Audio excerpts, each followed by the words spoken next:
killing me inside.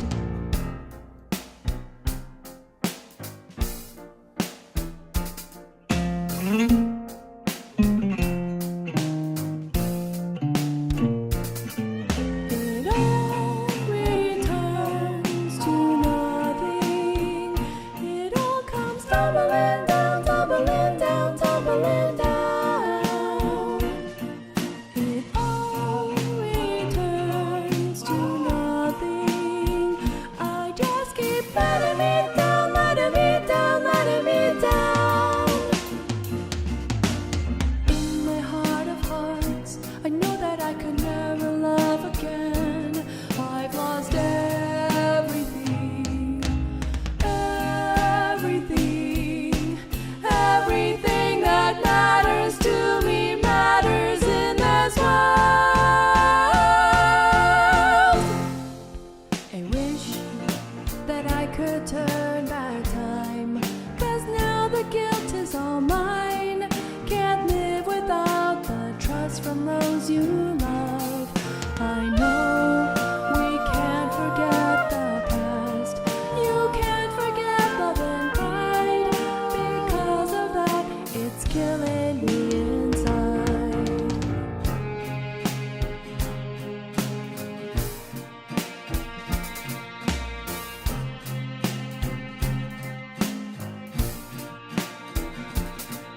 It all returns to nothing. It all comes tumbling down, tumbling down, tumbling down. It all returns to nothing. I just keep letting me down, letting me down, letting me down. It all returns to nothing. It all comes tumbling down, tumbling down, tumbling down. It all returns to nothing. I just keep letting me down, letting me down, letting me down.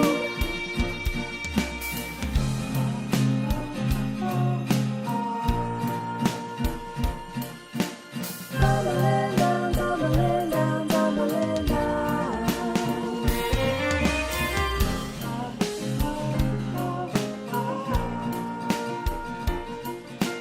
Letting me down, letting me down, letting me down.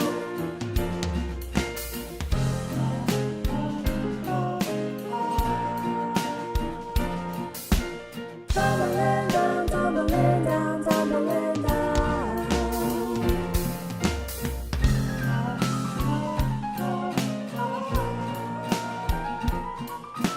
Letting me down, letting me down, letting me down.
Hello, everybody, and welcome to Squid Junction 100. That is an awful lot. And before we get into any introductions, before we get into anything else, I just want to say massive shout out to our incredible band there. The vocals, the instruments, everything completely beautiful, on point, absolutely incredible. And with that said, hi, my name's Splatoon Lily. I'm sure you've all missed me as you haven't seen me in at least 24 hours. And this is Fufu. Fufu, hello, welcome. Hello. As Lily said, I am Fufu. I am very excited to be here on the mic today. As you said, this is our very last Squid Junction. It was introduced here by an amazing musical performance, and we're going to be jumping right in very soon here, Lily. We are, and I mean, I'm thrown away. I can't believe there's been 100 of these. Like, Havoc, what are you doing? Dapple, what are you doing? There's been so many. Absolutely incredible. And I mean, today is going to be a great show for the final one. So you've picked a good one to tune into. We have myself and Fufu on mic for the first little bit, and then we're going to switch over to some amazing casters later. If you're curious, I know Falco is going to be streaming the the caster side of what happens when you're going to be commentating. And so, tune into that and get some vibes going. But I mean, also keep this stream open. Also keep this one open. I think that's important. Yeah, too. because like we're vibes too. There's vibes. Yeah. There's vibes happening on both streams. Support both the streams is what we want to say. Anyway, speaking of streams, we do have our set. We have our names of the sets. Big Fat Sea Cows and V Nova Meta Wen. Said that a little backwards, but I'm pretty sure Big Fat Sea Cows came from CCA, if I'm not mistaken. But V Nova Meta, I don't think I recognize this name yet. Who are you people? Who are you? Where did you come from? I mean, beyond just our first set, I mean, Big Fat Sea Cows, incredible. Love them so much. Always, I've been like the first time they ever showed up on a stream, I was cheering for them just because I love the name. Like, yes, Big Fat Sea Cows, incredible. Keep going. Manatees, love them. And then Vinova Meta Wen, never. The answer is never. So we're going to be seeing some names that people are a little familiar with, like Neptune and Minnie and Fairy Light Lux over on Big Fat Sea Cows. Yeah, we got Lux playing. And then Vinova Meta are a few names that I'm not super familiar with, but I'm excited to see. I do know Ichigo. I've seen Ichigo's name around a few times, and Jay. But Anon, I mean, that could be anybody. That really can be anyone. We're maybe going to know their names after this set, depending on what is brought to the field today. Call it a Xenoblade reference. That way we will know their names. So if there's not a Vinova in there, I'm going to be a little bit disappointed, if I'm being honest. That needs I'm to actually happen. kind of hoping for Quad Vinova. That would be really funny.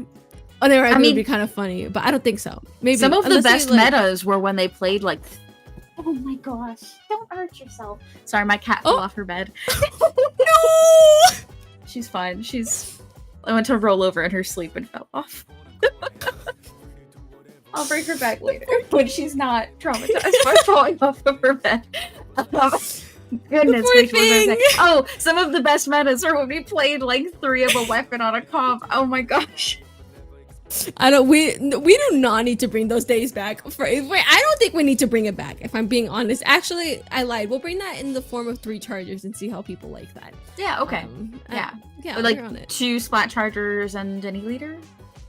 You'd be surprised. You could do some silly crap with imagine 2 bamboos and a pencil. You know how funny that would be? You know how annoying that would be? Very. Yeah, no, I do know exactly how annoying that would be. Yes. I played Splatoon 1 where leader was meta. Trust me, I remember. So I think we could probably get some Vinovas in here. And I mean, looking at the maps we have, I mean, I can see some potential for Vinova play. A lot of these maps have like longer sight lines that you can take advantage of. I mean, not Inkwad, but no one cares about Inkwad. The first and third maps have some longer sight lines we can take advantage of for something like a Vinova with a bit of a longer range. Something to keep in mind is that we're actually not playing all zones. By map order, it's going to be Zone Umami, Tower Inkbot, and Clem's Museum if we get that far. That might change things up a little bit here, Lily, I think. Okay, wait. What's the kit for Vinova again? Isn't it? It's like sensor. Isn't it whale? It's not whale, right? Am I crazy? Hold on. Hang on, I'm Googling. We're Googling. Yeah. We're very prepared for this task. Very professional. I just searched Vinova and it brought me to some companies. So, we're doing good here. Okay, so it was point center whale. It wasn't. Okay, so we were right. right. See? Okay. Yeah, we're never wrong. We shouldn't have never doubted doubted us ourselves. for a second. Yeah, we shouldn't have doubted ourselves. That's what I've learned today. Never doubt myself. I'm always right. That said, Wait. I mean, oh, what? Wait.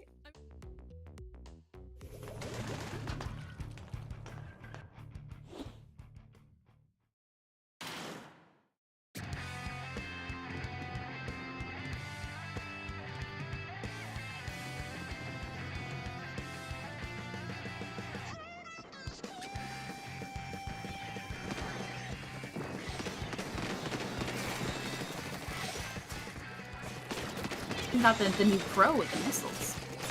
Yeah, I'm a big fan of that pro. Missiles, of course, are always going to be good, and of course, pro can hold its own ground. Already seeing those missiles in action, able to put a little bit more pressure on the side of Meta, but the zone hasn't been quite Captain Yellow. There we go. Now it's Captain Yellow, but it's it's gonna do a lot of damage here. It's gonna get them in. It's gonna get the 2 down that they need, especially, and force another player out. Big Fat Sea Cow's already on the back foot here, Lily.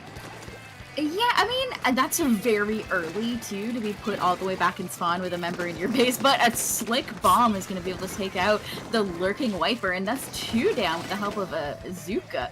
That's going to put us back in zone, a little bit of an interrupt, but I don't think we'll get much further than that, honestly. Things are a little rough in the middle. You kind of have to get your opponents down before you can fully cap that zone. Oh no, absolutely. Yeah. But it's easy. The thing about not getting it in a full cap, it's very easy to keep it in neutral as long as you play your cards right. And already this pen is making some waves. As we can tell by the long neutral, we had like a 30-second neutral here. That was a very long neutral.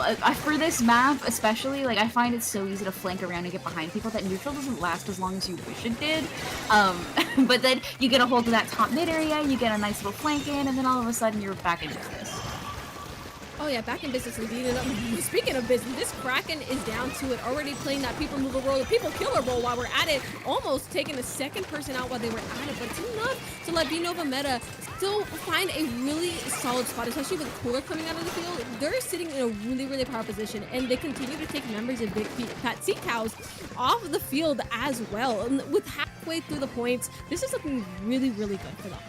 Yeah, it is worth noting, though, that to get to that point, Nova Meta had to burn a lot of their specials. So that puts Big Fat Sea Cows in a pretty good position to get their specials back in without losing a whole lot. They do lose a player down on that retake, but they get the bubble up, they get the cooler, they are going to get a few down, get control of that top mid area, and that puts them, again, back in business. Back in business indeed, taking that zone back, applying that hefty 52-point penalty onto Nova Meta, but they're not really phased by it. I mean, I don't know if you know, they're still playing like no tomorrow. Well, they're gonna have to be phased. Never mind, they're not. What is happening? They don't care. You know, they're like, great, you took the zone. We don't care. We're just gonna cap it again and call it a day. Nova Meta is low-key running some mini circles around Big Fat Sea Cows, and they really have to start finding answers soon to not get scattered by them. Unfortunately, the Wiper does go down in the middle of the chaos there with the Kraken coming in, but honestly, they did the correct play. It just unfortunately didn't work out. You do kind of want to move in and past that Kraken and into the opponents of the other team. If you back up and give them too much space, it's how you get back locked in your spawn. So they managed to control mid, the rest of the team taking, I mean, pretty good space here, managing to take out a few. I'd love to see that pencil on top mid up here as well, and sort of controlling that longer range as well. Absolutely here. There's some really nice spots for Pen on Umami as well. I mean, look how much range they have and how much you can really poke at the other members. It's something to note that also, imagine like getting flamed by like 2 different bombs and having a Pen possibly finish you off, or like you get tapped by the Pen. That is an interesting game to play, but the Kraken doing their job here on the side of Unova, just really trying to move the members of Big Fat Sea Cows, able to do so pretty successfully if you ask me. Opting for 3 members down on them. This is going to be a successful retake from Nova at the moment. Goodness gracious. I mean, yeah, absolutely. Nova is doing a fantastic job of taking back this top mid pretty easily. And that said, they do have 3 specials that move people off that top mid area. The hammer, the Kraken, the missiles, all of those things will take anyone holding that top mid and moving them away. And a lot of their specials are space taking in general, not even just from top mid, but it's making it very difficult for Big Fat Sea Cows to find any kind of safe ground to hold an assault from. Oh no, absolutely. And you know, that's the rough part. Against a comp like this, you kind of like, it takes a second to get used to really find your ground, and unfortunately Big Fat Sea Cow still hasn't been able to quite find that ground yet, especially since they're still losing members, and this is possible knockout territory for V-Nova meta. Big Fat Sea Cows only has basically one more chance to really go in there, get the zone, and try to turn this game around, but it's going to be incredibly tough with those last 10 seconds approaching. Yeah, that Kraken in there is going to ruin any chances of Big Fat Sea Cows getting back into that zone. And that's going to, I mean, close out the game with a solid first game for V-Nova. Now, I will note that the win isn't quite legitimate because they didn't play with V-Nova. So, I mean, I guess we'll give it to them if we have to. It could have been better if they had played V-Nova. I mean, the Penn's name is literally V-Nova over Penn. And then they played Penn. So, yeah. Have the strength of your convictions. Period. Lock in. Bring out the V-Nova. Period. Lock in. Period. You can't say something. God, this is flashing me back to one of my old teams. They're like, why aren't you playing Cooler? You have Cool in the name. And I'm like, I can't flip the camera off. I mean, Screw you, can't we? Havoc, can we flip the camera off? Can we flip the camera? Can I like censor it and flip the camera off? Is that allowed? I'll put it behind my hand. There we go. No! I'm censoring myself. Yeah. This is family friendly. We're censoring ourselves. So, family friendly. I mean, that's it. There's a bit of back and forth there. So it did see Big Fat Sea Cows mounting a pretty decent attempt, and I think they just weren't able to get the resources they needed together. Now, they know the special composition of V-Nova now.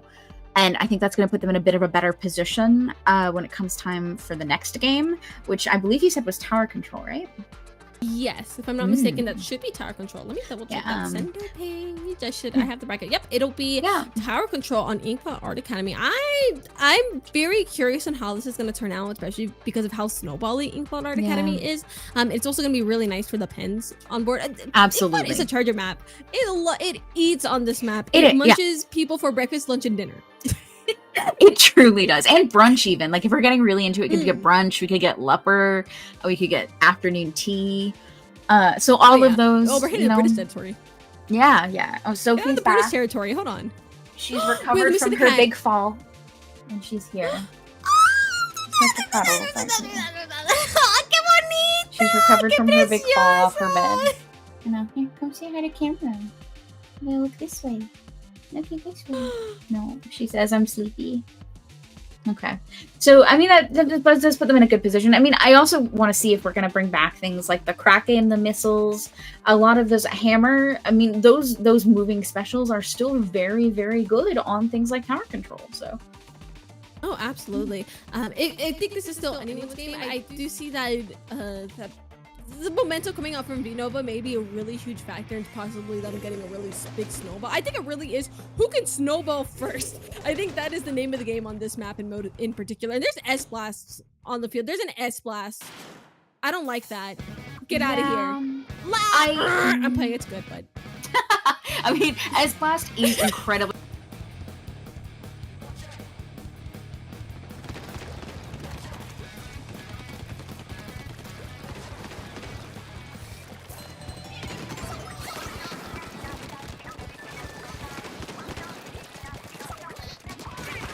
Composition coming out from Big Fat Sea Cows for this one. We are throwing things that are a little bit more sustainable into the mid here. We have, we've got the Booyah Bomb, we've got the Tri-Strikes, and it's going to give us a bit more, I think, of an advantage against the things like, see this Kraken waiting to kill the Booyah Bomb.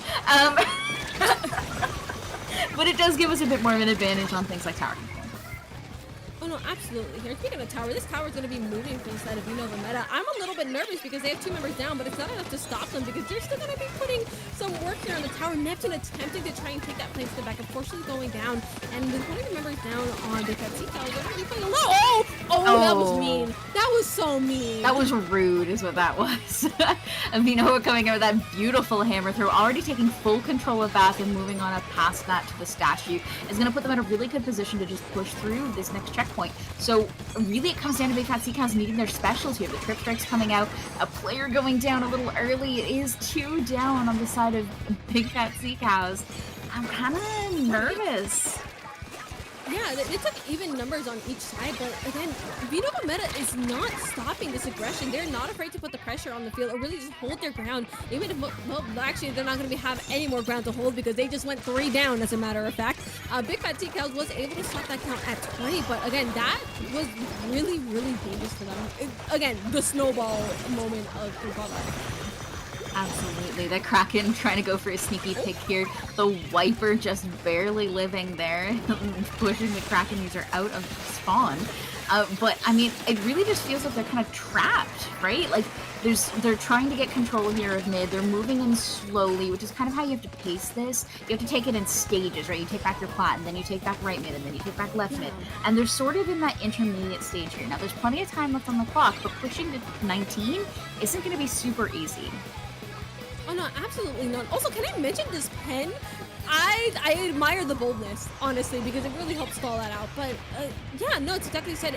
It's stages of the game, and when each stage is being disrupted here for Big Fat Sea Cows, it gets a little bit harder to really get to that snowball position that you want, because you can see they're hitting the positions, but they're not quite able to follow through on this push. And once again, Vinova Meta is able to push out of this retake without much damage done. Whoa, they really are. I'm lost. Excuse me. Okay, so we did eventually go down to the hammer, but that was an interaction of all time. Bless you. Clip that for Twitter. Thank you. And moving back in, yeah, you're right. They keep interrupting these retakes, and the problem with that is, especially when you're running without like a, I mean, on the retakes you probably have a cooler, but you're gonna have to be pretty on that to make sure that none of your deaths really impact this retake. And unfortunately, we have people like this 96 gal who just get a double and keep rolling. They ruled the game, I guess. They're like, yeah, I'm just gonna exist for 2 seconds, call it a day, grab 2. The RNG is in my favor, so they're chilling. No, literally, that RNG wasn't their favorite. So I think it's like 2 taps on both of those, and I don't even want to talk about it. I don't even want to talk about it. Yeah, I mean, now, I mean, we're in a good position. We did get everyone but the pencil down, so this should give us mid back. Pencil does go down on that retreat, so he's gonna have to restart that cooler build. I don't know. The biggest problem Big Fat Sea Cow seems to be running into is the specials in the 96 gal. I mean, when you have things like Kraken and Hammer that take space, I mean, what do? They come at you. You gotta move or you die, and you can't afford to die right now.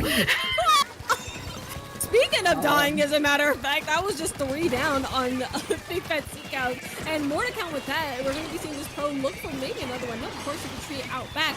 But again, Vinova is sitting in such a comfortable position. They can move all the way back here. They can play whatever game they want. And they can force Big Fat Sea Cows to play whatever game they want because they have 20 points on the lead against 74. So they are literally chilling. They really are, and 20 seconds to go with 2 specials that are essentially insta-kills that you throw at tower, like, they aren't worried, and I don't blame them. Now 3 down for Big Fat Sea Cows, 10 seconds left on the clock, that might be game, unfortunately. Yeah, it very much looks that way. It's his last 5 seconds here, and I don't know if Big Fat Sea Cows, nope, I don't think that's happening. With 3 member, nope, not enough. Vinova Meta still holding on to that tower, even as it moves forward. And Big Fat Sea Cows, unfortunately, going down, not quite in the way they expected. Unfortunately, no. But I mean, I'm still cheering for them. I still love them. I still love their logo. I still love their name. So, and Vinova Meta again. Is it really a legitimate win if you didn't play Vinova? Just saying. I mean, close enough. Pen looks like a Nova enough. It's, maybe it's a little scrawnier and, long. And has a different sub and special and fires differently and paints differently details. And might be a completely different weapon entirely. But I guess they're pretty much the same. If you ignore all that. Yeah. If you ignore all that. If you ignore everything, Junior is a blaster, so... Yeah, exactly. Now you're getting it. Really good painting blaster. So, it's fine. I mean, that said, this was a best of 3, not a best of 7. Like, the overlay would have convinced you early on in the game. So, unfortunately, that is going to be Big Fat Sea Cows dipping out for now from, this set. As in, this set is finished, and they're going to have to go on to a different set. Yes, they will be moving. This is a double elim bracket, so we should be seeing them. Maybe we'll see them later in losers bracket. Unfortunate maybe. round 1 knockout. But the action does not stop with this set because there's going to be more sets. I think we're going to be. Are we still going to be best of 3? Is the bigger question here along this. I believe next. we're going to be best of 3 for a little bit. So, and that's fine. I mean, this tournament too. If anyone hasn't looked yet, look at the bracket. It is stacked. We brought out FT Win. We brought out Bad Villain is playing today. We have a few pickup teams that are a little stacked as well. We came in with Silk Song, who's gonna have Omega on it, as well as Yoshel and Isabel. Love seeing Isabel back, by the way. I've been a big fan of Isabel for years, so love seeing them back. And then we get, like other teams coming in, like Henlo Surgery Deductible. I hope you're recovering well, Henlo, by the way. If anyone missed that announcement, Henlo had a surgery. Apparently it went well because he's playing tonight. So, it couldn't have gone poorly. But I would hope not. Yeah. And hopefully they can win and put that money towards the surgery deductible. I don't know how healthcare works in states. That's fine. We'll pretend I do. It's okay. We're doing our best. But until our next match is ready, I believe that is going to be us going on a break. So don't go anywhere. The action is not over. We will see you guys in a little bit.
Oh no, absolutely. But it's easy.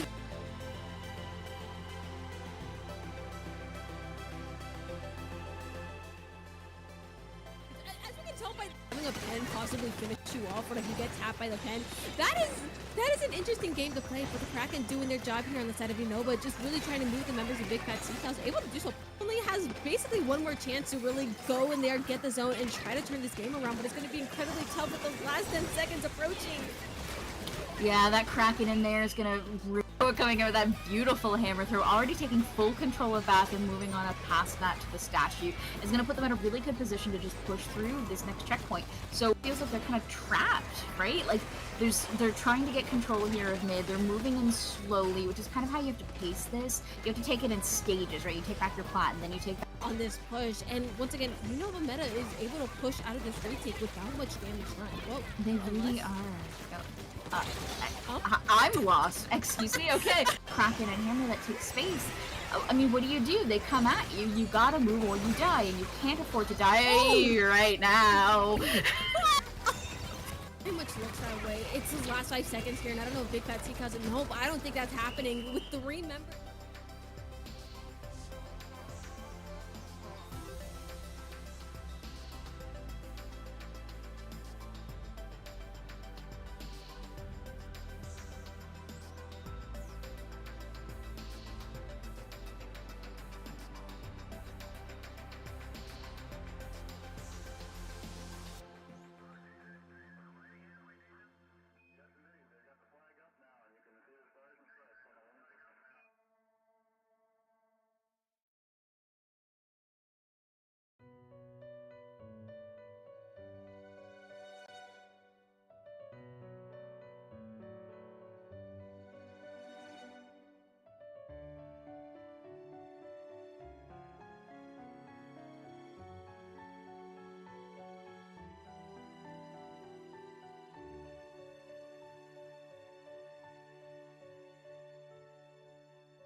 Hello, hello. We are back bringing you Squid Junction 100. I am Fufu, joined once again by the lovely Lily. Say hi. Hi. Yeah. I'm mistaken. You have some I news regret for us. everything. I regret everything. No, why stop yelling at the camera? Stop it. I regret everything. I want to do, just before we get into this, a big shout out to Frost for donating the initial $300 prize pool, and to, first of all, incredible. That's a lot of money for one person to donate. You are amazing. Thank you so much for trying to make this Squid Junction, the final one, be as amazing as possible. And to anyone else who wants to donate, I'm gonna assume it's !donate in chat, just because that's what it always is. So hit that in chat. If it doesn't work, I'm sure a mod will help you, and donate to the prize pool. Let's send our players home with some money. Yeah, we gotta go off with the bang here on the last Squid Junction.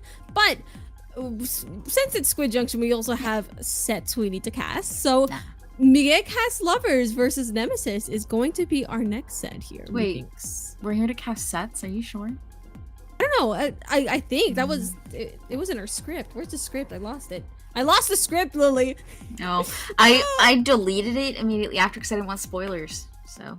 Oh, no, you're so right though. Like I don't know. I just want to find out naturally who wins. I don't want to look at the script and find out that way. But that said, some amazing players here. As Miguel Cast Lovers, as you know, I believe is former players from Micklin Heroes and Nawal. So anyone who's been around for most of Splatoon 3 or Splatoon 2, or probably Splatoon 1, would know those names and those players. One Shot is, like, if you've never seen One Shot play, they terrify me. Like, One Shot's Charger is probably the scariest charger on the scene.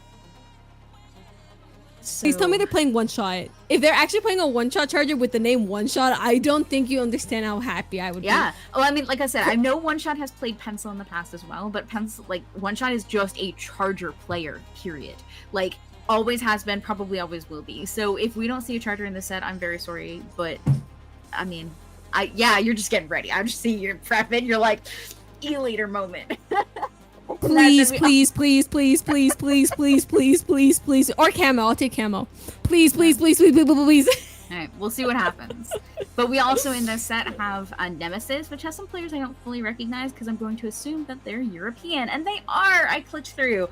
We're European. So Draco is actually a name I do recognize from the side of Nemesis, and Piero. I've seen that name around a time or two, but I'm not super familiar with their gameplay, so I won't pretend I know too much about them, and I probably won't be biased towards Miguel Cast Lovers because, like I said, they scare me. They scare me. Always have, always will. You're gonna have to hold me back if I see a One Shot charger. You will have to. I look see, forward to it. You can live without the bias. Me? Okay. Yeah, no. Okay, maybe I won't have bias, but I'll have internal bias, and you're not. Maybe you'll know I'll have bias. We're gonna find out. We'll find out together. Honestly. Okay. You allow it? Oh, perfect. Great. I got the permission. I got the green light. Everybody. Green light. We're allowed to be biased. Oh, yeah. Well, actually, mods, are we allowed to be biased? Actually, who cares? Mods don't matter. Oh, yeah, let's be biased. Yeah, the mods, like the people who run this, like Havoc and Q, I can harass them. That's fine. They're used to it. They are. That sounds so bad on paper. That sounds so bad on paper. Well, yeah. Q and I used to be on a team together. Q was on Vitamin C with me rights. in Splatoon 2, so I have bullying rights. And Havoc was on a team with me as well. Late Splatoon 2, early Splatoon. Yeah, I think it was mid Splatoon 2. We were on a team together, so both of them. That's fine. I can harass both of them. It's easy. All yours. You deal with it. I'll cause a trouble. You could fix it. I don't know. That's not right. Fix. We both cause trouble. You got it though, right? Yeah, we're troublemakers. Yeah, we are. We're just two they them bows on stream causing trouble. So hit that !donate in chat. Add some donations to the prize pool. Let's make this Squid Junction 100 an absolute show. But now that we've said that, we're going into our maps for the next set. And is that right? Are these the same maps? Mods? Mods? Hold on. Let me mods. Mods. This is the same map pool. This is the same. If it is the same map pool, that's fine. I'll look at it again and call it bad. So wait, I think it's because we're in the same. We might be in the same winner. Is this still? We moved on to the next round. So what we had was winners round 1. The same round. Yeah. Okay, I was right. Oh, we're in the same round. Yeah, I was right.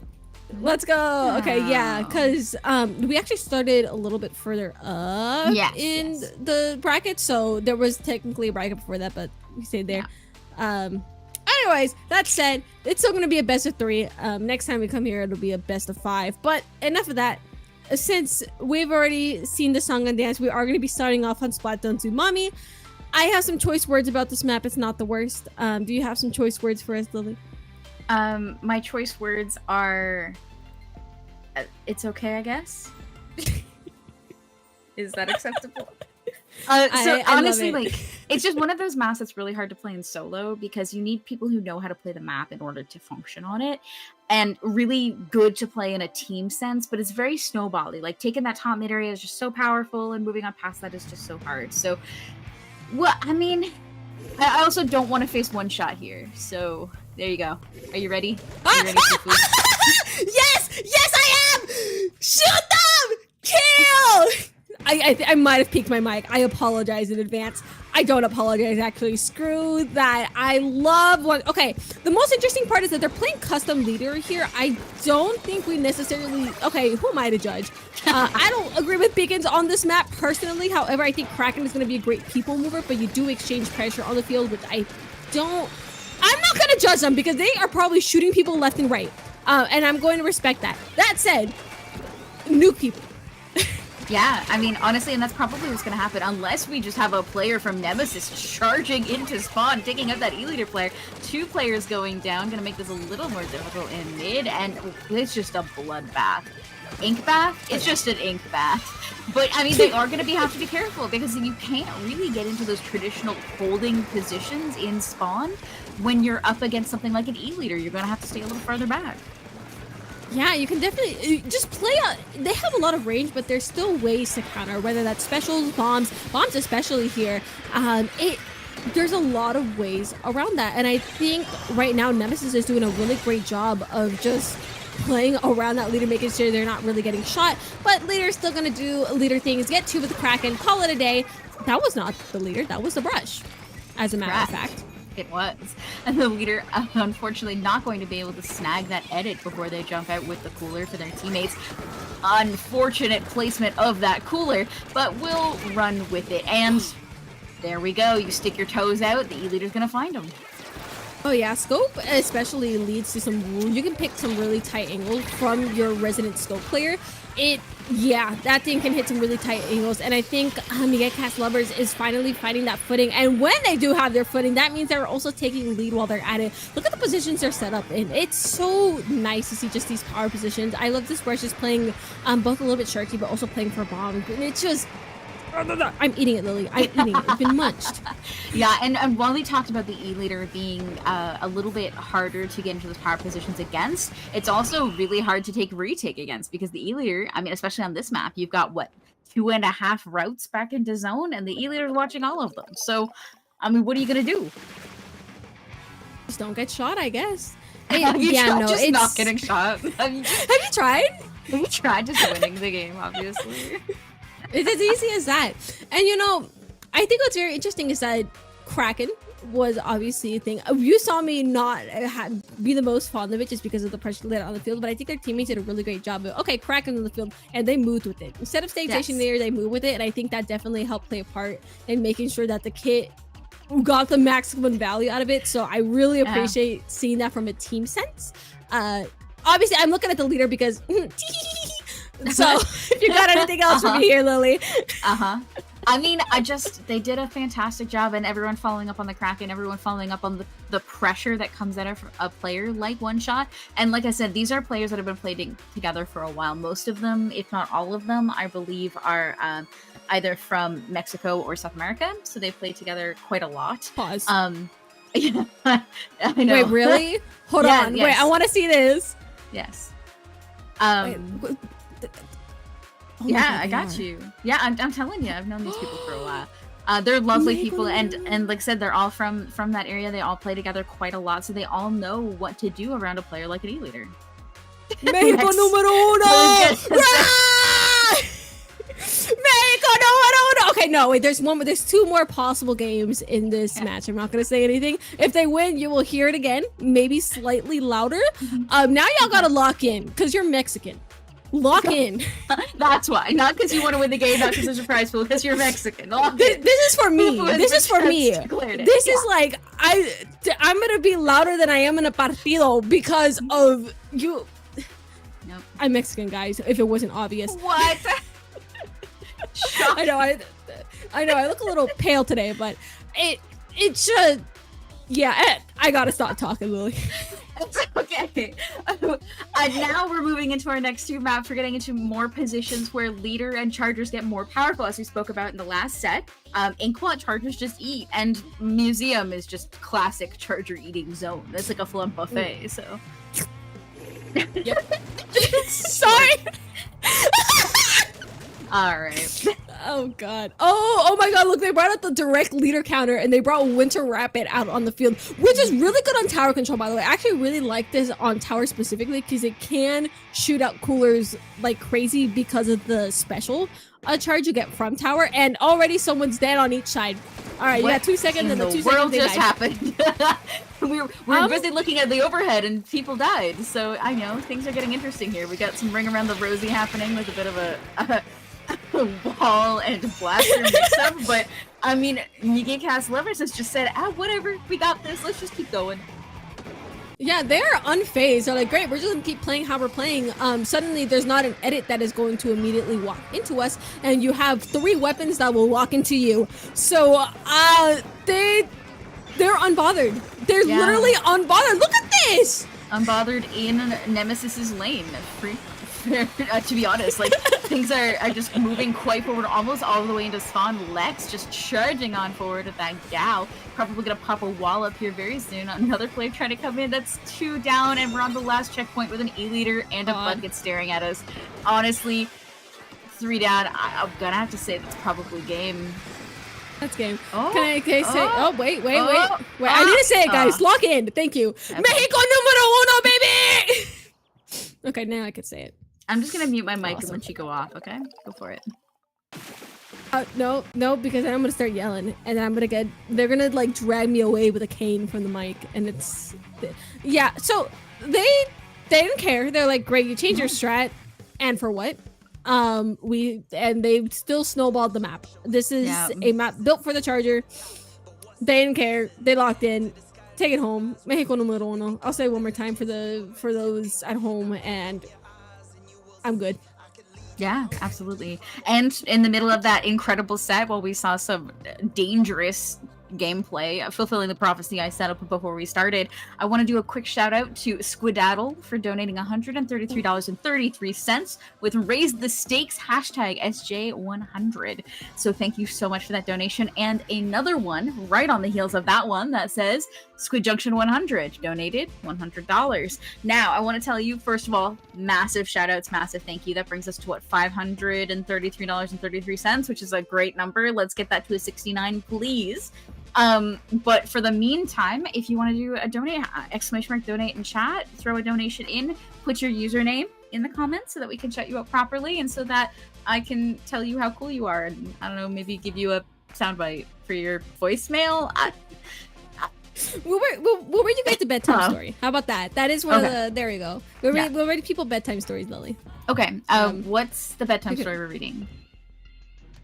I can't say the name on stream. I was gonna say I couldn't say that name on stream either. So not that one. Oh, are we thinking about the same one? Probably. Go to sleep. Yeah. The go to sleep one. Go the heck to sleep. That one. The birds are lining. We got you guys. We'll read it. It'll be bonus content provided by yours truly, Lily and I. We'll do like a little room video at Riptide of us reading the story. Oh yeah. We'll you know it. Yeah. Oh, you know it. All right. That being said, before we move on to our best of fives in a little bit, it does call for a break. So Lily, you and I will be back here in a second. The rest of you guys are not allowed to go anywhere. You're staying right here. We'll see you guys in a second.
Hello, everybody, and welcome back yet again. We're still doing it. Still Squid Junction 100. So if you were thought, like, we changed to something else in the meantime, we're still here on Squid Junction 100. No changing time slots. The show didn't end, and we moved on without you. We're still here. Welcome back. Fufu. Lily. Fufu. Lily. Hello. We're getting Hi. into the exciting stuff now. So we moved from best of 3, now we're going into best of 5s. But in those best of 5s, our players are presented with 7 map mode options. And in that, they each get to strike 1 to make our best of 5. So getting into it, our 2 teams coming up are going to be Unk Squad, featuring Lucina, Mecha, Dat Kid, and Yeti, some names that people are probably pretty familiar with. They've been around high level for a little bit now. And I mean, in the case of Lucina, since Splatoon 1. Beyond that, we're also getting FT Lose, not FT Win, don't get twisted. This is FT Lose. And on that team, we have Bubbles, 49er, Goss, and Atlas. Now, getting into the bans, we've already banned TC Shipshape and Rainmaker Undertow Spillway. So we won't have to see those. What we are going to have to see, however, is Zone's Mako Mart. Sorry, Mako Mart. Oh, Mako Mart is fine too. I say Mako Mart. Mako Mart, I don't care. It's whichever one it is.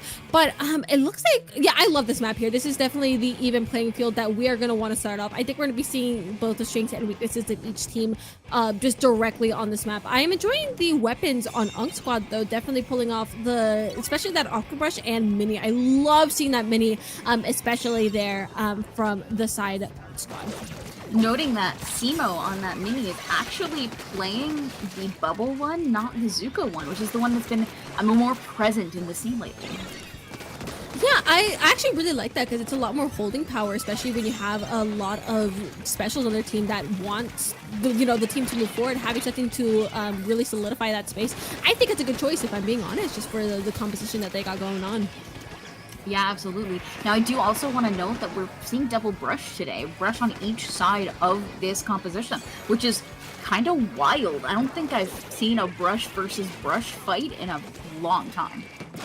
Oh no, absolutely here. And it's very interesting to see. And like, yeah, no, now that you're mentioning it, it's like we hardly see brushes in the first place. It's definitely in these higher stake tournaments as well. Oh, well, okay, never mind. Pen says, yeah, no brush. I don't like brush. Me neither, bestie. But again, Unk Squad has been having a really, really solid control of the zone, and whether this is gonna flip.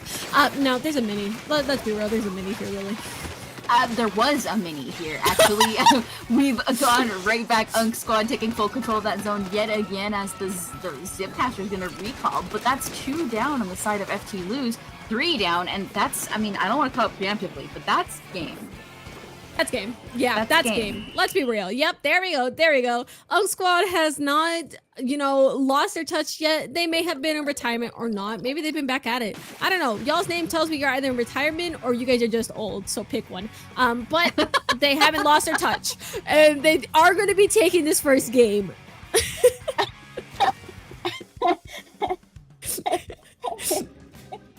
Yeah?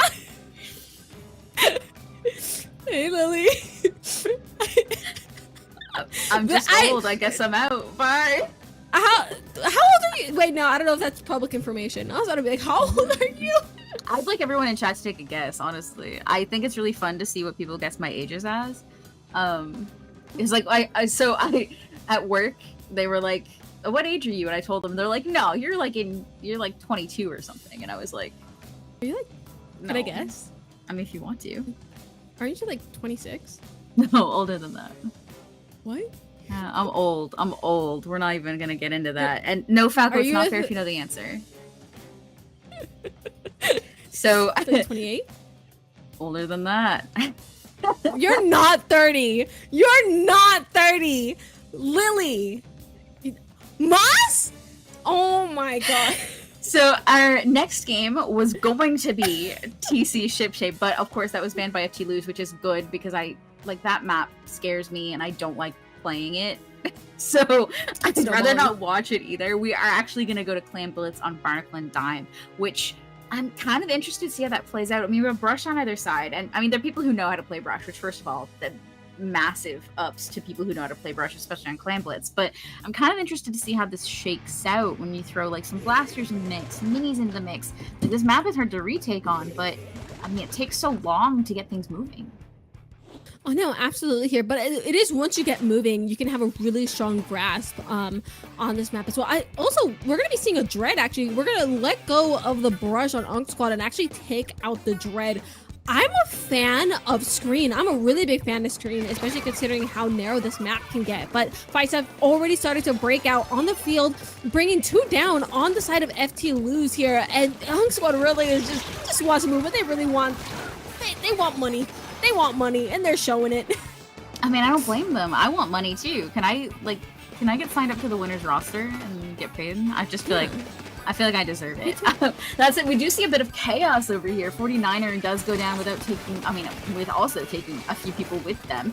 And we're kind of just like fighting over mid. We're mid into this game. It does take a little while to get the advantage state and then to also push. This is kind of like a 2-prong approach. You have to get advantage, and during that advantage you're getting clams, and then you have to push again to get the push into basket. You kind of don't really do it all at one time. Absolutely, and that's the fun part about Clan Blitz. It really is a test of just all things that make a team and how a team approaches a situation. And I think that makes it one of the most interesting game modes to watch, in my opinion, just because of how much it tests everything. And so seeing Unk Squad already get some points in on the board, we had like a minute, 20 minutes before we got here. But they're, again, look at the way they're still willing to hold this space, even though they're not. Nope, never mind. Good night. Never mind, good night indeed. Lucina on that back end is gonna have to either jump out or get something creative going down. Everyone knows you're a blaster in a pit. They're kind of dive on you like we are right now. That does put 2 down on the side of Unk Squad. And FD Lose is in a pretty good position to take that first prong here, which is that mid control into clan control. Absolutely, and they just got a couple more steps here until they're able to get that power climb in their favor. Oh, is that a sneaky mini from Simo? I see it's Simo just trying to get some picks and not quite able to get a second one off of that. But once again, FT Lose hasn't been able to get a power climb on their side, minus that pity. Nothing to really push in, but they are going to get one part of that pinch and get 3 down on Unk Squad. So if I'm not mistaken, that power climb should be at, where's the power climb, guys? Right there. And we decided to get the clams to do it. Now, I'm not seeing a whole lot of what I like to lovingly refer to as podlocking, so I think that's going to make this a bit of a slower push. We have 2 players down, 3 have to back up and control mid, and the clam flow kind of dried up a little quickly there. They did manage to get lead, though, so we'll give them that much. But, I mean, to get lead, all the other team really needs is a football and an extra clam. So, I mean, did you really get lead? It's a fragile lead is what it is. And the thing that I'm noticing here is that FT Loose hasn't quite let up full space yet. They're still able to hold on to a lot of the space that they made earlier, but Unk Squad is here to try and really take that away from them. Okay, everyone is here in this little corner just really trying to get a bite of the action. But again, things are moving and not moving at the same time. Things are happening. People are exploding. There's a lot of explosions on my screen right now. Yeah, there's so many explosions. Yeah. What I'm loving seeing here, though, is just the amount of control that these players are able to take and maintain, right? So I think that's a sign of a higher level or more experienced player versus a lower level or lower experienced player. Really just comes down to like knowing when to back up, knowing when you can hold these powerful positions, and knowing when you have to give them up to somebody else, right? So, I mean, FT Lose just held on to those powerful positions for so long that they delayed this game out. Now, a minute left on the clock. We don't have that convincing of a lead, and we are losing a lot of this control, so we're going to need some specials up here soon. Yeah, they're working up like a slow wave here, seeing that Booyah Bomb come out from Unk Squad to try and help make some way for the rest of their team. But they're going to be going 2 down to the Gauss ult, and it just, the 2 clam away from the lead. Not quite enough, and a wipeout in the favor of FT Lose here. This is looking really dangerous for Unk Squad, I think, here, Lily. It truly is, because all of that work and Unk Squad wasn't able to get the lead down. Like I said, we still have 45 seconds left on the clock. 2 players down. It puts them in a pretty decent position. They lost a bit of the control that they had, but not a lot of the paint that they had, which puts them in a great area here to be able just to keep moving on in. Now, this push is going to have to be, I would say, close to the clock without losing a lot of players, because they just need the 1 ball. But they don't want to all go down in the process. They're all going to go down in the process. Almost everyone go down in the process, just leaving Lucina up on the field. But Lucina, being Lucina and S-Plus, is still able to go out with a trade. But with I think that's enough time to stall out to make sure we get back into a neutral position here at the end of this game. I believe we will be. Yep, we're entering overtime here with FT Lose trying to get that final push in to try and take the lead. Seeing the Zipcats are really trying to make waves here. Atlas already placed underneath the backseat, able to take Simo out. Things are happening, but we just need a ball. We just need a ball, fellas. We just need a ball. We see some clams trying to be passed here, but it's too low on the clock, and there's just not time to get it in, even if they had lived, unfortunately.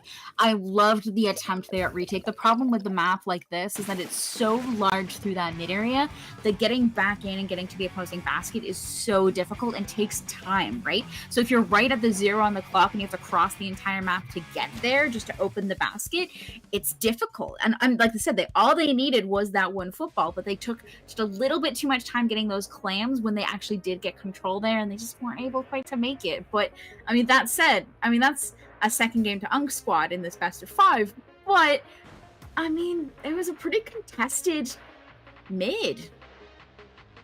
Yeah, no, yeah, it was still a close game by all means. Like, both of these teams, their leads were really close, and I think had it been that one clam that stopped FT Lose The from leads getting are really close. this close, they were like this. Sorry.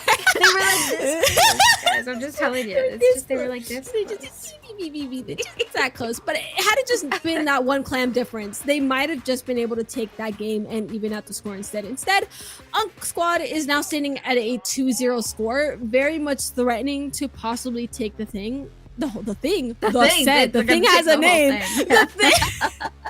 Yeah, and I mean, it puts them in a pretty good position now. So, like, they have a few maps ahead of them. I would say, like, the comps here are so similar and play in such similar ways that I don't think either of them has a comp advantage going into the following maps, not unless we see some drastic changes in what they're going to be playing. So I'm not looking at that so much as I'm looking at, like, I mean, I find it really hard to predict the outcome of this set, right? I'm only leaning Unk Squad because they have a 2-0 advantage, right? And that's kind of it. They have 3 maps where they only have to win one of them. That's just the only advantage here that I can point to try to predict a winner. Yeah, for sure. And especially, like, considering their first win that was, like, really solid once they got a hold of the map, and we're back in splat zones. I think they're definitely going to be in their element going into this next match. Again, we're not seeing a brush again from Unk Squad, but we're also going to see the same comp from FT Lose. They're not afraid to switch it up on Unk Squad. I'm like, we've been seeing at least 1 or 2 weapon changes per set, and I kind of like it, honestly. Yeah, I'm kind of honestly loving it. Now, we don't see anything super crazy here, right? Nothing's like way out. Maybe the dread is a little unusual, but still not like not meta. We're still kind of leaning on the meta side of things. So, oh, Mecha. Poor Mecha, unfortunately, being forced to jump out there. And I mean, I feel like still this could be anyone's game. No, absolutely. But at the moment, FT Lose seems to be in that advantage position that they want to be with. And again, I've been seeing a lot of good use of Cooler from both of these squads as well. But 49 are coming in, opted to try and take a 3, but only getting away with a trade off instead. But FT Lose still continues to be, never mind, they are 3 down. That is going to be a zone swap in the favor of Unk Squad. Some commentator curse coming out there in the favor of Unk Squad is going to put FT Lose back on the back end. Now, we just need a few specials to come in, and I feel like they could take this. A Lucina, I think, is going to be their biggest problem for retaking this map. And if Simo gets a crab, I think that's going to be on top of that as well. But, I mean, we got 49er in with the Zip Caster. We have 2 players down. We have the zone being retaken. They kind of just, like, rolled in from a bunch of different angles and avoided that funnel in that would have posed the problem for them against the weapons they're facing. No, absolutely here. And just looking at this, oh wait, there's a flank. There's a flank. Look at we have that kid is sitting in the back waiting for an opportunity to just get their teammates. And oh my goodness, we are backwards we're swapping spawns on this possible retake here from Unk Squad. They're pulling some really silly stuff here, and I don't know how they're hello. I mean, you gotta love a good spawn swap. It's one of my favorite things. Aura here on the right-hand side with that edit is gonna put a little bit of threatening pressure on Mecha, but honestly, unable to take them out. So, I mean, we're still in full control of the zone for Unk Squad. I mean, we got some specials coming out, but it's not really enough to sustain this mid area just yet. just yet, but the zone is going to get capped here. We did see that Booyah hit the back of the zone, but it maybe just a second too late here. As Unsquad still able to have control of that zone, seeing that crap coming out from Simo to really push the rest of the members of FT Lose out, able to punish that Zipcaster as well. So this is really, really, really good for Unsquad right here, as they are just attempting to keep FT Lose at bay. I think trying to keep yourselves alive, especially as these penalty points are out of the way, is going to be the play that they want to go with. As long as we minimize our risks, I think things might just be okay for them. Truly, yeah. And I mean, we have the Booyah Bombs coming out from either side, gonna kind of force a stalemate here. Lucina coming out with, is that 3? That's Yup. incredible. Now they're back up quick with that cooler, but I mean, this is gonna be a lead swap in the favor of Unsquad. They are going to be taking this. We have very little time left to try to retake that zone, especially when you have things like a Crab and a Pencil in their power positions on the zone. You're gonna have to watch for a flank. That brush going with the Zipcaster might come in with something, but we're so low on time. That's just gonna be game for Unsquad. And in a 3-0 sweep as well. I love how by the end of the game, they were like, wait, we can just kind of like chillax and then we win. Like you could see the moment where it kind of clicked and they were just like, oh, okay. Everyone has to funnel through this one door. Maybe we should just chill. maybe let's just chill. It was just so funny just seeing the or like the light bulb go off. It like then you see it. Yeah. Anyways, they got it. They understood the assignment, and despite their old age, they were able to still pull through. I also want to note there, like, throughout that game, just we saw so many jumps from players who got into weird positions and jumped out, utilizing that extra super jump from the cooler, and it was beautiful to watch. I find that's also a thing we see very frequently on players that are a little bit more experienced, especially ones who played Splatoon 2, where you know, super jump worked a little differently, or squid stealth jump. I know my words were good.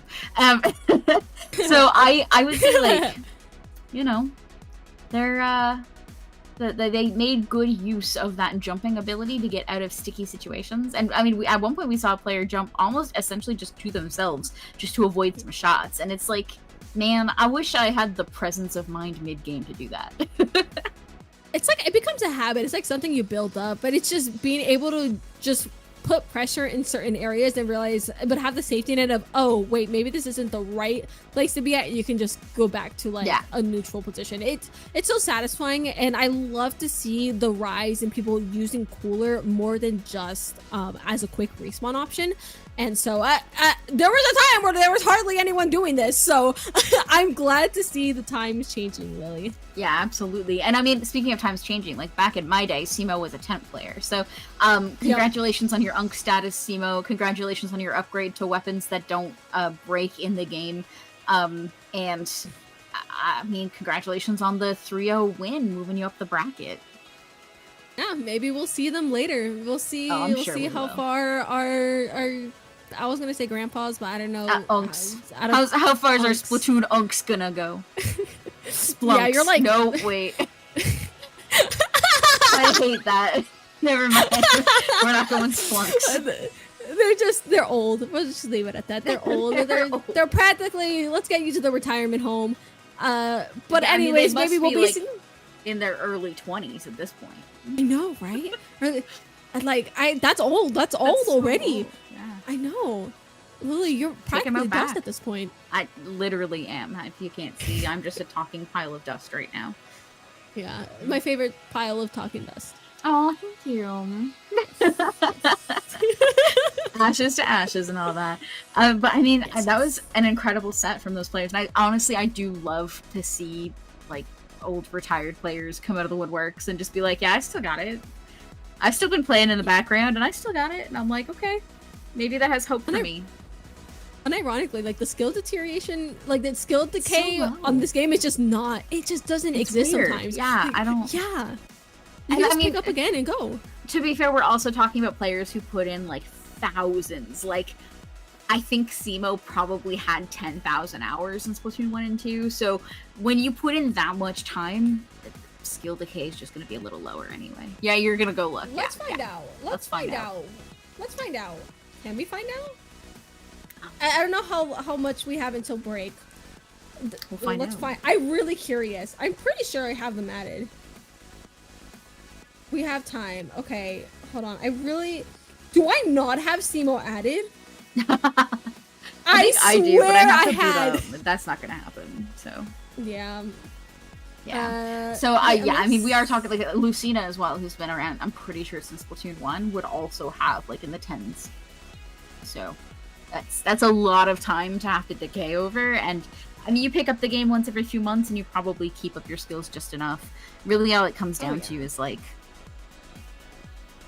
I don't know, it comes down to things like how you keep up with the meta.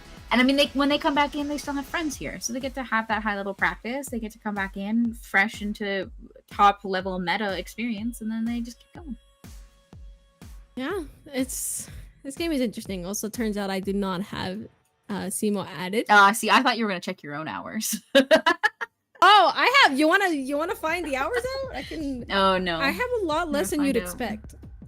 Listen, I want to play the game where I'm. Go ahead, guess. 666 hours. Just knowing you. Splatoon 3? Yeah, well, it's the the evil number. Oh, this is in Spanish. Oh no! So the Mexican has the Switch in Spanish. I'm so surprised. This is a shock to me. Okay. Show me the Spanish. Está en español. No, yeah, it's too blurry. Yeah. You might just have to say it's also mirrored. So this is my right hand. It's mirrored. Backwards. Close enough. So on Splatoon 2, I have 1,495. In Splatoon 3, you guys 666? Well, I mean, I know it's higher than that, but just knowing how evil you are, I'm just gonna guess it's 666. Is this how you see me? I have 1,995. I'm 5 hours away from hitting 2K. Okay, I want to play more, but I'm recovering from a wrist injury. I had to take Advil because my wrist hurt so bad in the morning. Just hop in and stand and spawn, and I'll play for 5 hours. Cheating. That's cheating. Right. That's literally cheating. I don't want to do that. I don't want to. I did play like the last 2 days. I know, and I I need to recover really quick because I have commissions I need to finish before Riptide and also Riptide. Yeah, I'm if a girl's got to do what a girl's got to do, I guess. That's very fair. Yeah. Well, I mean, if worse comes to worse at Riptide, I'll hold the other side of your controller for you. So. Period. As I'll take you up on that, or I could just give you the controller. Easy. Are you a lefty? I'm a righty. Okay. I hurt my left wrist more than I hurt my right wrist. I don't know how that happened, but I'm like, how? I don't know. I mean, I guess we'll allow it, but in the meantime, while Fufu rests their wrist, we're gonna head to a quick break, and we'll be back with our next set.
shadows all mass destruction. Ooh, yeah. Da-da-da-da-da-da-da-da. Baby, baby. Da-da-da-da-da-da-da-da.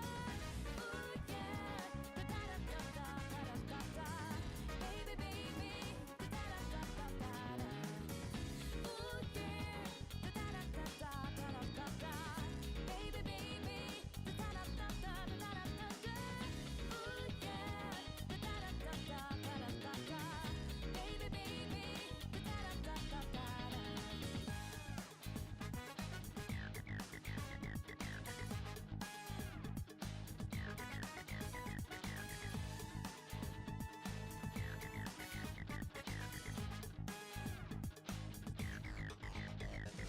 Fears cut deep within the gun wounds. You can put your fate, destiny into the tomb. Hardest thing to do is changing who you are now to who you wanna be soon. First enemies inside us already. Whoever make it out may be ready for the battle. It's fearless. You better be ready. Not only winning, but the losing. Know it brings experiences for a bigger win later. Persevere for the greater good. Imagine later would maybe annihilator. Taking down the agitators, the violators, the leader or the dog until we reach the final layer. So who we up against? Vicious and brutal. Moment of truth, there ain't no truce. You're the only one world, one love. But the battle goes on, shadows all mass destruction. Ooh, yeah. Da-da-da-da-da-da-da-da. Baby, baby. Da-da-da-da-da-da-da. Ooh, yeah. Da-da-da-da-da-da-da. Baby, baby. Da-da-da-da-da-da.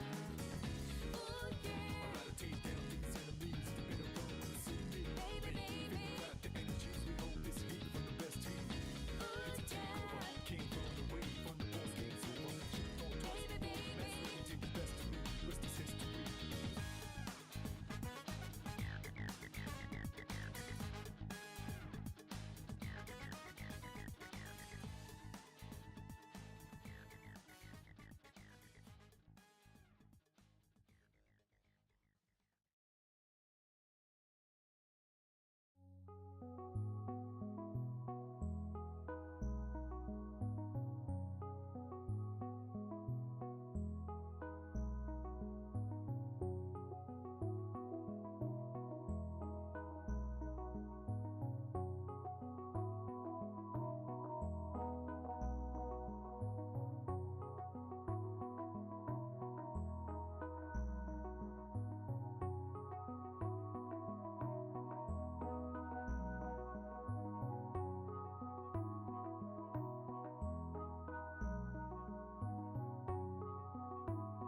find me. I have stickers. Oh, look, we're real. I have stickers and trading cards. Find me. So I exciting. will give you one. I will give Yeah. you one. Lily, I'll give you a hollow one because it's you. Oh, I exciting. like you, so like you can have a Oh. hollow one, I guess. Well, you I like guess. me. Haha, you like me. I get. Oh, what? There, I take it back. Why'd I say anything? Aw. Go, my scarab. Thunk. Aw. But yeah, it's gonna be incredible. Yeah, and like speaking of Riptide and things to do there, like check out the trading card thing. It's the biggest one yet. They've been doing this at all the Riptides. It's the biggest one yet. Last year was so fun. I just like collected so many cards and just stuck them into my Switch case, and then got home and just like unearthed them, and they were just like spilling out everywhere. It was incredible. So, if you're going into Riptide, oh yes. Yes, if you're going to Riptide, this is what I'm talking about for trading cards. It's all the artists who participate, and they have so many of these cool cards, all their original art. It's going to be fantastic. So yeah, go get some trading cards. Tons of people are gonna have stickers, so make sure you say hi to a bunch of people. Make sure you grab your stickers, your trading cards. Make sure you have a good time. And if you're gonna be there, say hi to us. I mean, I'm pretty recognizable. I have pink hair. Fufu is pretty recognizable because you can hear them from 70 feet away. Yes. At Also, there's least. 37 of us artists, so Yes. look out for all 37 of us. Some players will have hollow ones, so look out. I know some are doing gotcha, some are just hand them out. So keep an eye out. Yeah, So you have to stop in. yeah, we're both iconic, so you guys shouldn't have any trouble finding us. Yeah, That's so. fun story. The very first LAN I ever went to was SNS 4. Back, I think 2018 or 2019, not the point. The point is that I was dyeing my hair before I went to LANs because, just that's what we do.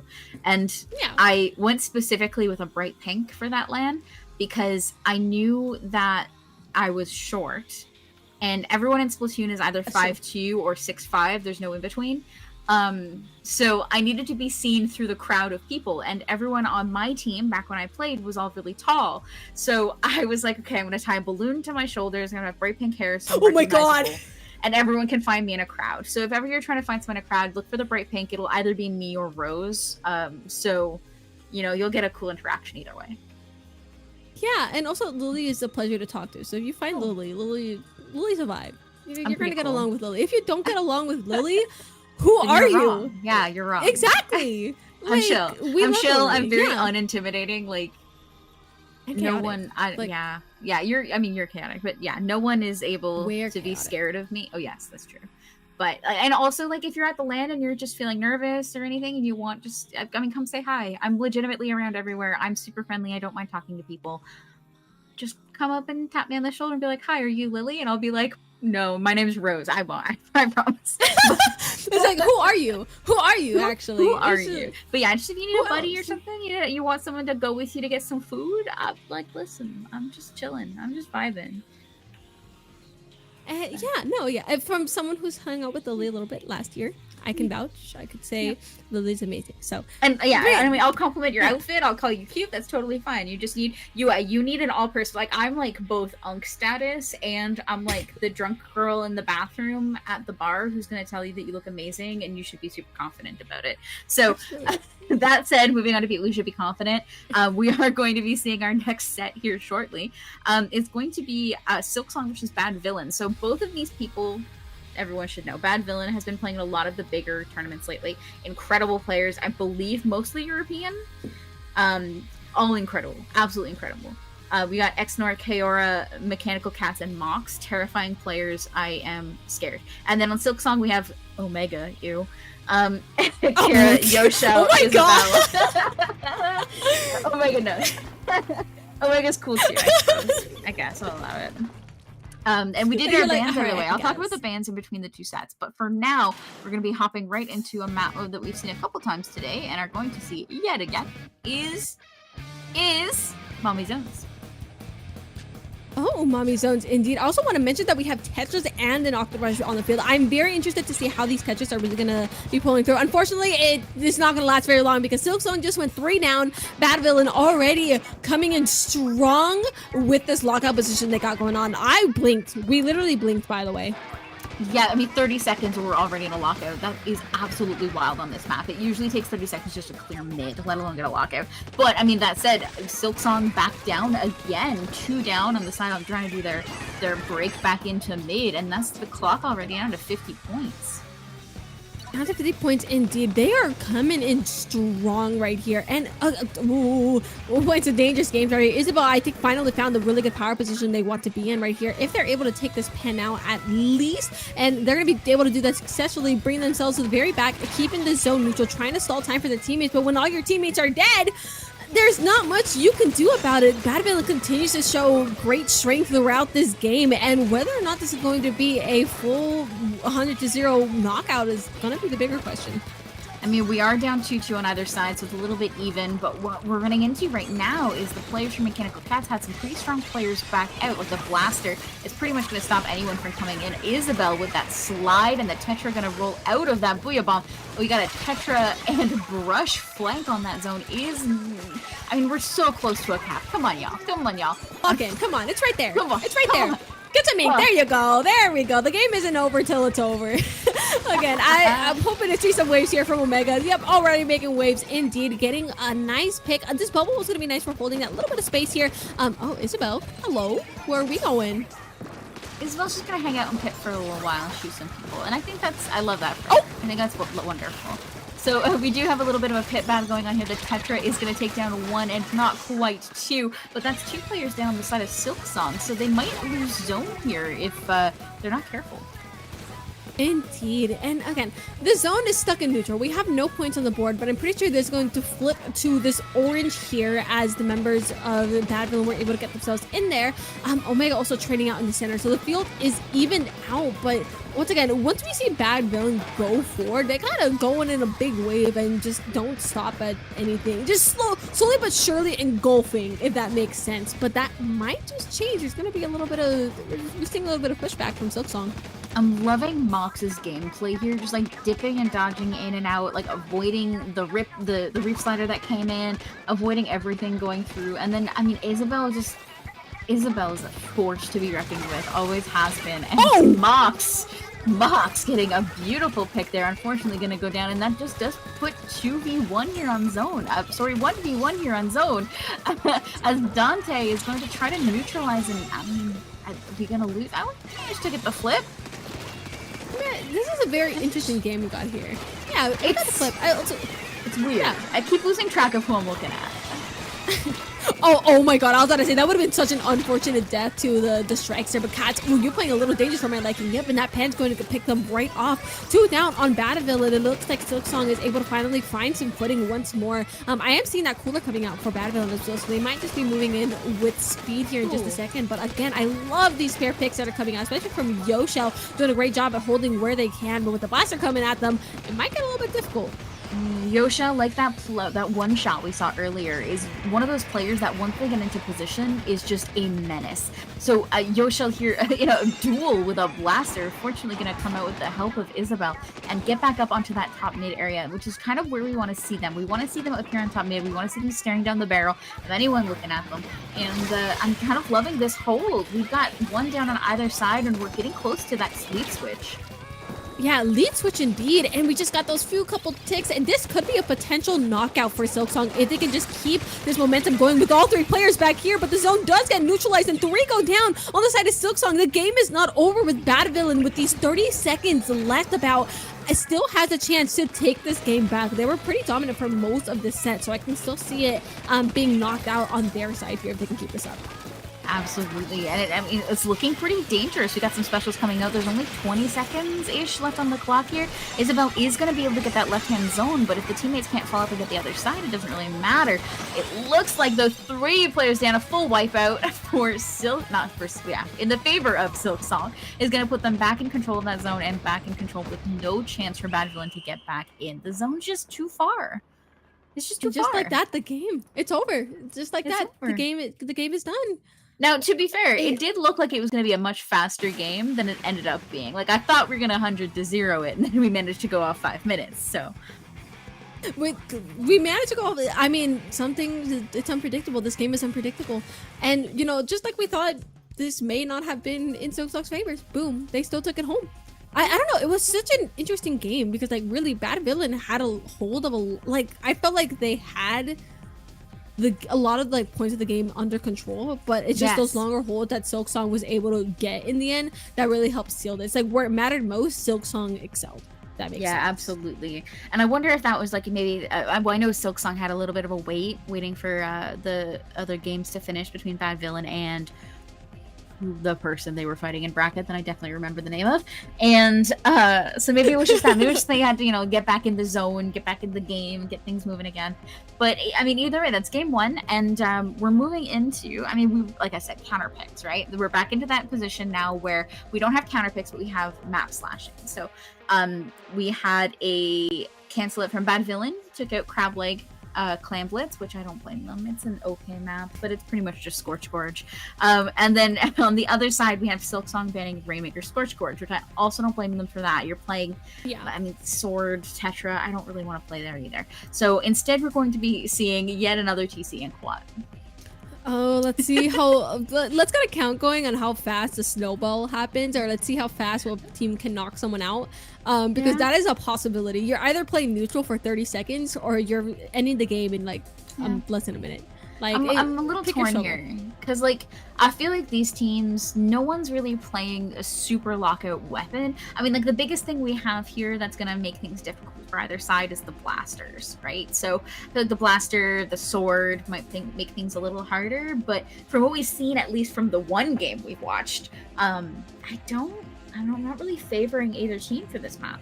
Not like last time we watched, we had one shot on that Ely, right? No, yeah, and I'm pretty much on the same boat. I feel like last game both of these teams were really trying to feel each other out, not necessarily taking any crazy risks. And so this match can really be where they're like, okay, we know what we want to do, and they can go full force with it. I also want to mention we have no more Tetras on the field. We actually have a brief slider Dapple, so it's going to be interesting to watch go flying. Methinks. I kind of like that pick a little bit better. This map is a little more close quarters, especially in this mid area. So throwing a Dapple in, I think, benefits Isabel a lot more than Tetra would. But that said, Kath is an absolute menace on this blaster. Surprising no one. S-Blast right now is just monstrous. Oh yeah, and speaking of monsters, Omega's trying to get a pick off them while they're at it. They were able to actually get the blaster off the field, which is going to be absolutely huge for Silksong, as they're going to be taking this a little bit of a lead here. Omega pulling decaf moment, trying to take out Cats, but unable to do so, leaving Isabel to fight alone, unable to get away from the wrath of Cats as well. Forcing this tower back in a neutral position. Both of the teams going to be meeting in center to try and get a chance of moving this tower forward again. And they're doing a pretty good job of it. No one's touched that tower, which is come on, girlies, hop on the tower. But they're doing a great job of just holding this mid area and maintaining those powerful positions to be okay, so our teammate who's gonna ride tower will get here in a second, but until then, we have full control of it. Absolutely, and there's also a lot of priority on taking space before tapping the tower, or just finding that combination of the two, but it's not take the tower before take space, and I'm really enjoying seeing that from both of these teams. But it's just going to be a little bit chaotic here as players are going down on the side of Bad Villain, and it looks like Silksong might have another opportunity to get themselves and that tower going for some points. They really are. They're on that tower real quick. Players already up on the right and left side of that flat. We already had a player up in bats. And Omega following that up with the bubble is going to put them in a very powerful position. Those bats are so important to hold, and you don't really want to drop into a bucket, maybe potentially a sword in that bats area. And even worse, Dapple. That Dapple's gonna take you out maybe faster than both of them there. But no, yeah, looking at Bad Villain, they're really stuck in the corner. And Mox here, hopefully trying to break them out, bringing that Zipcaster. They did grab one, actually opted to grab two with Omega, but Isabel here just trying to clean up, unable to do so. Bad Villain able to not get the worst damage. That is a 34-point lead from Silksong, but they gotta start retaliating soon, I think. They absolutely do. We do see Yoshel backed up there. I think a little further than I would have liked to see from a pencil, but man, they paid off. They backed up. They maintained space regardless from a distance and had that cooler back in for when their teammates came back. So 2 down already from Yoshel. We have a flank on the right side we're going to have to take a moment to look at. Unfortunately, Mahiro coming in with that gal is going to be a little threatening, I'd say. But, who's threatened when you have a bucket?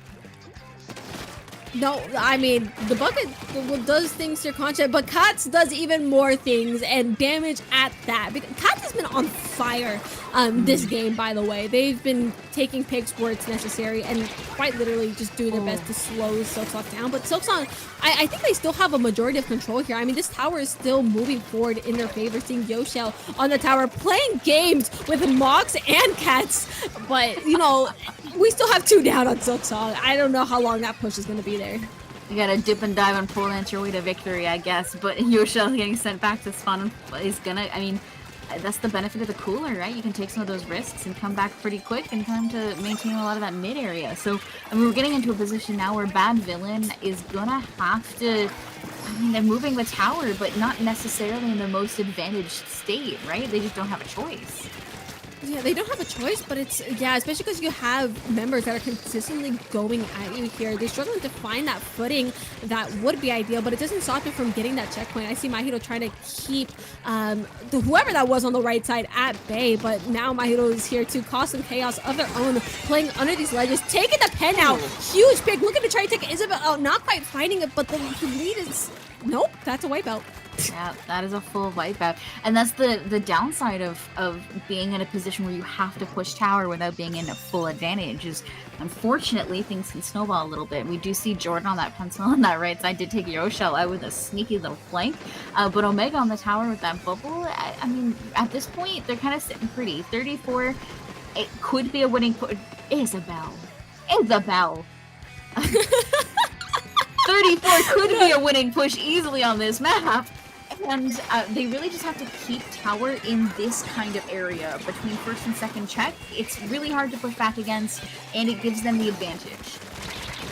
Yeah, and Mox just doing everything they can. Unfortunately, going down. I think this might just be game here, Lily. Just looking at the players up. Yeah, that calls it. Yeah. That 34 was definitely the winning push for this match. And again, what Silksong was like, great. We already had our snowball. That's good enough. We can play it however we want. And did just that. Took advantage of the fact that Inkwad is, you can get stuck in neutral for a while.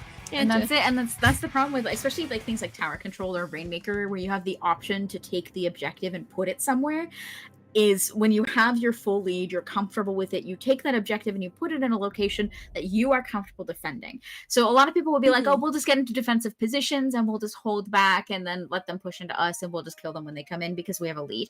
But we don't need to do that with this because we have that advantage state, right? So we have full mid, so let's take the tower, let's take the Rainmaker, let's take whatever that is, let's move it into a place that we can defend more easily and puts us in powerful positions. Like here, right around that first, second checkpoint area, retaking tower as a team, like going for the tower is so hard because if they're already in your bats, how do you get back in there, right?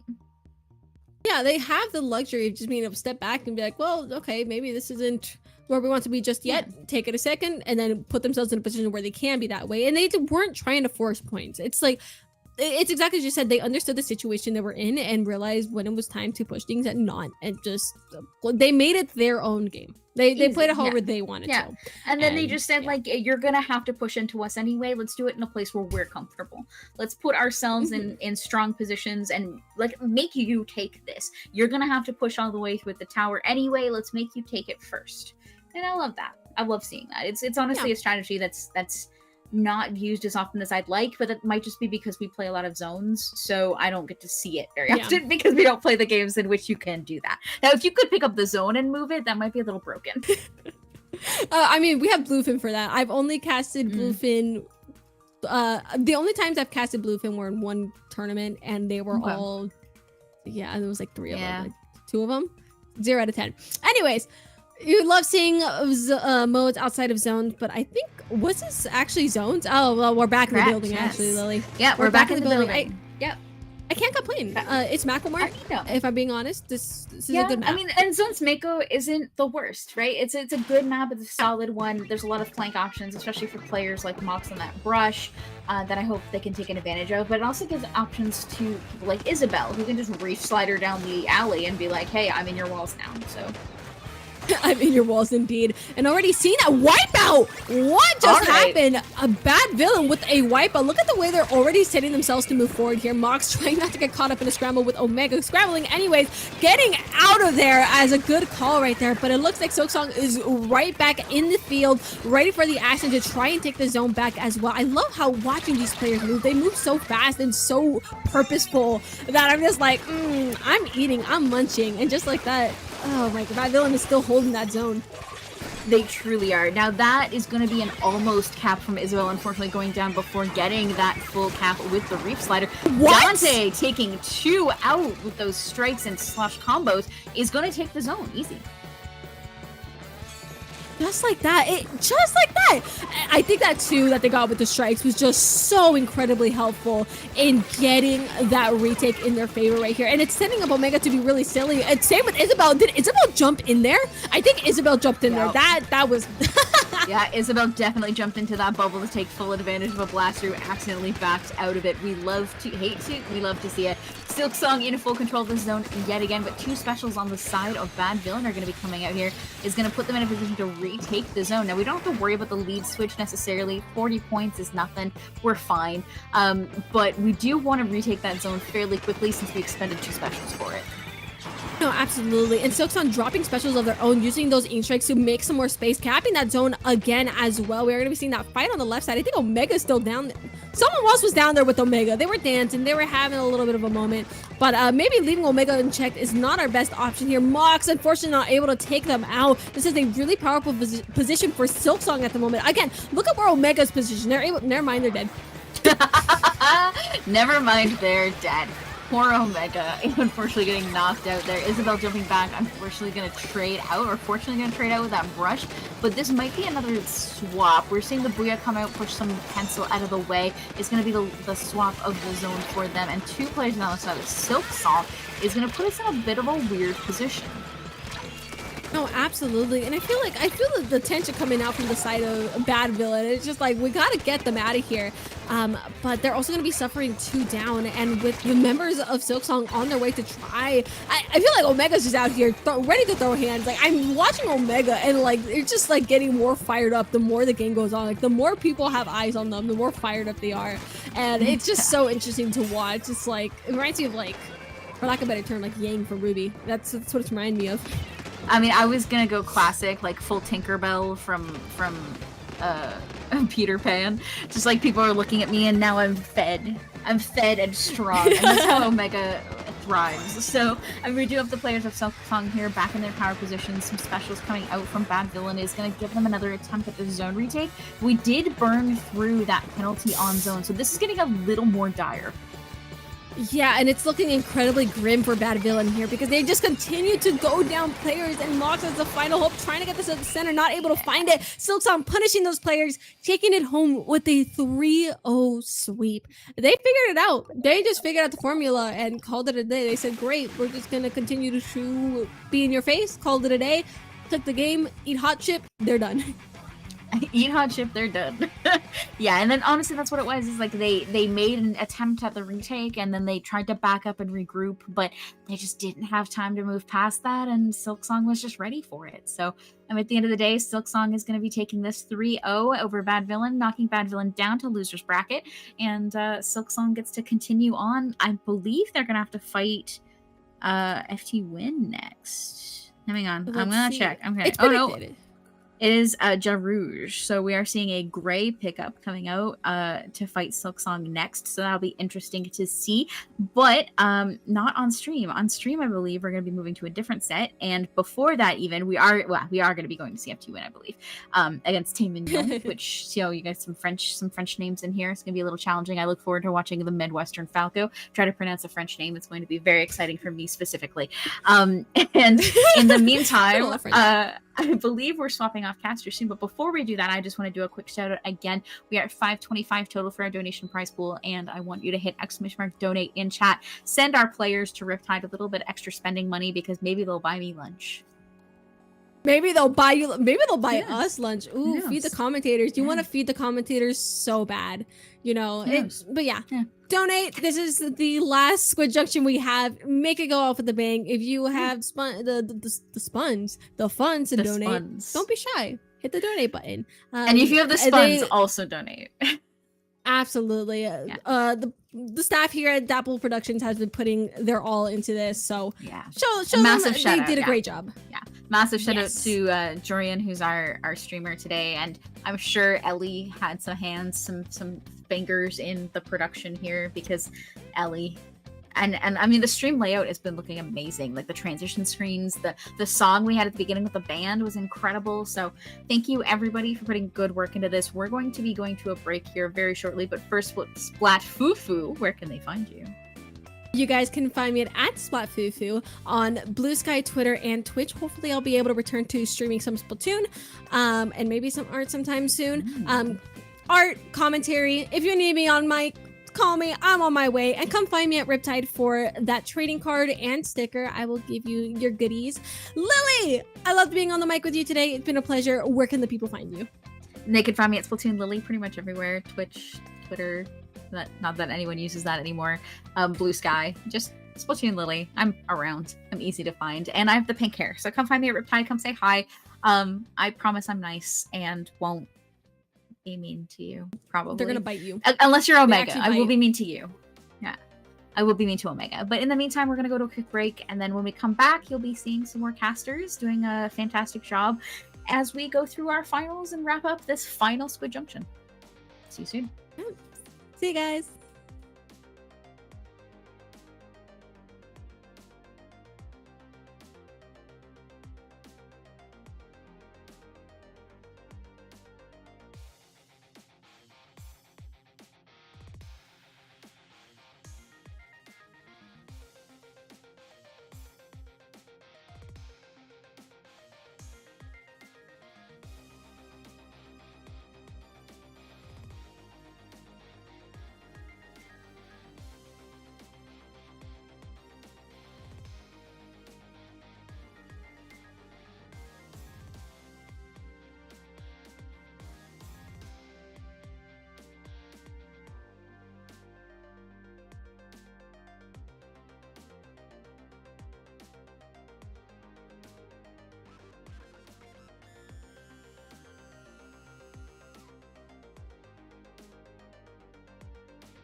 Hello, everybody, and welcome back to Squid Junction 100. We are here for the final junction, the second half of the broadcast.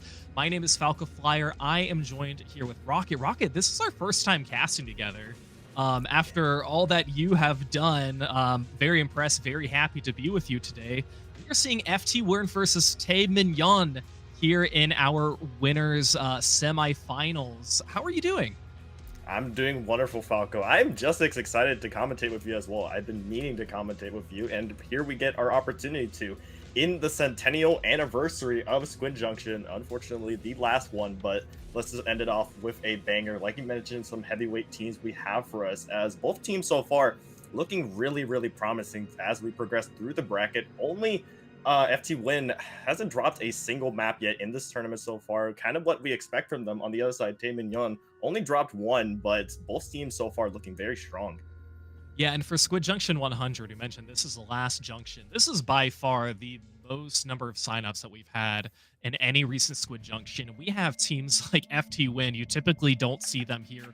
We have Jarogue, who is the #1 seed, featuring Gray, Jared, a few top level players as well, but a lot of teams have already been moved down to the losers bracket. And by the way, this losers bracket, they are all best of 3, so they're going to be just like rushing right through that one. But let's head into our winners semis now.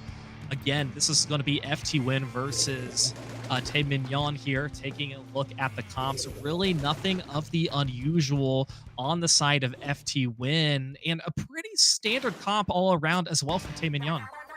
Right, both sides really working with specials that can hit you in, help you retake, and on a map like Mahi Mahi, that's very much where it is stressed. Their retakes, they have to be so precise. It is a very easy map to get snowballed on, to get locked out on, and already we will see this play out as Tae Min will get first control of that zone. You see the Reach-Slider going out, just trying to trade out and maybe get something going for FT Win, but with Kyo being taken out, it will look like Tae Min are now working on completing this holdout.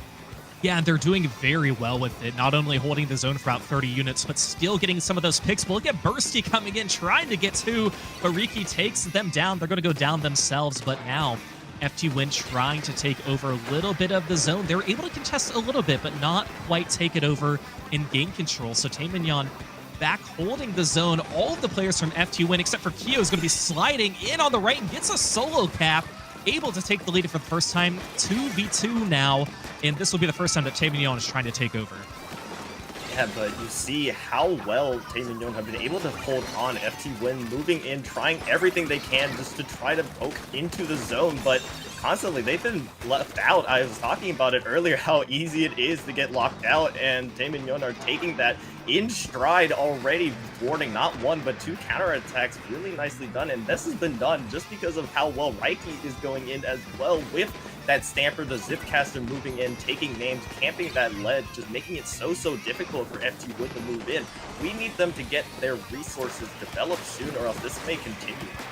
You know, there were moments where FT Win were able to actually get to the zone. There was a time Sam got there, but realized, wait, I'm alone. I'm the Stamper. I have no support, and there are 3 people attacking me, and they jumped out immediately, which was a smart decision, but there really hasn't been much that FT Win can do from this point on, as Tae Min has just been able to hold on to it. This might be a quicker KO, but the Slider's going to come in once again, get that cap, and finally giving quite the hefty penalty points over to Tae Min and a few players down as well. So Rocket, this could be the moment where FT Win breaks through. Absolutely, Falco. I mean, this is their time to inflict some of that pain they were experiencing during the entirety of this game so far. Halfway to go left in this match. Still a very attainable lead as the time continues to tick down. No more penalty to really worry about. Reiki is taken out there, and with their main Stamper taken out of commission at least for a little bit, you do slow down Tae Min retake. Moving in now, Reiki right off from respawn, off of that cooler, leads the way for the rest of Tae Min to move in, and with that, a very swift counterattack to maintain that lead. Yeah, they're able to get that lead, and keep that lead rather, and I mean, FT Win able to get down to 29. That was by far the longest push that they have had so far this entire game, and once again, that we see them trying to break back in, but you know, I feel like Mahi Mahi, it's again one of those modes that you have to be prepared once you are dropping in, but FT Win able to take down Riki. along with the support of their teammates, and just take a look at how quickly all of the map has turned over to the lime color for the side of FT Win. And again, this is a team where they just make the most of all of the map that is at their disposal and just try and paint whatever they absolutely can, and they're still holding on to this lockout.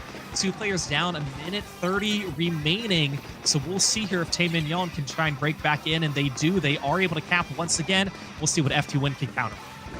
Absolutely, Kyo being forced to put out that Reef Slider will no longer be available, at least for a little bit, on this retake, and that is very important because I feel like that's what FT Win's comp is centered around, having these specials such as that Reef Slider, such as the Booyah Bomb from Sam to really try to retake this, but you see them being forced out pretty early by Tay Mignon here, who don't really have many retake specials of their own, but the key difference is they're able to get these picks, and it's seemingly what has allowed them to retake just at a better caliber. But with FT Win in control of the zone and 45 seconds remaining, these are the most important fights, especially now that time is ticking down. Yeah, and Tay Mignon hasn't really led up at all. They knew they had some time that they could sacrifice. Of course, they want to get this win. They are the underdog for this particular match, so they really want to try and get this. Especially, you don't want to go into the losers bracket where you only have the best of 3. You want to be able to try and maximize as much as you can, and so far they're still doing that. So FT Win, just again, a few more opportunities. They might be able to get 1, possibly 2 specials if they do go into overtime. Bursty is coming out with the crab, takes out Milky, trying to push in, able to get 1. That's going to be Bursty and their teammates getting a few. This might be a delayed wipe right here. And it is. So here's the moment FT Win really needs to hold on. They have no room for air now, Rocket. Absolutely. This retake needs to happen soon. Kyo does have their Reslider available and ready to use, just waiting for an opportunity to do so. Cooler almost ready for Tay Mignon, but they lose 2 of their members. This will mean that the penalty points no longer a factor for FT Win, and that wipeout will cap that off now. It is even more desperate times for Tay Mignon to move in. No more time can be wasted. You need to get in your special soon. Reiki goes down early, though, on that retake, and it does look like that from behind, FT Win will take that one right back in a nail biter. Yeah, you know, FT Win, definitely one of those teams. I mean, you rarely have any opportunity to count them out because of but even for this game that happened, you know, we saw them go down. A few players saw them lose a lot of points, and, you know, Tay Mignon really thrived at the very beginning. We can kind of see it right here. But FT Win, they just know how to play the game, honestly. They know how and when to strike back in. They could be down by however points, and they're just going to find a way to get the win, and they certainly did during this game. Absolutely. And still, though, massive props to Tay Mignon for jumping out to that very early lead. When you take a look at the specials that they have, you have 2 whales, a Zipcaster, and a Cooler. Those specials don't necessarily don't have that guaranteed value that you may have from a comp such as FT Win, where you have that Crab, you have the Reslider, you have Sam's Booyah Bomb. These specials are able to take space, and while yes, the Killer Whales may be able to disorientate, while yes, the Zipcaster are able to disorientate, it's not as easy to get some value from them. So it's really encouraging to see that they're still able to get these retakes without as many or as powerful specials as FT Win does. Yeah, that's exactly right. Just because FT Win, they're playing a lot of the weapons that we have seen before in this game. We've seen them play particularly. So and obviously with Tay Mignon, they're going to, you know, we mentioned a little bit of an underdog trying to get into this game, because what seed are they right now? They're the 3 seed. I mean, they're like not an underdog, but they're an underdog for FT Win, if you will.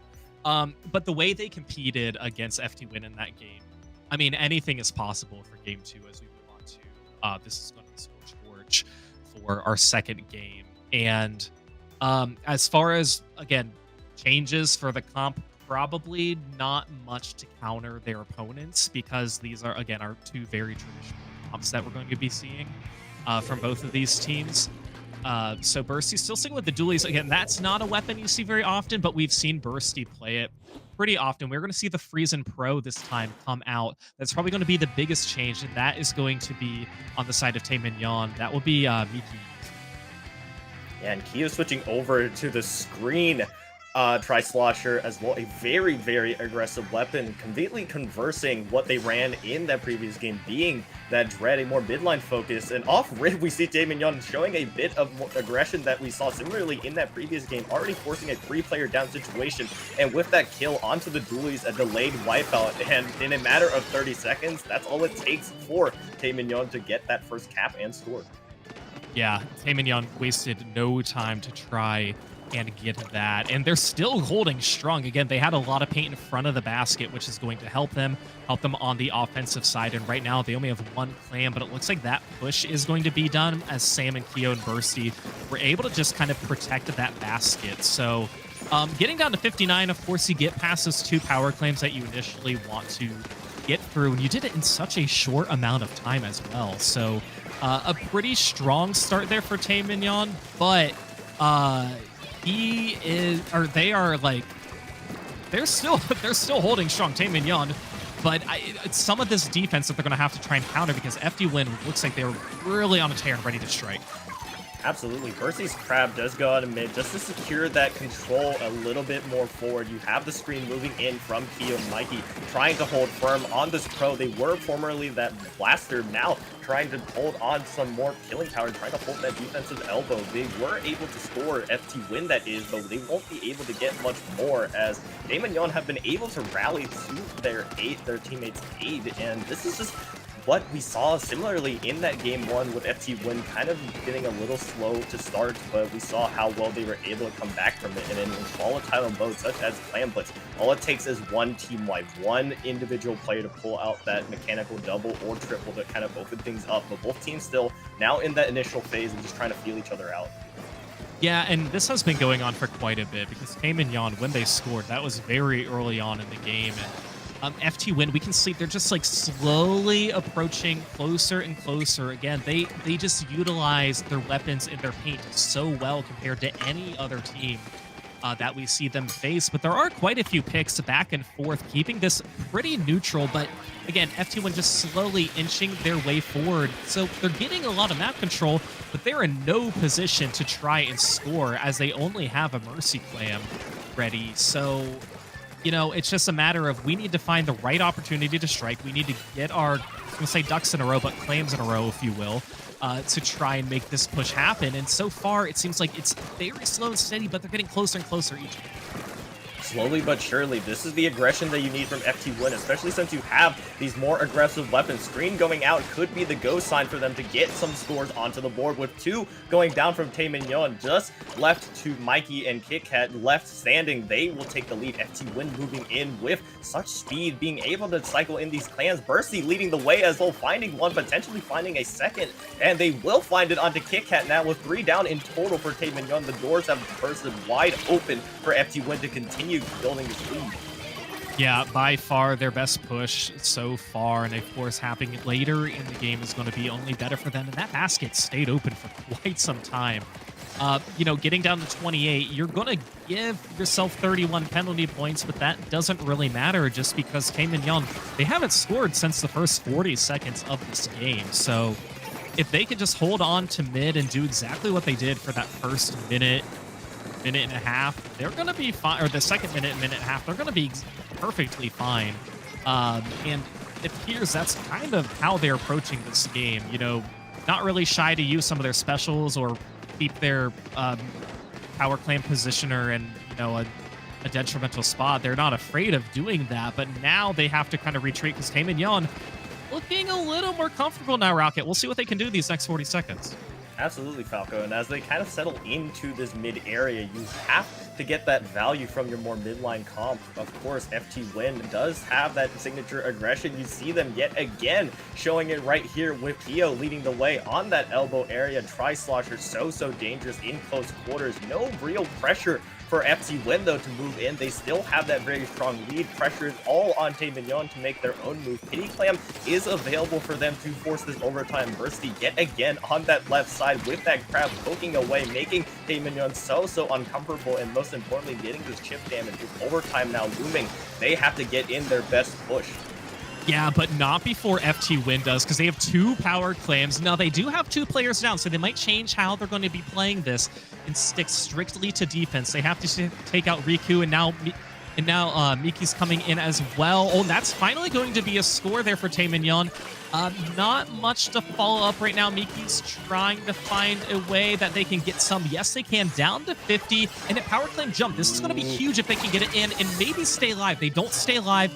It is just Peano who is there, but they're going to go down. That was 1 clam away, Rocket. Wow, all of that happened just so fast. And it looked so promising for Taeminyeon. All the pieces were in place. The Super Clam made its way into the basket, but in a razor-thin margin, like you mentioned, all it took was 1 clam, and that was game. GG's to FT Win.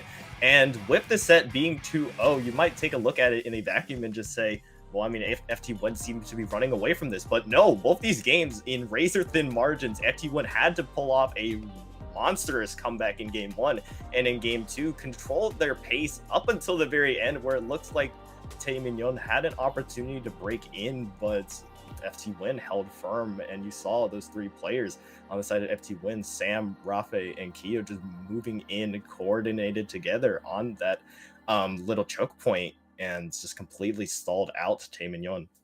Yeah, I think what's really tricky about a mode like Clam Blitz is, when you score, it's not in units of 1, increments of 1. So you never know if a team is going to get just additional 3 points, how many are they going to score of a single clam, or if they're going to get a power clam. So the lead can slip out of your mind without the slightest hint that it's going to happen.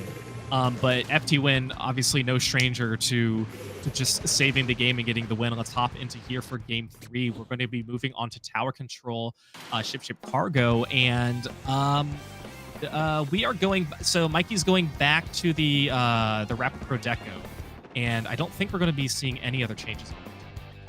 I mean, you see some changes in adjustments to tower control. Kyo going to the V bucket for those trip strikes, for those GG strikes, as well as you see Sam moving back to that Booyah Bomb Stamper. Actually, both Stampers in the game, Sam and Reiki, moving towards that Booyah Bomb Stamper just because of how good that special is for tower, just keeping players off of it, creating so much space off rip. And we see how Taeminyeon have constantly, throughout all these games, they've been the first one to take control of the zone and move in with their own pace, and we're seeing yet again it happening here. Yeah, Taeminyeon, that's just what they do during these games, is just try and take the early lead. We'll net as many points as they possibly can to, just put ourselves in a better position. And again, they've been doing it every single game, like you mentioned, especially in game 1. They got those 2 power claims score in game 2. And this, I mean, Rocket, this I think is their best opening push so far out of any game. Yes, and Healy getting past this long threshold for ship cargo is going to be your vital importance. Booyah Bomb already invested by Reiki to kind of clear this top right area. Sam, the only player on FT Win to be able to contest the tower, goes down with Bursty now popping onto the scene. They go down as well, and this staggering snowball situation will potentially continue to the very end if FT Win aren't careful. One final team fight to decide this game, as you see moving forward, every player in the game getting on that tower, but Taeminyeon will hold firm, and a quick 100-0 will jolt them with more life. Yeah, that was not on my bingo card at all. FT Win getting knocked out 100-0, but that is exactly what happened. So we mentioned that the lead for Taeminyeon started off strong.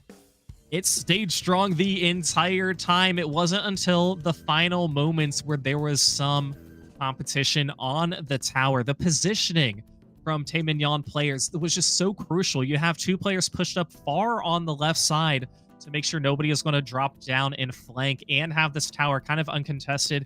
Riki just able to jump on that tower to help prolong it, help push it. Really helped save the game. So we've really got a set. We mentioned before that these 2 teams haven't really dropped games at all so far this tournament. Hey, this is a 2-1 set now, Rocket. Yes, and it's hard to look at emotions in this game, but it looks like Taeminyeon were playing with such aggressiveness, such anger, that they were so close in getting those other two games. They're like, okay, now is the time we need to get a game on our hands. Give us some breathing room here, because now we have to pull off this reverse sweep, and it could potentially continue on Umami Ruins. Remember, FT Win, there's one more game away from moving on to Winners Bracket Finals to try to close this out. So we'll see if Taemin can keep up that start of just always getting the lead at the very beginning, and they do. It looks like they're going to be holding it for a decent amount of time, already getting 2 players, and look how far up they are pushed right now. So this will be a fantastic start for Taemin once again, but of course the last time we played zones, we knew exactly how FT Win was able to counter that and hold on to the zone for a long time in the second half of that match. And they're going to seemingly need to have that happen again, Rocket. Yes, already down to the 48-point mark. 2 players down, though, on the side of Taemin, so will give FT Win the player advantage and the resources to move in, especially since Sam popping that Booyah Bomb, managing to get the Zipcaster pick onto Reiki. Very impressive as well. And with Keo capping it off with that Reef Slider, 3 specials invested for FT Win will allow them to get control of the zone.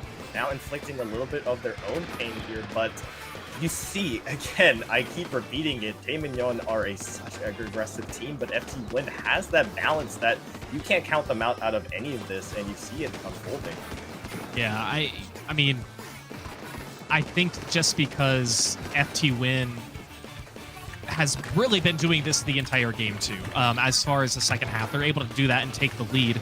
So, again, Taemin, they know exactly how they need to break back in or how they want to approach this, just because, I mean, it's zones. Everybody's played zones, especially at this level, too. And Taemin, if they can just channel their inner tower control game of what they did at this moment, I think they're going to want to try and do that, but they're really running out of time. And FT Win not afraid to go for a few trades now to try and just make sure that they can hold on to this lead, because Taemin, they are able to counter. Okay, so that kind of came out of nowhere there. But FT Win still trying to hold on to one more. Okay, so they needed just one more second to try and get the win. They were able to get it, so able to get the set win as well. And like you mentioned, Rocket, they're going to be moving up to our winners finals. Absolutely, Falco. You saw them just constantly fighting hard, fighting till the bitter end, and at the 1 point mark, the last-ditch effort from Taemin to hold that one back. But as you mentioned, FT Win giving Taemin a little bit of their own, a taste of their own medicine. You saw how fast Taemin were able to take that game 3, but in game 4, all it took was one retake, one hold from FT Win to pull that one off in a gentleman's sweep, a 3-1 total. And like you said, FT Win will be moving on to finals.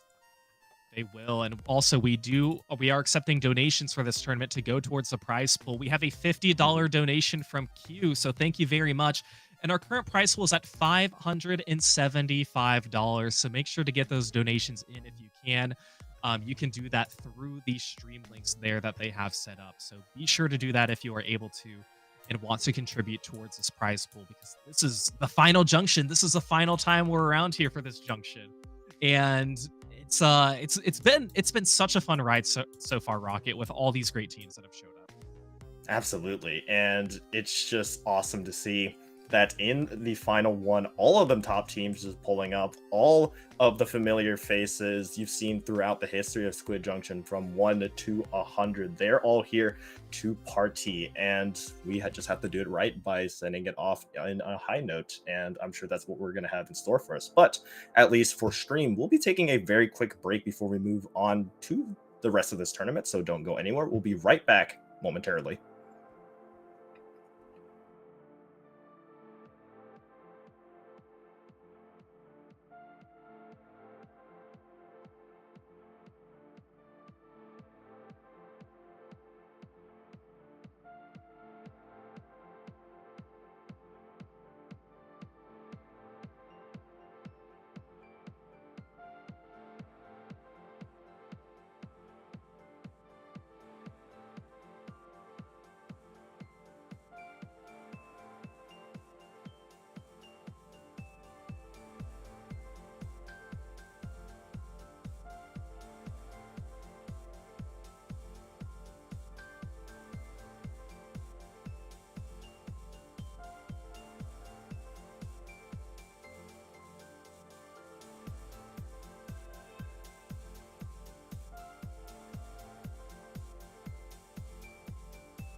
dancing like ballerinas under the moonlight all night long. How these plain and simple scenes get painted so vividly by you. I just wanna stay with you. And the one is only dance whenever all eyes meet. The more you leave me in a trance, it means everything to me. Looking down below, the one I seek to find, no matter where you might go. Well, things get even more chaotic here as we move on to winners bracket finals. We have Silksong, who got a 3-1 upset over our number 1 seed Drogue, and that's something that not a lot of people expected. I'm sure me and you were talking about it, Falco, behind the scenes. That's not something that we saw for coming at all. No, not at all. I mean, Silksong obviously a strong team, but you're taking out the number 1 team in this already stacked tournament in the semifinals. Drogue, I think we're gonna see them in grands. They're gonna make a wonderful losers run. There's no doubt about that. But like you mentioned, we are moving on to the winners finals between Silksong and FT Win, the team that we just saw. The bans, by the way, for this tournament, of course, you can ban 2 maps in a best of 5 scenario. So Tower Control Macamart was banned, along with Clan Blitz Crableg Capital. So we will be starting off here with Splat Zones on Hagglefish Market, followed by Tower and Clan. Yeah, and you see the map pool in front of you. The zone sandwich being that starting off with Hagglefish Market and zones Mahi Mahi if it ever comes to it. Some familiar maps that FT Win have already played, so let's see what Silksong will bring for us. We've seen them on stream already, of course, being made up by several familiar names, specifically Omega and Yoshell, but also with Dante and Isabel joining us, you have those blue dapples, a very uncommon weapon seen, but you'll get some value here, I'm sure. Yeah, Isabel typically using blue dapples or tetras. It's just such a fun weapon to watch a very skilled player play like Isabel. So always interesting to see how they're performing. Right now, nobody's holding on to the zone. I think Silksong technically had a better position to do it, but FT Win able to just be like, nah, we're not going to make sure you do that. Q somehow stays alive. I believe they were just ending their Reef Slider right before that suction bomb went off, so they do not go down. Players are now going down on both sides of the teams. That's only going to benefit FT Win as they're able to hold on to this zone and hold and continue to push forward. So FT Win in the driver's seat right now for the first minute. Yeah, absolutely. Continuing to move forward, Silksong trying to find any value, trying to see if they can find any equalization picks, but it's looking all FT Win so far. But from the back, Omega managing to find a pick in the back line onto Kyo, drops the bubble, giving the jumps to move in for Silksong, and a very quick retake coming in from behind, splitting up FT Win. They're able to take them down 1-on-1, and with the trick strikes available as well from Dante being poked out pretty early despite losing their life, it will allow Silksong to have some more time. Yeah, and I think Silksong too, okay, so now they're going to finally maybe lose the zone. I was going to say they allows them to get more time, but not enough for them to take over the lead. They were about 5 units shy of that before FT wins again. And we mentioned on how well FT Win just utilizes the space in front of them to try and get as much paint possible. They excel so well at that.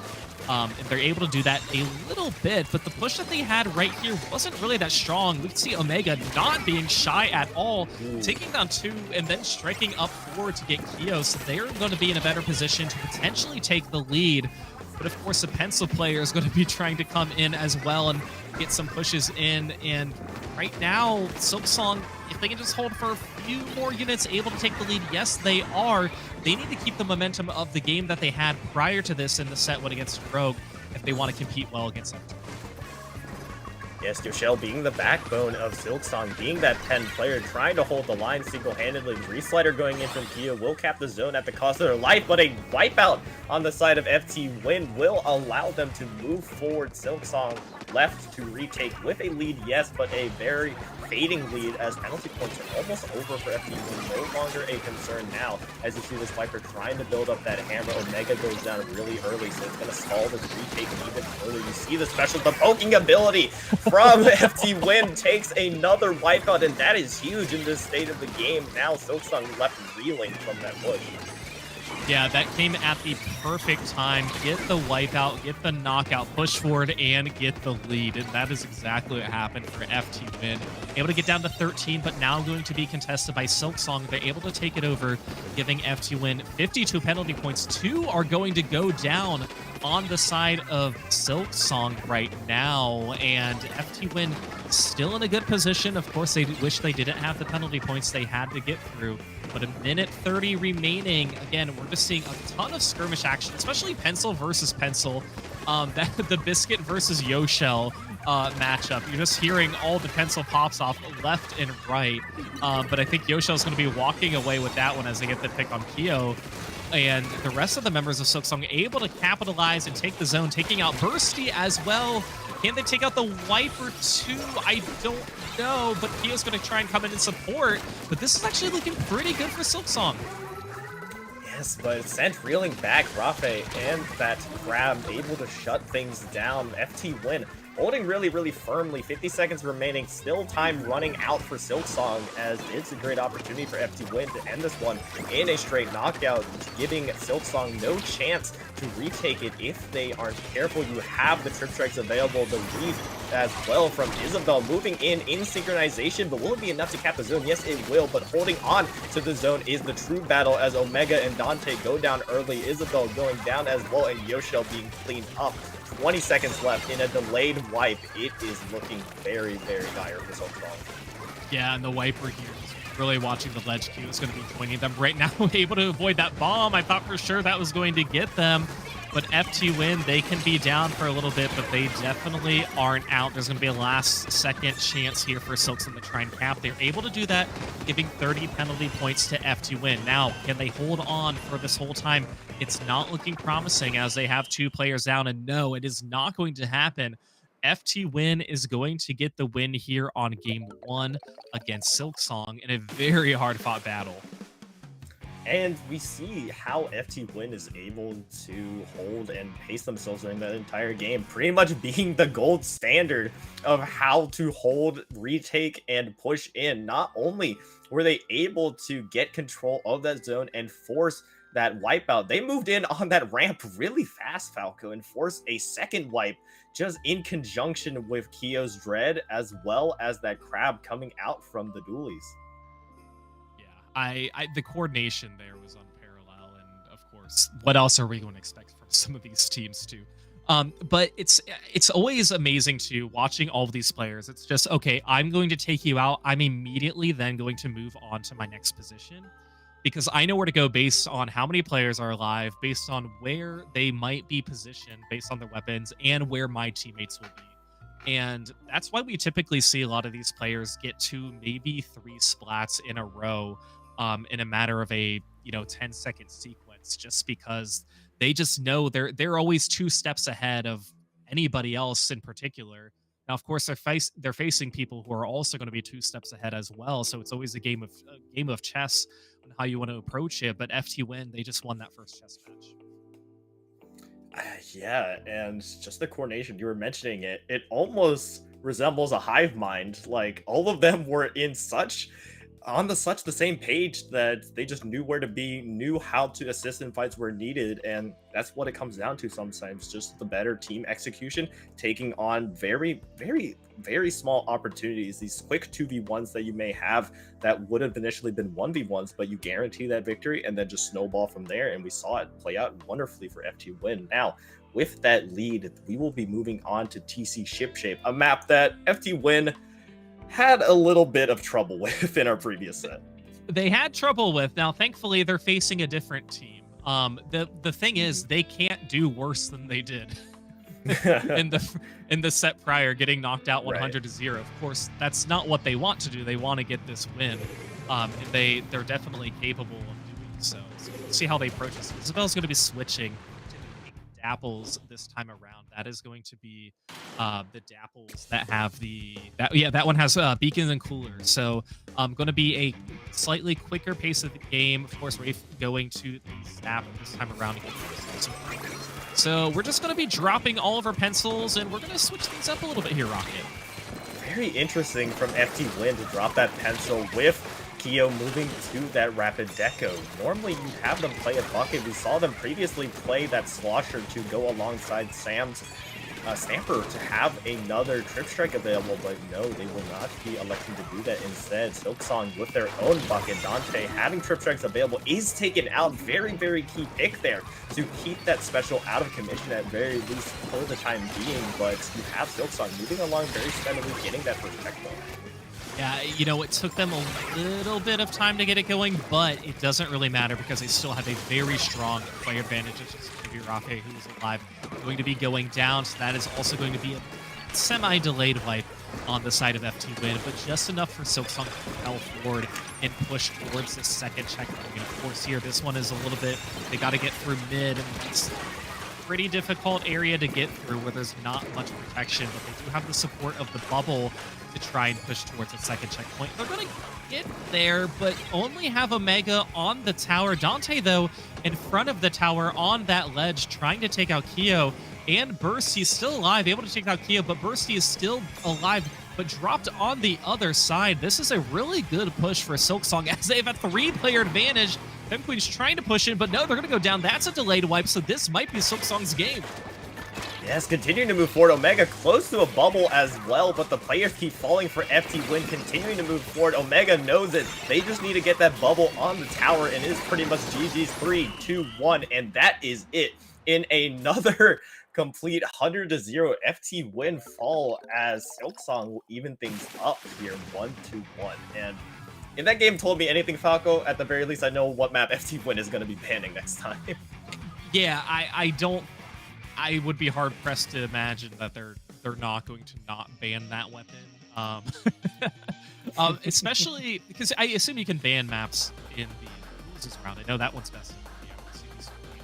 But yeah, seeing a double 100-0 knockout against FT Win on the same map and mode, yeah, that is a little concerning. Now for here, we don't have actual counter picks, and if we did, I know exactly which one I would want to choose against them. I mean, would I win against them? Absolutely not, no way. But would a team at any of the calibers of the remaining teams do? Probably. There's a very good chance, but we will be moving on to Clan Blitz Scorch. And you know, we did see this one before with FT Win. Again, in FT Win, they just get a slower start every time. That was have just been really durable with how well they want to play in any Clams game, any Zones game too. So this one I think is still going to be a challenge for Silksong, even though it's tied 1-1. I think overall this one is probably just favored for FT Win ever so slightly, but you know, we'll see if it might come down to some of these comp changes that we could see, so we'll see what comes back out. The pencil's going to come back out for Yoshell, Isabel going back to the other Dapples, and the pencil back out for Rafe again. Yes, and Kyo going back to that screen tri-slosher. Similar story to what we saw in the previous set, but the key thing to watch out for on the side of Silksong is going to be Omega and Isabel. Those two specials, the bubble and the reef slider, so good on those elbow positions that it is going to be very, very difficult for FT Win to move forward if they are online, so they have to be very, very careful. You have their own specials, being the screen and the Booyah Bomb from Sam, to really move forward in their own right, so it's going to be up to how these two teams set the tempo and really how they're able to enable themselves to play to their own standard. Yeah, and I think Silksong using that reef slider and the bubble together to try and push somebody off guard as well. As Silksong's going to go down 3, that is going to be Isabel just pushing in, getting not anybody right now, and that's going to be a delayed wipe here. FT Win in a good position, gets their second power clam down to 60 already. A few more clams coming in here from Rafe, who's going to be trying to push in with a few of these. Kyo has some clams as well. This is a very strong push with 3 players who are still down. It is just Omega who's going to go down. So Rocket, we saw a 100-0 push before. Could we see it here again?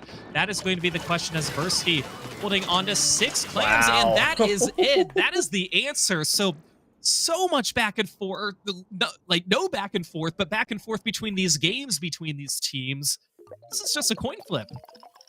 Absolutely. Very rare you see teams knock out each other in back-to-back games, but it unfolded right there. Seemingly, FT Win had a fire lit from under them, and that aggression that I was worried and trying to set up that maybe Silksong would have had, FT Win signaturely just moved up with so much pace, so much tempo. We saw how well they were able to do this in game 1, and we saw the return of it in game 3 that left Silksong no real opportunity to get back in, no real time to react. In 1 minute and 20 seconds, that's all it took for FT Win to take that one, and they are on set point now, 1 game away from grand finals. Yeah, if they didn't score right after they got that initial lockout, I don't think they would have gotten the wipeout, or I don't think they would have gotten the KO. Just because that would allow Silksong, more time to get in. You could probably get 1, maybe 2 hits by the basket. But the thing is, FT Win, they already threw 2 power claims in when the rest of Silksong was, ready to respawn and push back towards the basket. And they know which players to push forward and which players to kind of go back and get some claims. And they just kind of cycle through all things. It's, I go back, I score, I push up. When I'm ready, I will drop down and gather more claims. So you're just like playing in the cycle. That's exactly what FT Win did. But we're going to be moving on to Rainmaker this time. Rainmaker comeback. Us two haven't seen Rainmaker yet since the second set. Fantastic. So it's hard because I feel like the only good indicator match that we've seen so far was the Splat Zones one, as far as where how both teams kind of counter each other and how they can perform. So I'd be hard pressed to imagine that Rainmaker is going to go in the way of game 2 and game 3, and this one might take a little bit more time. Yeah, but it's one of my favorite maps. I would imagine similar comps being shown. Isabel actually moving over to the Tetra Dually, still holding on to that Reef Slider, and on the other side, for FT Win, you have Keo still sticking with that Tri-Slosher. I imagine just because of the nature of this map, Humpback, a very close quarters. I almost describe it as a gladiator coliseum of a map, as players can really pop out of everywhere, really being able to take these scrappy fights, and you see it off rip. Both teams just waiting to draw first blood, and it will be FT Win finding that pick onto Omega to kick things off. Yeah, Omega was really trying to be stealthy there, but nope, it was not going to be enough. Bercy was able to take them down and go around, and Bercy also getting 2 as well. So Rainmaker picked up by Rafe is going to be trying to push, getting to 69 right now, but Omega once again trying to go in and push forward. Dante in mid, Isabel's going to be dropping down toward Rafe, and it looks like they are going to go down as well. So that's going to be 3 players down, just Yoshell on the pencil. Rafe is going to be walking that Rainmaker into the first checkpoint, hoping that their team can keep up this momentum. Yes, but this map, very, very volatile. You need to have bodies in front of the Rainmaker. You've seen it happen at every level of play. Sometimes one person sneaking through the cracks can lead to absolute disaster. Omega being the spearhead of Silksong, this bubble in such a great position to at least buy time for the rest of Silksong to try to catch up, but they're being stalled out a little bit by Keo on this left side. Dante taking the fight, taking the scrum to them, runs out of ink, and trip strikes are no longer available, but it might not matter for Silksong, who will move on towards that checkpoint, breaking it, but this is where the true battle begins, Falco, once both these sides have gotten that initial checkpoint done. Yeah, and we can see here Silksong's really trying to make sure that they can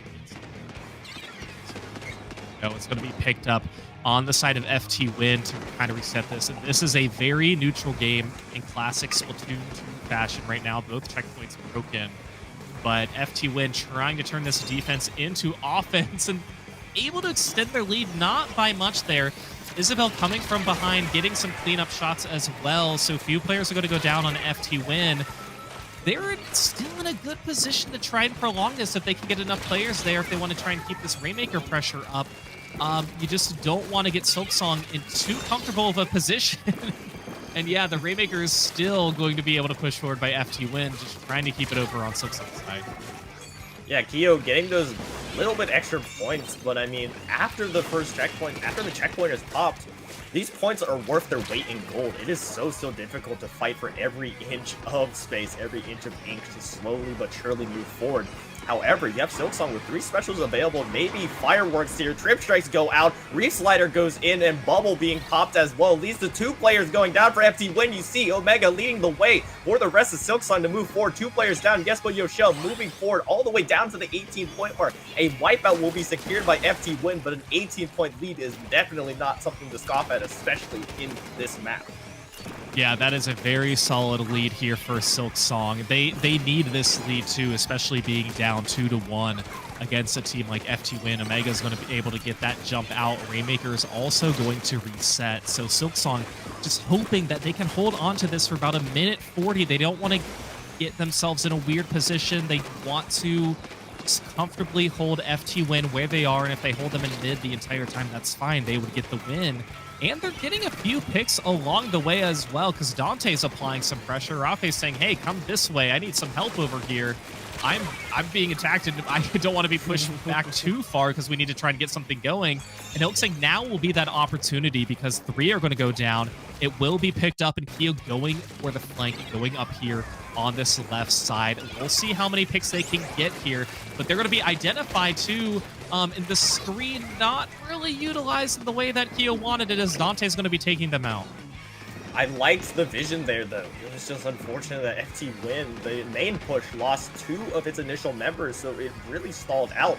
Now with 50 seconds remaining, ball is in the court of FT Win to keep this one alive. Can you force this to end here in Game 4, or will Silksong move to Game 5? That is the major question. Dante has trip strikes available, just waiting for an opportunity to use them, but both teams really just fighting these scrappy 1v1s. Rafa will get the better of Yoshel in that pendule, giving them some more space and giving FT Win some more space to kind of work with. With those trip strikes going down, they will be available just because of that cooler, but now it is go time, do or die time. And if there's any scary moment that there is in competitive Splatoon, it is Rainmaker overtime. It is, and it's so unsettling for both teams, especially on a stage like this. But we will see how FT Win will respond here, or if we are going to go to a Game 5, and it's going to be picked up here by FT Win, trying to push forward 2 players down. They're going to have to watch out for these chickens, though, that could be coming out, because they could come out of nowhere, and that Reef Slider was so close from Isabel. 2 players down now on Silksong, so 3 down. Just going to be Omega, who is pushed all the way back, just waiting to strike. We can see them watching on the ledge, knowing exactly where that 18 mark is and how one of the team members shouldn't get past it. But the Rainmaker trying to push forward now. They're going to have to avoid Dante, who's coming in to try and push forward as well. So there's a lot going on. Rocket, will it be enough? And it is going to be enough for Silksong to get the win here. Tying it up 2-2 and taking us to a Game 5. Absolute goosebumps there. It looked so close to being an opportunity for FT Win to come back from that, but in the nick of time, the picks were there. The picks went the way of Silksong, and more importantly, the chip damage went the way onto the Rainmaker. A collaborative team effort to make sure you don't overfeed in that situation, but also shows a little bit of bounce back that Silksong had. Remember, they weren't the first ones to cap that checkpoint. It was FT Win, but now showing some of their own resilience. This Game 5 is going to be fireworks, I'm sure. And it is a very familiar map that we just saw for FT Win. It is Mahi Mahi zones, and yet again, I echo what I said in the previous set about this map. Retakes are going to be so important here. Oh, absolutely. Considering for this game, there were only really 4 pushes with the Rainmaker. Everything else is just kind of a stalemate in mid, or we pick it up, we don't really get far. But a majority of the fight here was in mid. And like you mentioned, the retakes that we have for Game 5 for zones, absolutely crucial. You're going to need more than 4 if you want to try and get the win. So FT Win favored for this one. They won zones a little bit earlier, and they looked really strong on Mahi when we saw them before as well. But Silksong, I mean, you talk about their win. Silksong, they got the knockout 100-0 on tower control ship shape. They got this win in a later push where they're able to take the lead. They just kind of hold on to mid for a little bit. So they've done a little bit of everything in this set, and we will see if they can get the win and move on to our grand finals. Yeah, this map a little bit shaky for both sides. Remember, we had FT Win having to come back in order to take that one. They still won nonetheless. On the other side, Silksong, that was the only map that they dropped against Jarogue. So if this is potentially a weak spot, you need to overcome that mental lapse. You need to take that previous game as a lesson here and try to right the wrongs of it. And off rip, we see FT Win managing to find that quick 2, and with first control of the zone, that is a huge advantage to get here early. Yeah, that is going to be really nice for FT to try and hold on to this. Again, not something we typically see them do is to take the zone right away against some of these teams in this tournament, but they're able to do that. So the water level is going to drop. We'll see some more turf or more paint on the field as well. And they're just not giving up at all. They're able to just defend this zone. Rafe is going to be trying to push forward a little bit. Bercy just waiting for an opportunity for somebody like Omega to come down and still get the pick, but we're going to see Reef Slider come out as well. Soon we're going to be down on FT Win. Strikes are going to come out. The Slider stays alive through the strikes. That was perfect timing there from Kyo. Could this be 100-0 knockout? I don't know, Rocket. I think it might, especially how many players are going down.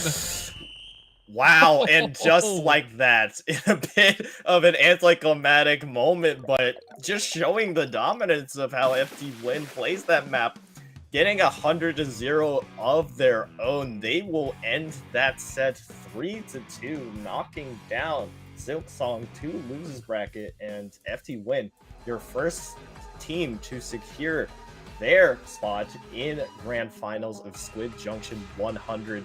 I mean, just from start to finish, they just kept their foot on the pedal and left no room for Silksong to develop any type of retake. No, yeah, that one, I was not expecting 100-0 knockout. We had seen a few moments before where FT Win, had some moments where they struggled in zones. Here, we've seen like everything this set. I'm surprised we saw 3 100-0 knockouts from 2 different teams in a best of 5. Typically if you see 3 knockouts, it's a 3-0. When do you see 3 100-0 knockouts that end in a 3-2 set and go all the way to game 5? It's very rare for that to happen. But like you mentioned too, FT Win moving on to the winners finals, where again they're going to be waiting for a little bit. In the loser side of things right now, though, we have, let me pull that up real quick. We have Jarogue versus Unk Squad. That is going on. Jarogue is up 1-0, and in the set before that, on the other side is Bad Villain versus Henlo's Surgery Deductible. All these players love Henlo. Shout out to my little Henlo. But they so yeah, they'll take a little bit of time, but yeah, we're gonna be hopping over to the losers bracket when our next match is ready. Of course, we will probably see more of Jarogue and I'm sure some Silksong as well later on. But you guys don't go anywhere. This is Squid Junction 100. We will be back shortly.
are now in the losers bracket of things. Tae-Min-Yeon versus Bad Villain. We're going to hop right into this one. Of course, we saw Tae-Min-Yeon earlier today, trying to get some fantastic wins here, taking on Bad Villain. Well, 3/4 of their team, not quite the whole team here, Rocket. Yep, so we'll be having a little bit more time to at least catch our breath here, which is always welcome because lots to talk about. Tae-Min-Yeon, we saw them get eliminated by FT Win. That's why they're here. Bad X Villain, an established team, have been working their way. They got defeated by Silksong in winner's bracket, and ever since then have been working their way through their own bracket here in losers. So now these two teams now, with their tournament lives on the line, fighting for this best of 3. We saw what the first map was, Ship-Shape Tower, and I'm sure there's some history there with Tae-Min-Yeon being very dominant on that map. Hopefully, fingers crossed, we won't see a 3rd consecutive wipeout on this map. That was wild, especially with that last set. But you're right, maybe for a 3rd time, we're going to have some competition on this one. By the way, the maps and modes that were banned from this were Zones Mahi by Bad Villain, and then Scorch Gorge Clam Blitz by Tae-Min-Yeon. So we're going to be left with Tower Control in this order: Tower Control, Rainmaker, and then the zones if necessary. And of course, the losers bracket, we're in a best of 3 situation pretty much throughout the entire losers bracket. So again, no room for error. Got to get these wins here. Let's hop back in, hopefully with all 8 players this time around, taking a look at the comps here from Tae-Min-Yeon and now from Bad Villain as well. We're going to see the new Octobrush come out. I'm still going to say the new, it's not that new anymore, from Mox, along with a very classic comp from the rest of their team. Yes, but the key things I look at are the specials, and I'm loving them from Bad X Villain there. You have Cats running that signature S-Blast, you know them for that, and you have, like you mentioned, that Octobrush for the Kraken can be very good GG specials to hold control of the tower, and that is something that is absolutely necessary on this map. The distance being from that first checkpoint to the second checkpoint is the longest during this entire map, during the entirety of Splatoon 3, so it's so important for these teams to save some resources for it. Yeah, Tae-Min-Yeon's really been doing a great job pushing forward and getting paint in front of the tower as well. That is just as important. And they do have a Zipcaster online as well. Mox is just trying to find a way that they can break in, but it's seemingly difficult for them. As we can see, Tae-Min-Yeon players are just kind of spawning in from every direction, still getting some of these picks. So Tae-Min-Yeon hoping to continue what they were doing in the previous set where they got the win. And we see Nikki just waiting, saying, you know what? We got the knockout. We have somebody on the tower. I'm comfortable to just stare at you jumping out of spawn. Who needs a squid bag when you can just stare into your opponent's eyes? But Tae-Min-Yeon not going to get the knockout quite yet. Cats is on the tower, but Tae-Min-Yeon getting all the way down to 8. A fantastic opening push. We'll see if Bad Villain is going to continue this into an offensive push.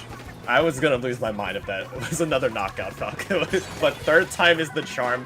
Potentially a more competitive match here, but a lot to combat for if you're on the side of Bad X Villain there. Just moving forward. Mox, with that initial pick, will lead the way with their Kraken, trying to keep this gal at bay, trying to cause some space here, but there's still a lot of room to cover. Still the first checkpoint to really work through. You see this gal being the last player on the side of Tae-Min-Yeon, really in the general area to contest it, but they go down and will allow Bad X Villain to continue to move forward. Yeah, they're still trying to push forward here. And Bad Villain, you know, they really struggled when they were on defense, giving Tae-Min-Yeon a lot of space, but able to try and get this forward now. Again, approaching that second checkpoint, the 3v3 situation, getting 2 there. That is going to be taken down. They're going to be taking down Mox. That's going to be a key pick for their team to try and push forward. Of course, trades are fine if you're on offense. You know, better if you have the lead, but still in a mode like tower control, that is completely okay. In a 2v2 situation now, Mahiru is going to be just getting on the tower, trying to provide a jump for one of their teammates. Mox on now. Can they get past the second checkpoint? Yeah. Oh, yes, they can. Very close. A lot of players still going down here, Rocket, but the lead is taken over. Yes, that's so important. I was just talking about how hard it would have been for Bad Villain to get that one back, and all it took was one push, 1 minute to really work through all those checkpoints, and now we definitely have a tight game on our hands. potentially could come down to just one of these teams getting that push, and ball is in the court of Tae Min-yeon for their potential time to just knock out here. But they have so much ground to cover. Of course, no checkpoints to really worry about, but that villain with three players down, this could be Tae Min-yeon's golden opportunity to move forward. Yeah, they're still pushing forward, but again, they're only down by 1. They're going to have to replicate everything they did before, +2. And they have enough time to do it. They just really got to make sure that they don't go 1-2 players down, and that's exactly what just happened right now. But they still have a lot of opportunity as Mikey's going to be getting on that tower. And we can see, the Gao is behind as well. These jumps are behind the tower as well. Those are very good positions to just be jumping into, catching some of these bad villain team members off guard, but this tower will be headed back to neutral. Tae Min-yeon still has a lot of paint on the field as well, so they're going to try and use this towards their advantage in the next 50 seconds. So much ground to overcome, and like I mentioned at the beginning of this game, 2 specials that are in possibly the hands of bad villains to hold this one firm on top of the Zuka, which will find the Gao on the side of Tae Min-yeon. 2 in total fall, and this could be a great retake for bad villain to try to secure this. Mox going down, however, will kind of cause a very interesting situation. Scrummage fight on this right side. Booyah Bomb available for Mechanical Cats here on the side of Bad X Villain, who's just waiting for the opportunity to strike. They know what the win condition is. 10 seconds left. You need to take out these players, but with that cooler being popped and with these players getting that cooler, it does look like it will spell the end for Tae Min-yeon in this game with a very nice 1-0 to start the set. Yeah, Tae Min-yeon, they were just really running out of time and running out of steam at the end there. They had moments where, they had probably about 45 seconds or so, but once that tower started to get more neutralized, they just didn't have any of their players, or all 4 of their players, alive at the same time. So they were just really running out of time more quickly than what we could see in the very top center there. Because it's not even really just about the time itself, but the positioning of how your teammates are going to be, the specials are going to build up, and just nothing was set up for them in that moment. Mm-hmm. And you look back to it, you saw Mikey a little bit of a taunt there. Oh, how the tides changed. In one retake, in one push, bad villain took that personally and were able to get that victory from what looked like very hard odds. And this is something that is worrying now for Tae Min-yeon, who now down 1-0 in the set. If they lose one more, it is over, Falco. It is over. So they need to make sure that this game is the best mechanically and strategically played game they've had this tournament. Right, and Tae Min-yeon, of course, they had the lead for quite some time on this stage, and if you push it to 6, 7, 8, something like that, you're almost guaranteed a win at that point for pretty much any tower control match. But here, of course, only having 2 checkpoints, things are just much more difficult to try and secure the win. And of course, the 1-point meme striked again. And we mentioned too, the very end of that game, there was just like, hey, we're out of steam, we're in mid, we don't have any of our players alive right now. There's really nothing we can do. But let's hop into game 2. And once again, that's going to be Bad Villain, who has the lead by 1. No weapon changes on the side of Tae Min-yeon. Bad Villain sticking, I believe, with... Yeah, I don't see any weapon changes. Or no, the Atana is changing. Yeah, okay. Really being the only change. Viking moving over to the Crab Stamper as well could provide a different element of Stamper that can be seen here. You do have the opening picks go into the favor of Tae Min-yeon, and you see them with their signature aggressiveness. We saw it a little bit in the FT win set, but all it takes is 25 seconds, and they already have that checkpoint pop. Yeah, already getting that pretty quickly. Of course, that's not uncommon on a stage like Museum Alfonsino, just kind of getting that jump from mid or going around. But it's about what you can do after this checkpoint that is going to be crucial. And a lot of teams kind of get that checkpoint, don't really have much to show afterwards, and can't really follow up. And, Bad Villain, they're like, hey, we have a 3-player advantage. We're just going to pick it up and just go. We don't need for it to reset, because this is, if you get on that mid spinner, a pretty quick turnaround to get from one side to the other. That's going to be a nice trade there, and 2 are going to go down now on Bad Villain. So of course that Rainmaker was not pushed very far, as Tae Min-yeon trying to get back into it a little bit. Again, a lot of map control for them with a very short lead here. So we'll see if they get extended, or if no, Bad Villain's going to pick it up here, Rocket, and try and make a break for it. Yes, and that is the scary nature of Rainmaker. All it takes is for somebody to sneak through the cracks and potentially score that one. Looking very promising to get that checkpoint, but nicely spotted out by Taemin just in time. Who, now, without any checkpoint to really work with, can work up this enemy spinner without any worry of anything slowing them down. Of course, the only thing slowing them down being Bad Villains themselves, but with a bad dash towards the goal, a 29-point total is what Taemin is left with, and that is very, very promising to see. Yeah. Oh yeah, that's exactly what they wanted here to try and get back into the set. Of course, them being down by 1 game. So we'll see. They're trying to fight towards that Rainmaker. They have one of their players alive. Oh, now they're down. Who is closer to the Rainmaker to try and contest here, but it will be set up and neutralized. Cat's going to go up for a Booyah. I didn't know if the Rainmaker popped, if that would interfere with where they're going to be throwing the Booyah, but no.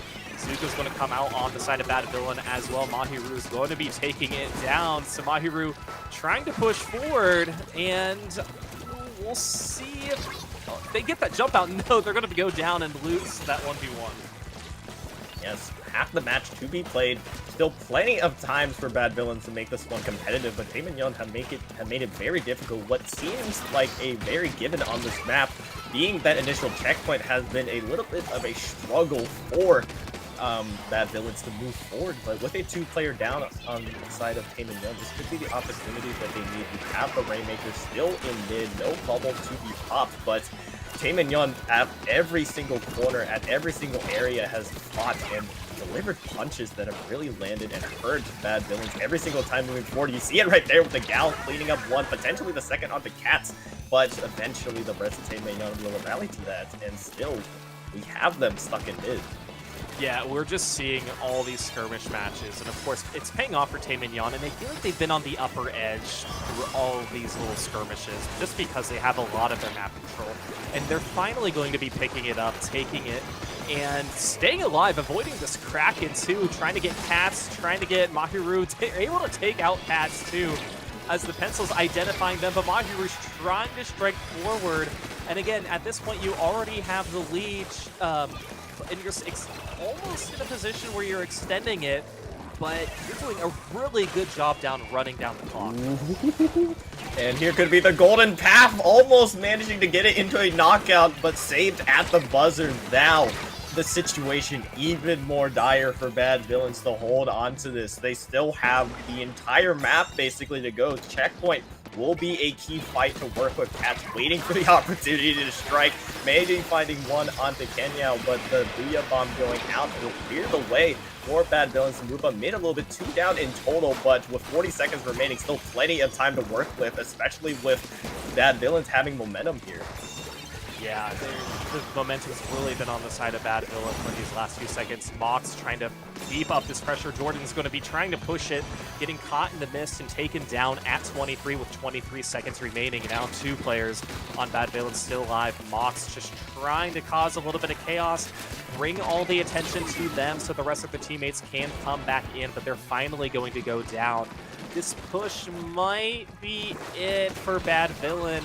I don't think they're going to be able to get there. No, it's going to be picked up by Taemin. Can they go back in time? No, they're going to be backing up. Taemin on the board for this set, and we are going to a game-decisive Game 3. Yes, and the thing I was very impressed with was how Taemin finally showed some of their strengths, just constantly keeping their foot on the pedal, constantly keeping Bad Villains on the back foot, as basically for a good 3.5-4 minutes, Falco, you barely saw Bad Villains move up mid, up until the very last push, up until their backs were against the wall. They were able to get in a push and almost develop something that could have been a great knockout push, but Taemin at every corner was able to constantly be a thorn in the side of Bad Villains. You see it here with the Gal, with the Stamper constantly poking away, and that is definitely something that we needed to see from them as we move to Game 3. The decider, the winner takes all, loser goes home match. Yeah, and even though it's a best of 3, this feels like a best of 5 with how well these teams have been playing, a lot of the back and forth and how tight the competition is. You think a best of 3, you think, oh, this set will take no more than 8-10 minutes. No. These teams these teams are really making the most of what they want to do and making sure that they get this win. Seeing if we know who they're going to be facing if they win. We'll see if that is updated right now. I'm going to pull that up. And oh yeah, the winner is going to, well, I don't really know yet actually, so we'll find out once we get there and see who they're facing. The winner will be facing Jarug in the losers semifinals, so that is confirmed. Yeah, the number 1 seed who was upset earlier in winners finals and has been on a revenge tear, but we don't want to focus on that yet. A little bit of a change for the side of Bad Villains with Mox moving over to the vanilla Octobrush. Key thing to note as well, they have Ninja Squid on it, so definitely expect them to be poking up out of nowhere, getting those picks. We saw them already get one, but it does look like Taemin will have first control of the zone here. Yeah, they're going to try and get it. Of course, with the split zone, it's a little trickier. And it's finally they're going to be contested by Taemin as, not a very confident secure of the zone, but they're able to get some picks. But Cat's able to get some picks as well against Taemin. So that zone is going to be stopped at 87, 11 penalty points for the side of Taemin. And we'll see if Bad Villain can change this up. Mox trying to get some picks, takes down 2. Can they take out 3? They do! And staying alive. That is going to be a huge start for Bad Villain on their offensive push, and they're still in control of the zone. And that's absolutely something you want to see from your initiation player, the Octobrush being the X factor, the spearhead, the juice that your teams needs to get into this to take this one in the deciding game as well. Very inspiring to see with them finally being able to take control of that zone. Here comes the retake from Taemin with their own specials. You have the whales going out to disorientate some of these players. 3 stacked up on the left side for Bad Villains, and they will all fall, leaving just the pen. And with record time, pretty much record retake, Taemin back in business. Yeah, that was going to be a delayed wipe there against Bad Villain. So Taemin trying to make the most of this by pushing forward, but 2 of their players are going to go down as well. Cats has really been popping off in this game with this S-Blast, able to get 1-2 picks each time they come back into the action here. So we'll see if they can kind of channel this in to break up some of the fight that Taemin has been able to push in. But Mox, look at this, just sharking right by that right zone, unseen by the enemies, and now they're spotted, 3 of them. Oh, and they're going to go down. So they were hoping to get a triple themselves, but instead 3 were on top of them. And that is also going to be a lead change for Taemin. They're going to be taking it over 240. Yeah, Reiki moving in with the Zipcaster, finding one, trying to cause some distraction, some disorientation on the side of Bad Villains for this retake, but time running out. 2 players now, 3. Cats going down. That S-Blast Booyah Bomb will not be active for this retake. A huge tool taken out of commission. It is going to take a miracle for Bad X Villains to move in here. 3, 2, 1, and that is all she wrote. Taemin from a come-from-behind victory in not only this game, but in the set. Take it 2-1. Really nicely done for them. They will be surviving to live to fight another day, moving on in losers bracket. Yeah, like we mentioned, they're going to be facing Jarog, who... the number 1 seed, of course, Taemin the number 3 seed. So, Bad Villain number 5 seed at that, by the way, when these 2 teams face off. So we are really in the nitty-gritty here as we are approaching kind of the end of our losers bracket with some of these strong teams. Here's that triple by Mox, getting all 3 of the players who are alive on Taemin there. So a really good way to kind of set the tone for them too for this set. And Taemin, they've a really tough match coming up against them, Rocket. Of course, the team we haven't been able to see because they got knocked out a little bit earlier than we expected in this tournament. They got taken out by Silk Song, who is the number 4 seed, and they got taken out in the winners. Gosh, was that quarterfinals even? Or was that semifinals? That was semifinals, it looks like, yeah. So that was semifinals. Yeah. So, I mean, Jarog, going to be a really fun team to watch. I'll just put it that way.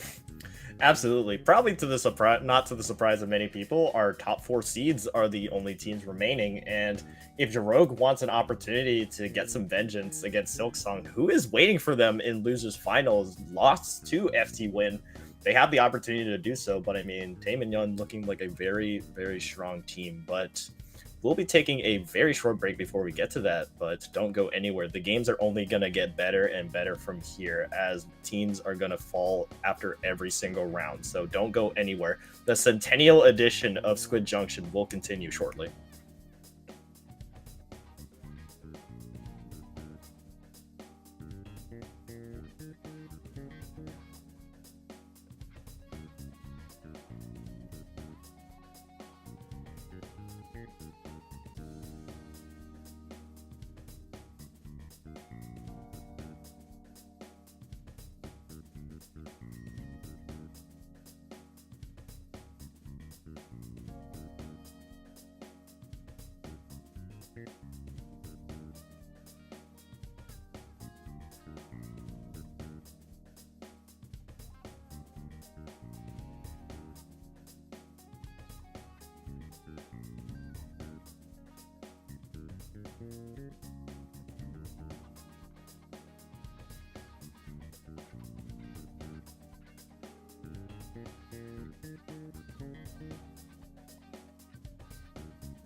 Quick turnaround, quick break. We are right back with the action. Like we mentioned before the break started, we have Drogue versus Tae Mignon here. Still best of 3 in losers brackets, so shorter brackets, less opportunities for mistakes here.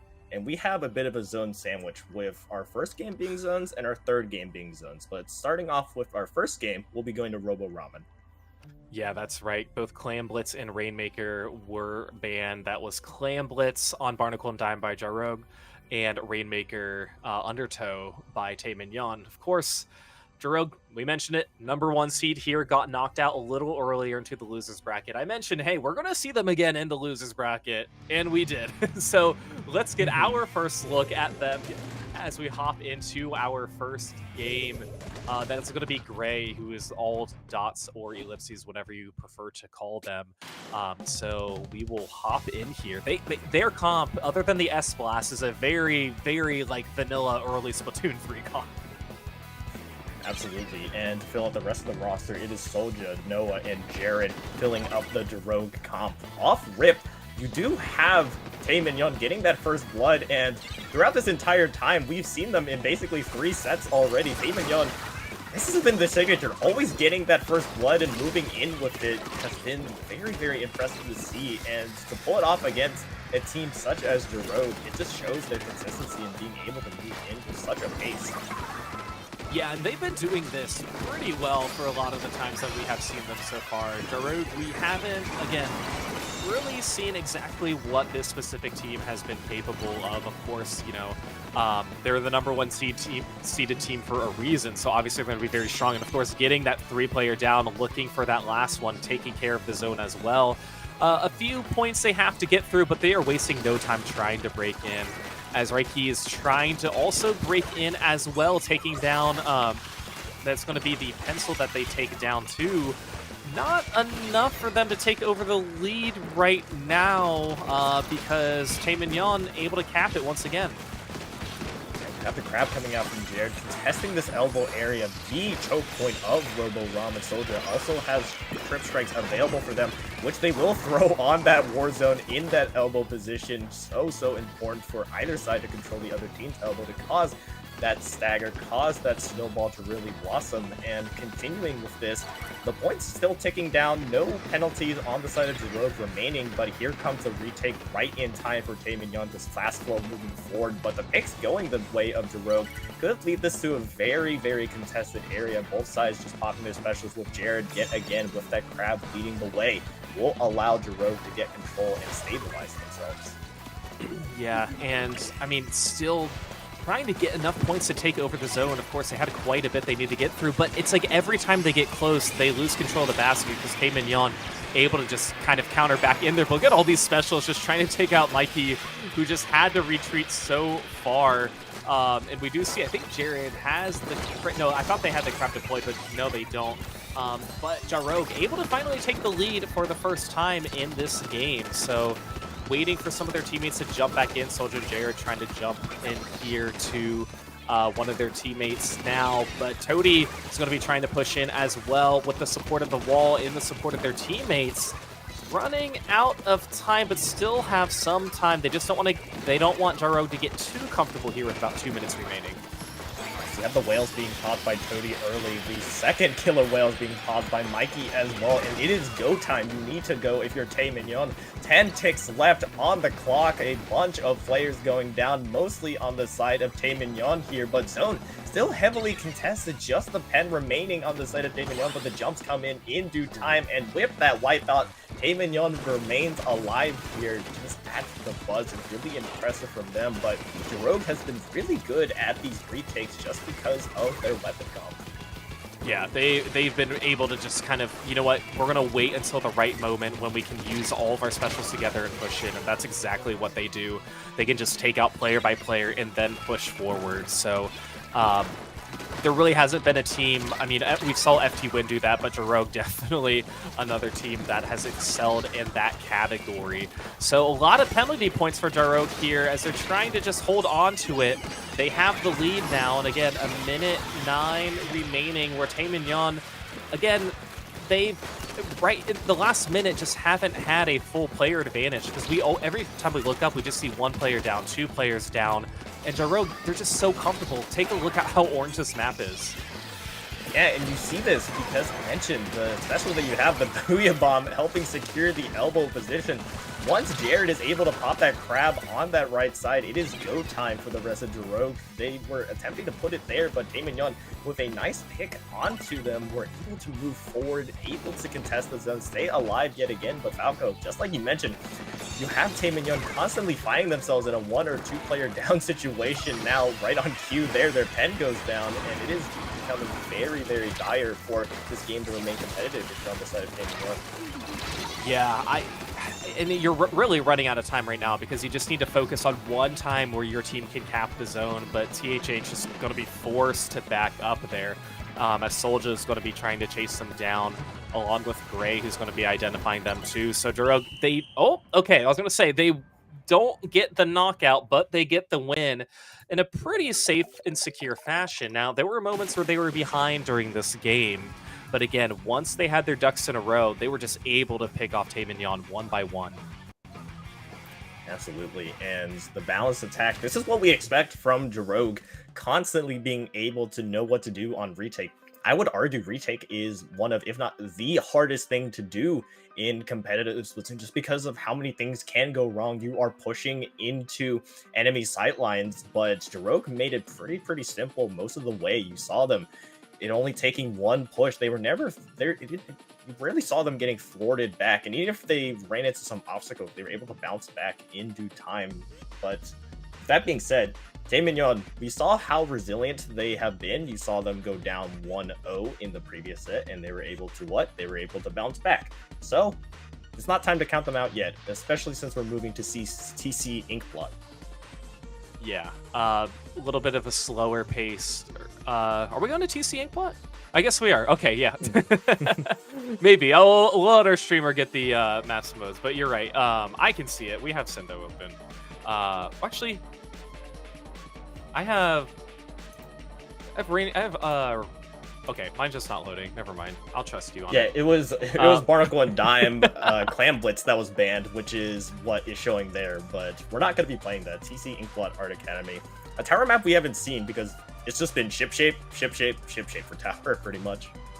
Yeah, no, that's right. And, you know, every time we saw ship shape, we definitely saw some interesting action on that particular map. But Taemin, look, it's not unwinnable against Drogue. Obviously, we mentioned that they've had opportunities where they can push forward and take the lead. It's just how do you handle the second half of the match whenever you find the momentum is slipping away? You find that you're just constantly kind of going 1 to 2 players down, and maybe you start to just, I don't want to say panic, but change how you play a little bit, where you're just not as comfortable. You aren't really as in sync with the rest of your teammates. So that's going to be something they're going to have to overcome in the second game. Absolutely. Back against the wall, but familiar territory for Taemin. They've been strong on tower, so we'll have to wait and see if some of this continues. You have a switch on the side of Drogue with Noah going with an E-leader instead of that pen. So, of course, you will have a switch over to the Zap as well in the hands of Jared. On the other side, no major changes from Taemin, but with this map being Inkblot Art Academy, it is going to be really put these teams to the test in terms of sustaining these pushes because of the nature of the map. Yeah, that's right. We'll see how they're going to be trying to handle that one. And 1 are going to go down now on each team. Oh, 3 are going to go down there. That's going to be great, trying to take advantage of that, just saying, I'm going to get on the tower, I'm going to turn somebody around, and Jared's able to help clean it up there as well. So pushing with this momentum, that's going to be Drogue just trying to keep up this pace here. Cooler's going to be out as well in front of the tower path too. And again, a lot of quick work to try and take out Taemin here, as I don't know, like, this is a really tricky position for them to be in, especially this early on, Rocket. Absolutely. You just got to secure that Bats area if you're on the side of Taemin. Take things one step at a time. At the very least, do not give up that second checkpoint. It's a common theme for a lot of tower control maps. The second checkpoint is the most crucial just because of the amount of space you have as a defender and different positions you have as a defender to really work with. But at the very least, Taemin keeps Drogue from moving much further. It is their turn to inflict some of that pain. The Booyah Bomb being placed as well can lead to more success, but we'll just have to wait and see as Drogue have been able to respond and kind of holds Taemin's push in mid. Yeah, I was going to say, Drogue, you know, they got to 56. I thought it was going to prolong. They were going to prolong that push even more and get past that point. But so props to Taemin, who were able to just kind of push in when they found the right opportunity to stop. And of course, they got to 94. Not really a push for them, just more of we were still on this tower, getting it back to neutral. Now we need to fight in a 4v4 fashion again. But what's going to be tricky is actually getting the rest of Drogue members out and then pushing up and continuing that momentum. That is something we haven't really seen from them quite yet. But I think it could start here. They did have a one-player advantage. Now, unfortunately, they have a one-player disadvantage. So we'll see how they're going to handle this, especially if we see a game in neutral. That's not really how they're going to want to approach it for the next few moments. Yeah, whales being popped, specials being popped everywhere. Taemin going 3 players down, just left to their pen, giving Drogue another opportunity to get this push going. A lot of space can be created here. You have Gray moving up with this S-Class near the left side. Could be threatening that Bat's area. Will elect to go that way, but still have players constantly going down from Taemin. Yet again, another 2-player down situation. And the amount of space that Drogue is able to create here is huge. Look at the tower right now. There's not a Taemin player in frame barely, just now being able to contest it. They are fast flowing through this Falco. Yeah, Drogue is taking complete advantage of the bats on the side of Taemin. And again, having a lot of that paint in front of the tower is going to help them be a little bit more stealthy and just try and get in key positions to make sure that they can take out anybody who just drops down and tries to come towards the tower. So they're going to push it to 21. Of course, getting to that third checkpoint where Taemin, not a lot going for them right now. Again, they need to just focus on trying to get some picks and then take over the tower afterwards at that point. But again, they just haven't had the player advantage in all of this game. Absolutely. 1.5 minutes to go. Still plenty of time to get something going, but Taemin, this is your time to rise up. Already down 1-0 in this set. They have to come up with a monstrous push here if they want to make it competitive, but Drogue fighting for every inch, still holding steady in mid here, gonna make it very, very difficult to do so. 3 players alive on both sides. However, you have Taemin just being pelted at every corner. Just gotta take it 1 checkpoint at a time. That's right. And finally, here's the momentum they were looking for, getting that player advantage. Can they take out Solja as well? Solja staying stealthy, avoiding this killer whale, but finally going to go down to Reiki here. And this is some momentum now for the side of Taemin. It took about a minute for them to get it to happen. Can they take out Jared? Yes, they can. This is looking really strong for the side of Taemin to keep up this momentum, but not before Almost takes out Toady here. Of course, the tricky part is getting it to 21 now. I don't know if Taemin is in that position even with a player advantage, because that could go down pretty quickly, but we'll see here. Rocket, they're getting closer.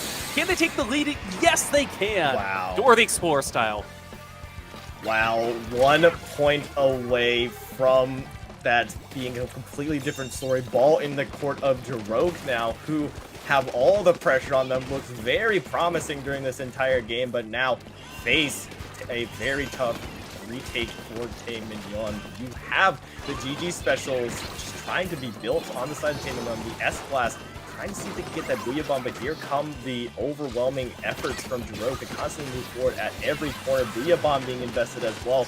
E-Leader Wavebreaker is available, but you see Mikey just waiting to build it up. You see them just shooting near their spawn, and here it comes, the Booyah Bomb. Mikey waiting in laps as well with that zip line, and there it will be.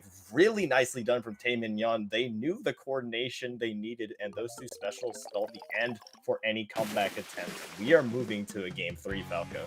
Wow. What an incredible comeback there for Taemin. We mentioned too that they just didn't have the momentum during the first 4 minutes of this game. Take a look at this replay here as we saw Drogue get to 56 pretty early on, and this is just kind of a game in mid the entire time up until the last push here with about a minute remaining, 45 seconds remaining, I think, for Taemin. Of course, we'll get to that. And it was really just that one prolonged push that got them there. So this was the moment that Drogue pushed all the way up to 21 and just, felt pretty comfortable saying, okay, cool, this is where we are. We're going to get to our third checkpoint. We're going to stay here. But here is in the final few moments with 20 seconds remaining where Drogue was so close to try and come down. The Booyah and the strikes were just a little bit too late, but Taemin able to get that 1 point win, a crazy victory for them. Yeah, and at the end, Reiki and Mikey just knew where to be. The 2 specials completely ends any attempts of a comeback, and we're looking at a very, very unique situation here. The number 1 seed Rogue set to 2-match point. Losers go home. Is there another upset in the cards? We'll have to wait and see. Both sides sticking with very similar comps. You do have Cody moving over to that gal. Mikey still on that S-Blast, but on the side of the Rogue, not any changes. Yeah, there really aren't any changes, I don't think. So we'll see if both of these players just going to play the weapons they're most comfortable with. 2 are going to go down quickly for Jaro. Can they take out the Crab as well? It looks like not quite yet. Jared's going to be backing away as that Crab goes away, but all that happening, Taemin has the zone now and is in a pretty comfortable position. Of course, Jaro's still trying to just like push forward just a little bit, but of course that Sprinkler's there hanging up, just touching up on areas of the zone, and 2 are going to go down on Jaro here. So this might be an opportunity. They take out Gray as well. Raiku's going to go down on the side of Taemin. So a very, very strong start for them. We'll see how Jaro's going to counter it and push in. It looks like they will with some strikes, but the Booyah counter from Taemin as well. So counter special with special, see which one comes out on top. And right now it's going to be Taemin who's holding onto that zone, but not for long. 58 penalty points for them. Jaro finally able to capitalize. And a signature monster start from them. This is what we expect. We constantly repeat it, sounding like a broken record, but here they are again. 2 players down on the side of Jaro. It looks like Taemin have settled themselves right back, getting into business here. You have Raiki with the Zipcaster available on this left side. Will elect to go for this pen, trying to leave the rest of Jaro disorientated, almost managing to find that pick. Might be able to delay the cooler, but at the very least buying the necessary time for Taemin to eat through this penalty. 2v2 situation in mid. S-Blast versus Pen, really trying to get control of it, but Taemin looking very strong here, and only 2 minutes have passed. Yeah, I'm really surprised they only let Jaro get down to 94. You know, they're a team who, once they take control of the zone, they typically hold on to it for quite some time. So Taemin really fortunate that that was the case here. Now they got rid of their penalty points, trying to take this down even more now in these single digits, but the strikes are going to come out. Jaro is going to be getting that cap and now trying to extend it. So no, but man, Taemin, they are just so strong with trying to push back into the zone here and taking over. Mikey is going to be kind of alone there with Raiki as well. So just a lot of back and forth. These teams are hungry for the zone rocket. Yeah, basically playing turf war in that mid. A bunch of specials being invested. You saw both sides. S-Blast is using the Booyah Bomb to contest it, but still, neither side has been able to gain a strong control. Eventually, Taemin back in business yet again, being able to get the superior paint control, and this Crab on the side of Jaro has been left failing backwards. Is really the main thing to help with this paint support. It's not available just because of how much Taemin has been able to take out the Dualies player. The Trip Strike's available, yes, for Jaro, but they need to come in soon. They need to get this value. Zipcaster coming in from Raiki finds 2 in a pivotal moment in this game. There is no more time left on the clock. You have to go soon if you're Jaro. Just the Trip Strikes available. They will be thrown, but will the players be there? Another will fall. There aren't much players left on the side of Jaro, and in an upset, Taemin will take that one. And yet another bounce back come from behind sets. A 2-1 will be your final score, knocking out our number 1 seeded Jaro. Yeah, crazy ending. A huge win there for Taemin, getting that victory. You know, they held that zone for so long because every time they got rid of their penalty points, they would hold on to it, and then it would be taken over again by Jaro. And then, you know, Taemin would get it, have a lot of penalty points they have to get through, and then they would they would be able to diminish their points required even further. So the whole duration throughout this entire game, they held the zone for definitely, gosh, I don't know how long, just a really long time compared to what the score said. So Jaro, unfortunately for them, they are out of it, and we have 3 teams remaining here in our Squid Junction 100, the final junction that we have for you guys. They're going to be going up against Silksong next. Silksong is a team that also knocked Jaro into the losers bracket, but Silksong, of course, losing to the team waiting in Grand Finals FT Win. Yeah, and massive flowers to Taemin Young. We've basically seen their entire journey during this entire tournament, Falco. I believe there's only one set which we haven't seen Taemin Young in, but they have been a resilient team. This is not an easy task to do when you initially lose your first game. To be able to bounce back, and in a very commanding way as well. It seems like Taemin Young from start to finish played that entire game to their own pace, and they looked very comfortable during that. And as well, I will give flowers to Reiki. Those key 2 picks with the Zipcaster. Constantly we saw them not only on ink blocks to secure that game, but to seal the deal here in game 3. They are playing out of their minds. They are, and of course, Silksong been waiting just a little bit for their match to start here against Taemin Young, and like you mentioned, coming back in a 2-1 fashion, and it's hard to come back when you realize it's only best of 3, but we have to win these next 2. We don't have any room for error, and Taemin Young able to get that done. Again, we mentioned too, they just looked much more comfortable this time around than they did in tower control. Even though they won that tower control game, it wasn't until the end of that end of that game where they really just got the ball rolling or got the tower rolling.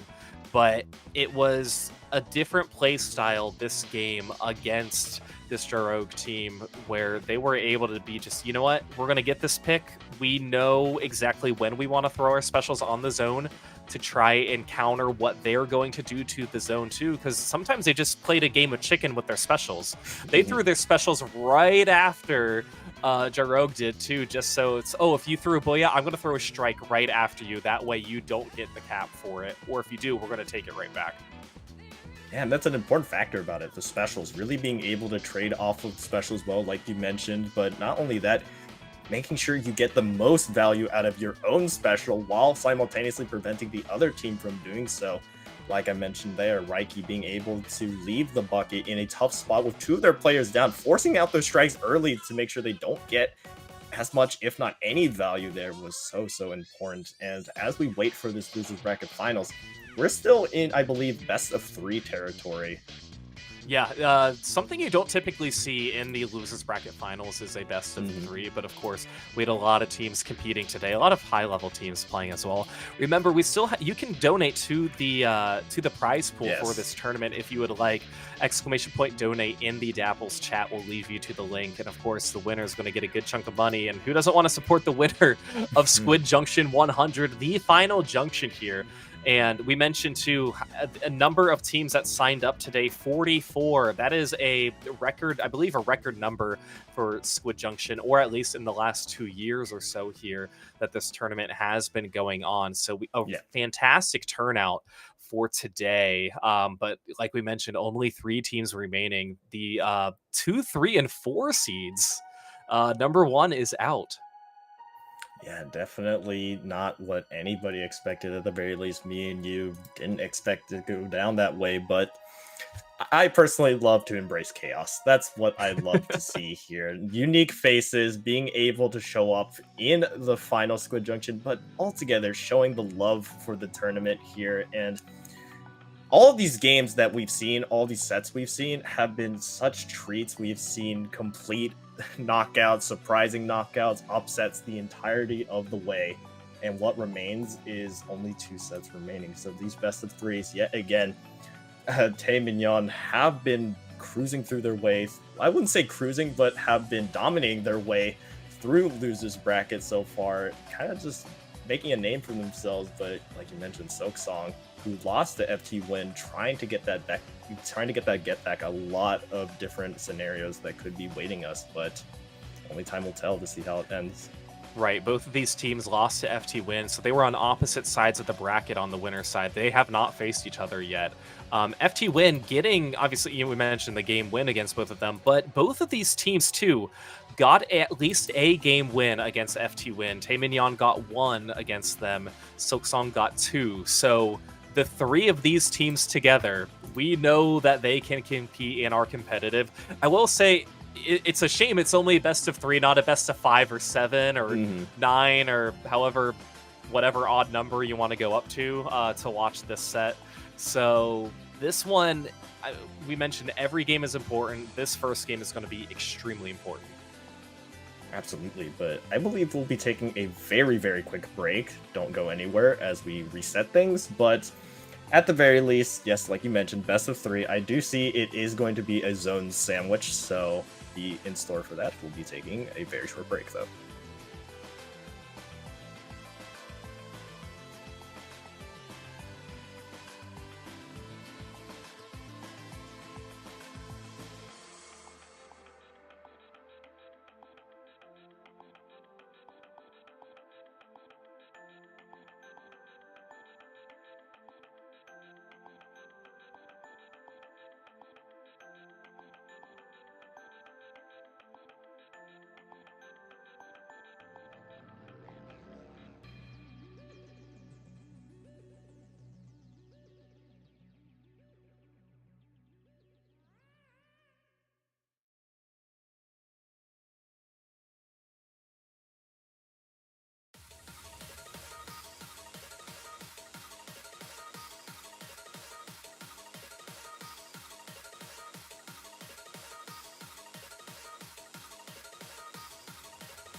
Hello, everybody, and welcome back to Squid Junction 100. My name is Falco Flyer, joined here with Rocket. We are getting ready for the losers finals here.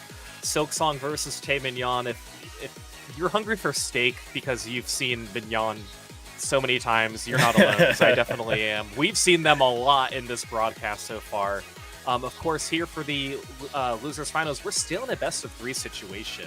So every game is going to be important. The map and modes that were banned from these teams this time around were Rainmaker Humpback on the side of Tae Mignon, and then Clamblitz Crablay Capital on the side of Silksong. So Rocket, we've seen both of these teams play before. We haven't seen them face each other because they're on opposite ends of the winners bracket, both going down to FT Win. But both of these teams getting a win against FT Win, and now they're going to face head-to-head. Yes, and the key thing to note as well, yet again, TC Shipshape is on our map pool right there. So much history between both these sides and how they love to play ship shape. It's gonna be fireworks for sure, but game 1, Hagglefish Market, like you mentioned, kind of the sandbox zone map of Splatoon 3. I mean, you really get to see the identity of teams and how they like to take the approach of things. If Taeminyon is going to continue that pattern of what we've seen them do, I'm sure they're going to open up really, really aggressive. And if it continues like they've been continuing, they might get that first cap. So definitely something they you have to worry about if you're on the side of Silksong. All right, let's hop into it here with this set. So, of course, we're going to be seeing the comp that we all thought we would see on the side of Silksong. Taeminyon sticking with what we've seen. Now, Mikey hasn't always been using that Rapid Pro Deco, but still sticking with it for this one with the Whale. 2 are going to go down on the side of Silksong to start off, but no zone cap finally by Taeminyon as they're able to get this with the cooler out as well. So, again, a slower kind of start for some of these teams here, just a little bit more patient here. Yoshel getting a good pick as Omega is able to jump to that or go to that bubble to try and stay alive. So only down to 78 for Taeminyon. Silksong quick to respawn. Yeah, always with the quick opening, Taeminyon have been able to win just through creating their own pace, always going on the aggressive, but Silksong doing the same with that reslider and trip strikes going in, managing to take that quick lead. You have Kanyo, really the only player on the side of Taeminyon in the general area, drawing attention away at the very least, but Cap still in control of Silksong. You have them desperately painting over, trying to get some space, but with the picks finally going the Taeminyon way, we do see a changing of the hands potentially. Yeah, we'll see that happen, and Taeminyon able to pick it back up once again, giving 34 penalty points to Silksong, so they're able to get a lead there, but quickly countered by Silksong here as Omega trying to push forward. You know, Omega is probably like one of the gutsiest players I've seen play because he's not afraid to just push himself into a 1v2, 1v3 situation and get some picks, and he's successful more often than not too.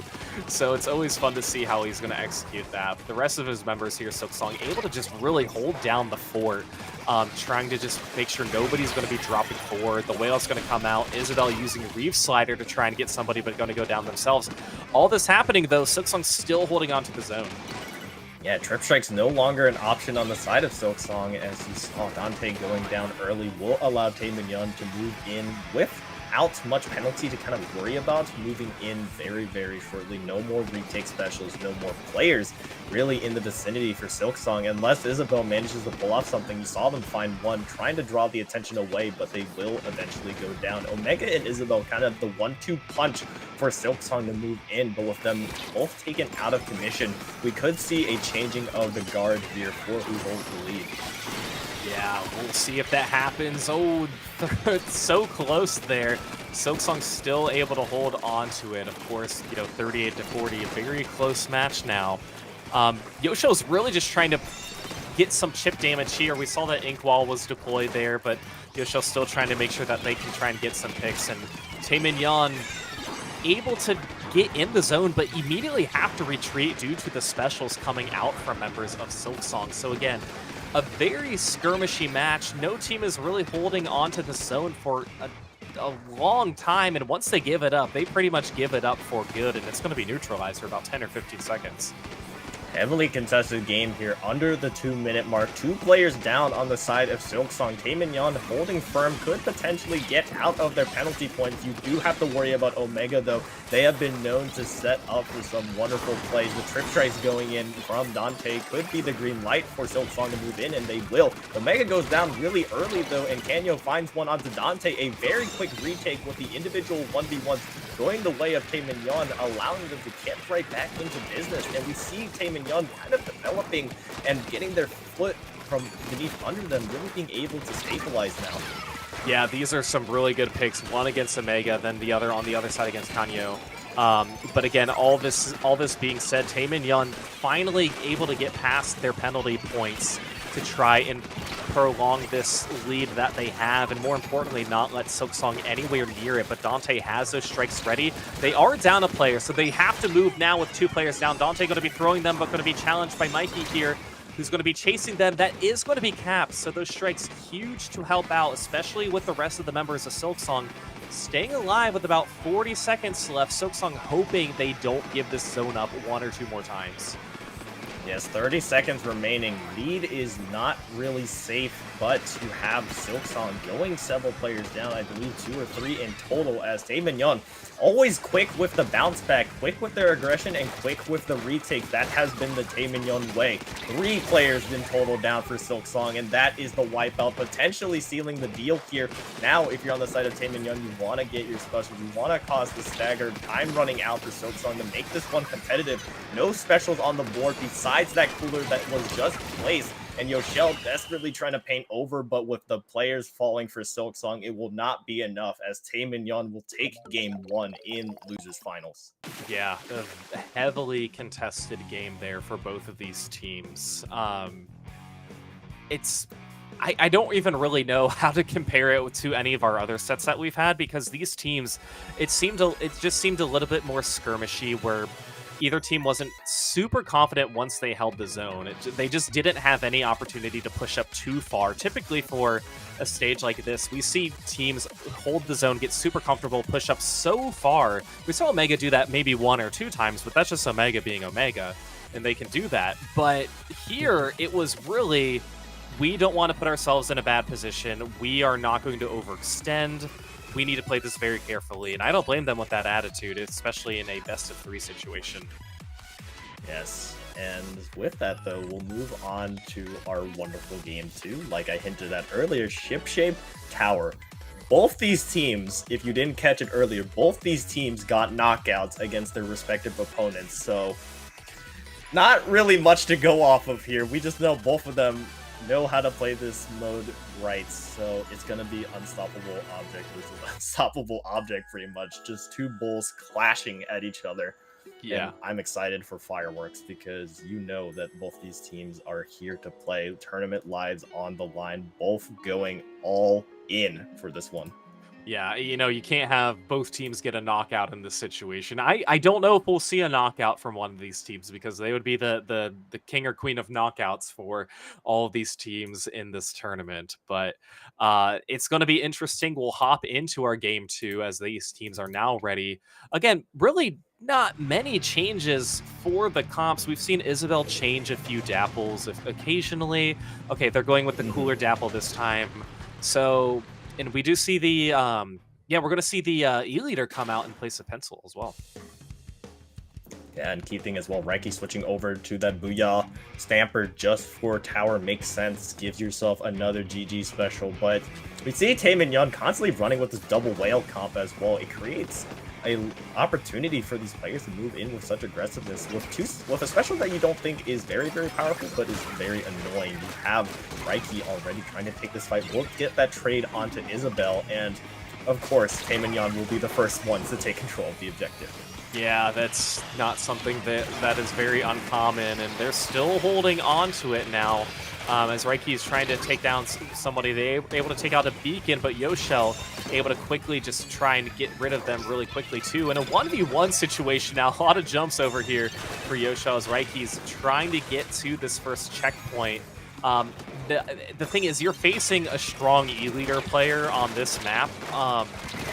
This is an E-Leader map. There was one in the game, just based on how kind of narrow and the lack of height elevations where they can stand. So I'm going to be really curious to see how well Yoshel can perform with that weapon.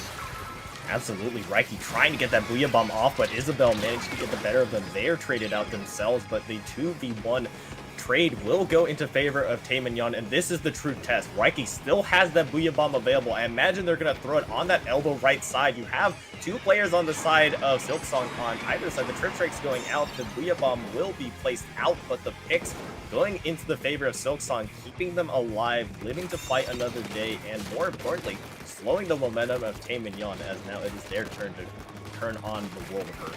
Yeah, getting to 38, a good push for pretty much any team here, and I'm curious to see how Silksong is going to respond, because Taeminyeon, again, that push was kind of a slow and steady push too, so we'll see if Silksong has exactly at the disposal of what what Taemin had as well. And Omega with a really good bubble there, of course, putting himself in a 3v1 situation, but all that to let Yoshel get this tower past that checkpoint, which of course that first checkpoint is a double one that takes almost nearly twice the amount of time to get through. So that is going to be big. The momentum's kind of done for now, but of course you break through that checkpoint, kind of an even game with Taemin on the slight edge, but that is going to be a big victory in that remarks for Silksong. Yeah, absolutely. I agree with what you said, Falco. This is still a balanced game. Yes, Taemin has the lead, but I think of it in terms of checkpoints. Both sides still have yet to get past that so-so difficult second checkpoint. Taemin were close to it with Raiki's Booyah Bomb, but Silksong able to get the picks going the way of them. And here we go again. Taemin, another opportunity. 2 players down. Isabel trying to get something going in mid here. Is spotted out by the members of Taemin, but at the very least finds one onto that pen here. Trick Strike's not available due to Dante's death, and we see a similar story to what happened with Taemin's first initial push, getting some momentum but stalling out here again.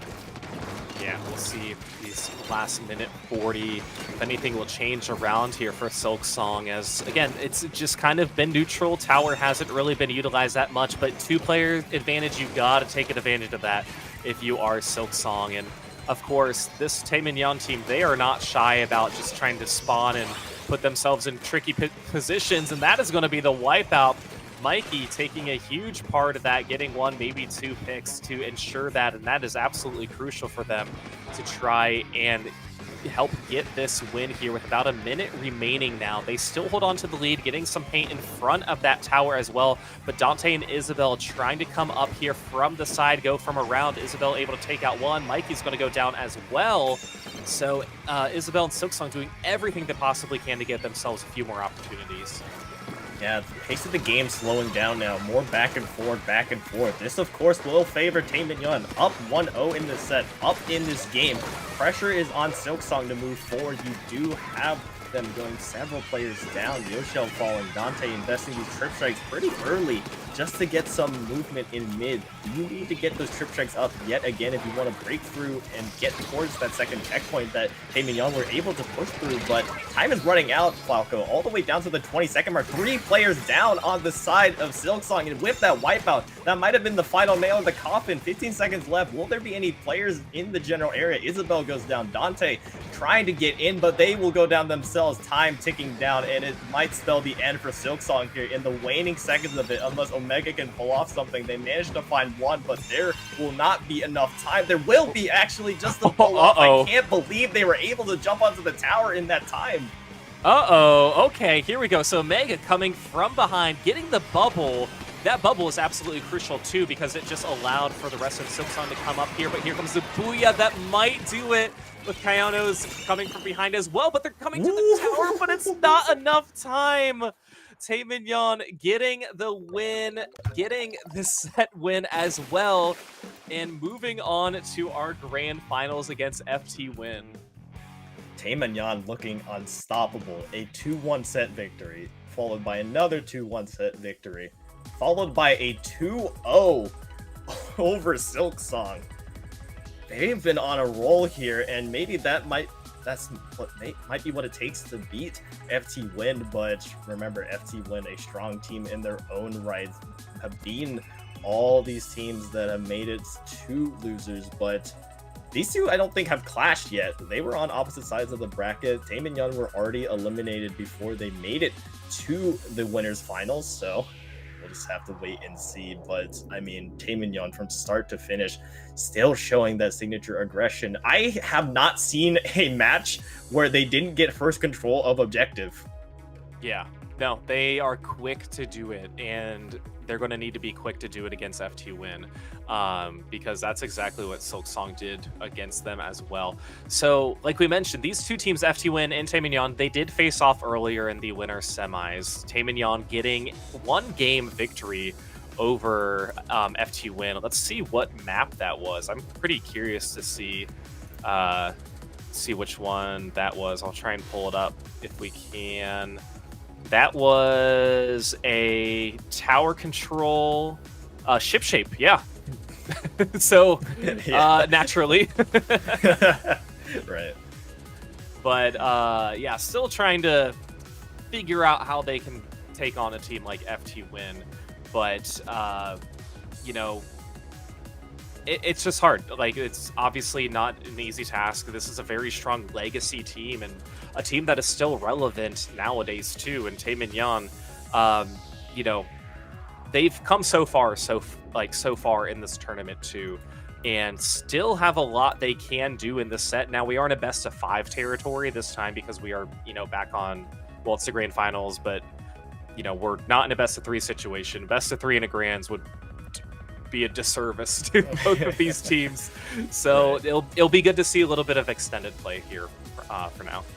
Absolutely, but like you mentioned, an established team, it's gonna be a underdog scenario for Taemin Yan. They've been the underdog mainly for most of these sets, I believe, and really just constantly defying the odds. And now we'll just have to wait and see if they can do it once again. I believe we just got a donation notification from Lit Blue, $50. Remember, the prize pool you can donate to just by !donate, as well. Prine and Priti, I think, $20 as well. Yeah, Pyranty, yeah. Priority, yes, thank you. Yep, thank you both. Pushing that over to $640 in our total prize pool. So if you can send in the donations for the prize pool, and of course, you know, this has been a huge prize pool for Squid Junction. I don't know if Squid Junction's ever really done a prize pool this large where they've been able to kind of generate this much traction too. But this is the final Junction 100 here.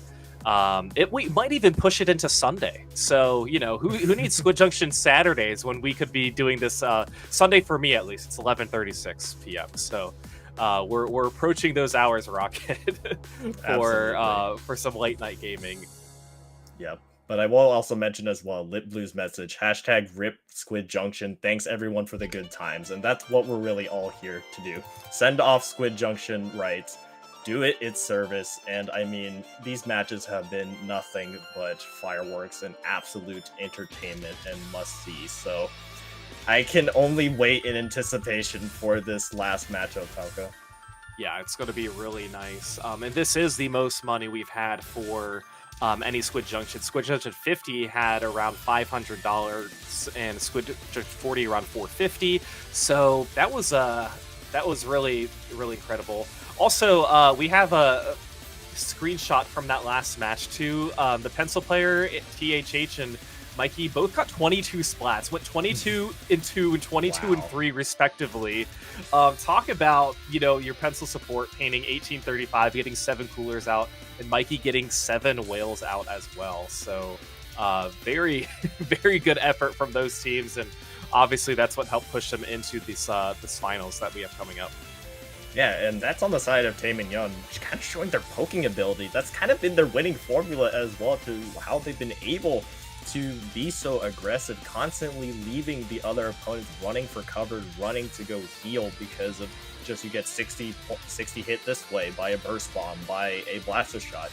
Just constantly left on edge when facing this team. So gonna be interested to see how this one turns out. We are starting on another familiar zone map, with it being Splat Zone's Mahi Mahi.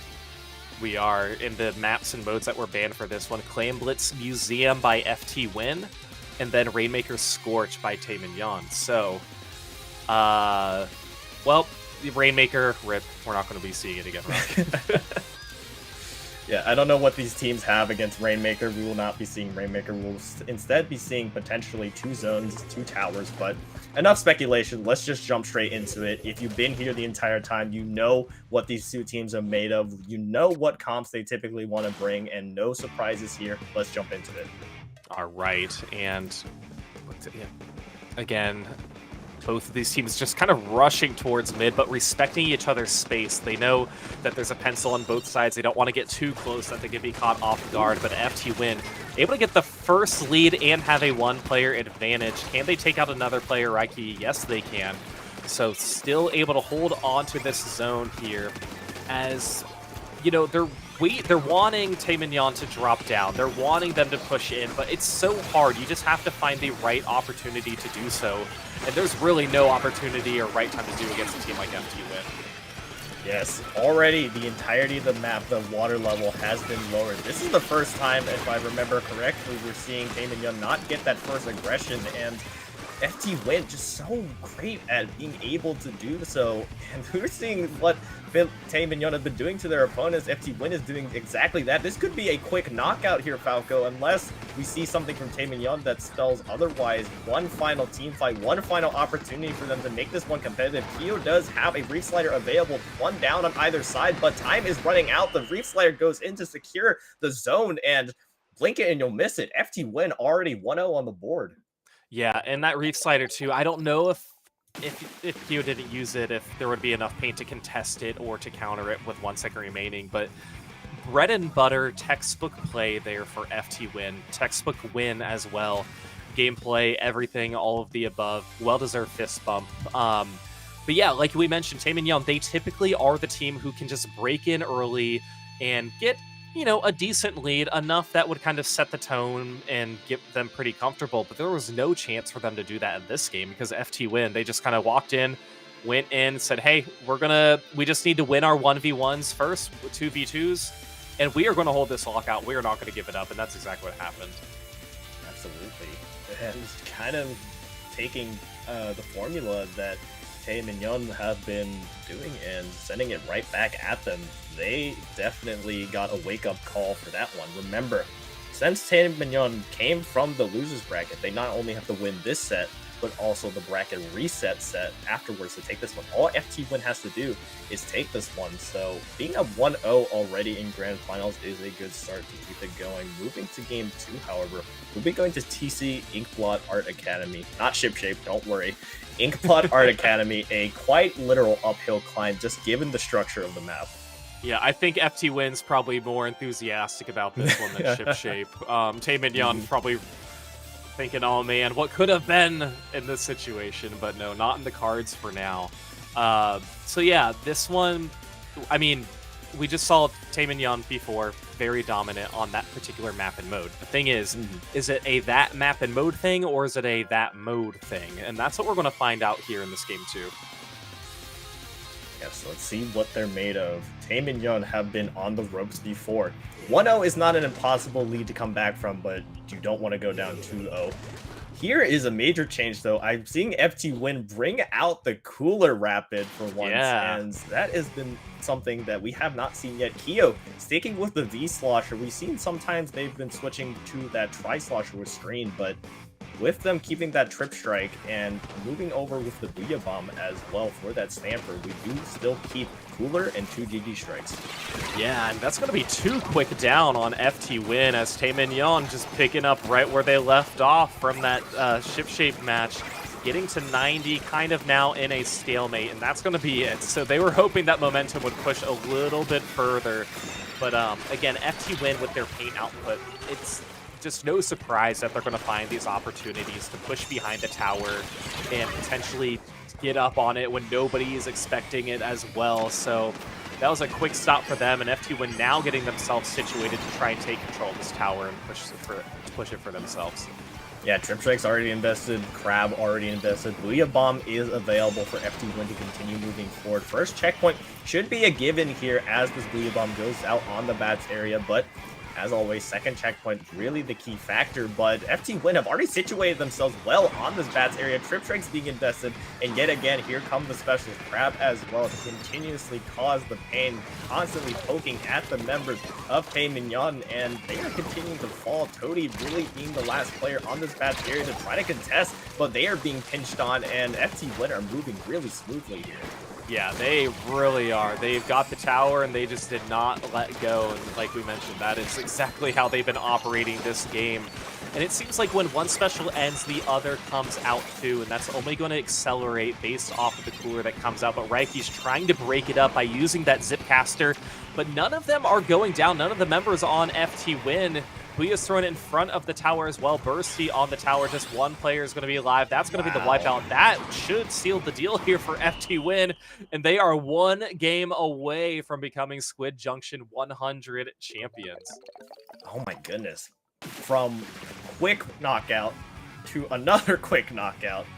FT Win showing just because they weren't playing doesn't mean their hands aren't hot. I mean, just no space for them to move in. I mean, constantly over and over and over again, Taemin just left on the back foot. As the thing I want to note with FT Win there was the constant use of specials. They seeming like every second there was a special online, whether was it the crab or the booyah bomb or the trip strikes. There was always something disrupting Taemin's way, and that's something that Taemin was doing. So to have it happen against them is something that they need to prepare for sure, as now with them being down 2-0, no more mistakes can be made. It's going to be a tough road to complete the reverse sweep. Yeah, we're going to be moving on now to Zones, Robo Ramen. So again, going back to Zones, we saw FT Win get that win on Zones earlier. So we'll see if they keep up that momentum of the 100-0 push, or if they're going to have a little bit more struggle this time around. But like we mentioned, the first 2 games have been truly unstoppable for FT Win. Absolutely. But now, if there's any last energy you have on Taemin just to try to keep this competitive, you need to bring it out now. Any unique comp, throw it at FT Win, because so far FT Win have been very, very dominant on their weapons. No surprises from what they're bringing out, you know it. On the other side, we do see a key change. Mikey going with that V Blaster for a bubble. Can it be the difference maker? We'll have to wait and see. Yeah, we will see, because they are going to need to utilize something new to face a team like FT Win. And you see the pencil just really trying to paint. 2 players are going to go down, 3 are going to go down. It's just THH who's alive, gonna have to jump out. So FT Win in a quick lead, quick control of the zone. The cooler is going to be out though to help the rest of the members of Taemin, but a cooler on the side of FT Win as well, as 2 of their players are going to go down. Toady is in the zone, solo capping it, just making sure that they do not get knocked out right away, and able to hold on and help some of their teammates too, taking out Kyo as well when they drop down too. This could be a turning point for Taemin. Absolutely. Booyah Bomb being invested pretty early on, so it won't be available for FT Win on the retake. You have the bubble actually being taken out. Mikey falls, but still the players are there for Taemin to hold on to this hit that you see coming in from FT1. Zipcaster being enabled, Reiki moving in, lead taken by Taemin, and the double, maybe a triple in the cards for Reiki, but damage has been done as Taemin are not taking this one sitting down, continuously living to fight another day here, and they're looking really promising in this game so far. Yeah, Reiki did such a good job getting 1, 2, and even pushing back and distracting the 3rd, while the rest of the team can kind of control business, making sure the zone is uncontested. And now Taemin down to 20 remaining. FT Win looking for an opportunity to break in. They're going to have to take out the Stamper player, but the Stamper's going to need to go towards the zone. Somebody is. Okay, the Reslider barely in time. Also, with the help of the Booyah, keeping it alive. 1 point means 75 penalty points for Taemin. They were really hoping for that knockout, but nope. FT Win able to fight back and hold on. Yes, and you can't count FT Win out of anything. You give them a chance, they will end you. So you got to be very careful of your Taemin, as you have Bursty yet again on that crab on the right side, has been their signature position. Reiki waiting in the shadows, waiting for an opportunity to strike. Will find one onto the pen here, being forced out, but damage has been done. Half the match to be played, time ticking down on the zone here, but Taemin maybe finding some opening. Mikey whip that switch over to the bubble, giving so much space as well, with Toady moving in, allowing the penalty points to be put onto FT Win, at least buying them some more time. Yeah, buying them some more time. They really need to try and keep this going on. And I mean, Taemin, look, they feel much more comfortable this time around for this game, and they've been able to really hold members of FT Win much better than they have before. Kio's trying to take on 2 of the members, but unfortunately for them, going to go down. Taemin still holding on to the zone. Now, you have so many penalty points that you have to get to, but there's no... You have to get the zone, It's like you want to get this knockout. You really don't want to put FT Win in a position where they could get comfortable. So you don't want to play in a very lackadaisical state where you're just kind of holding on. But Taemin has really been turning it around.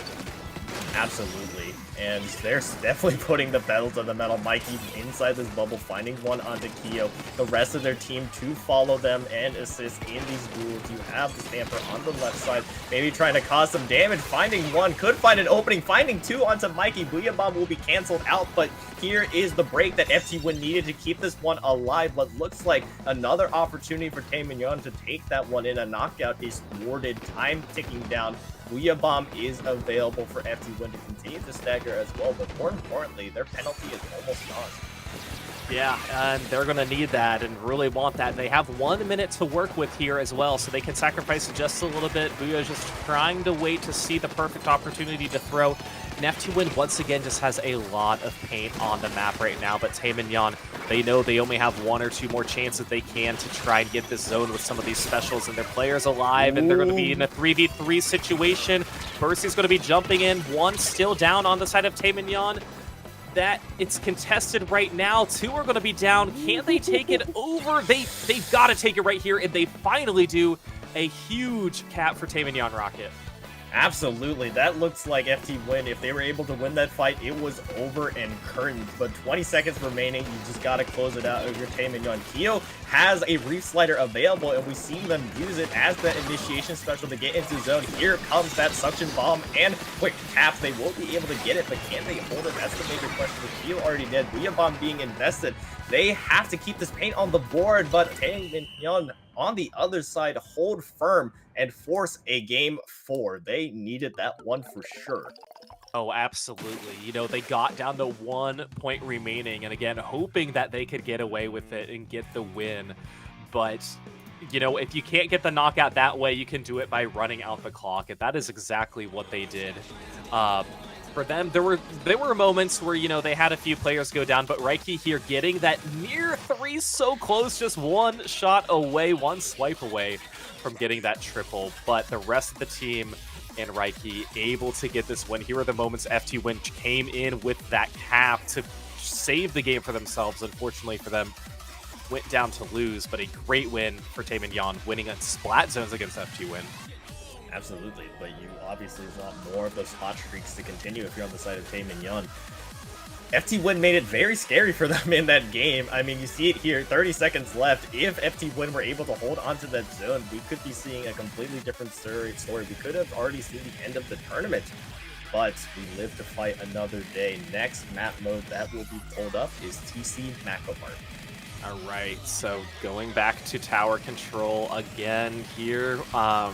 You know, we mentioned Taemin, they were unstoppable earlier on in tower, but it was ship shape and FT Win getting a great win when we were Inkblot Art Academy. So we'll see if FT Win's going to keep this momentum or if Taemin is going to pull a ship shape and get the knockout against FT Win. Absolutely. No surprises from either side in their comms. Reiki still sticking with that vanilla Stamper. No Booyah Bomb will be had for the Stamper at least, but the S-Class is there for that GG special. Both sides bringing in their own light, and we're just kicking it off here. 1-for-1 trade, 1-for-2 trade, and that is a quick wipeout actually for Taemin. This is exactly what you want from them. Finally being able to get that first objective push, and more importantly, probably cruising through this first checkpoint as well.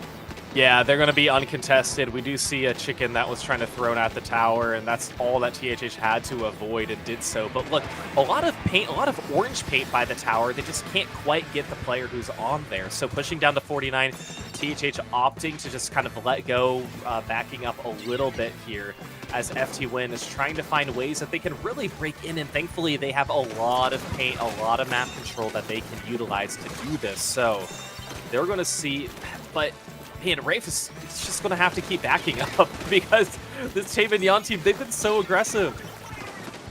Yes, that's been their signature, and they finally have found their footing here. In 1 minute to go, and FT Wood have not been able to get back into mid after the initial scrum. Mikey finding one.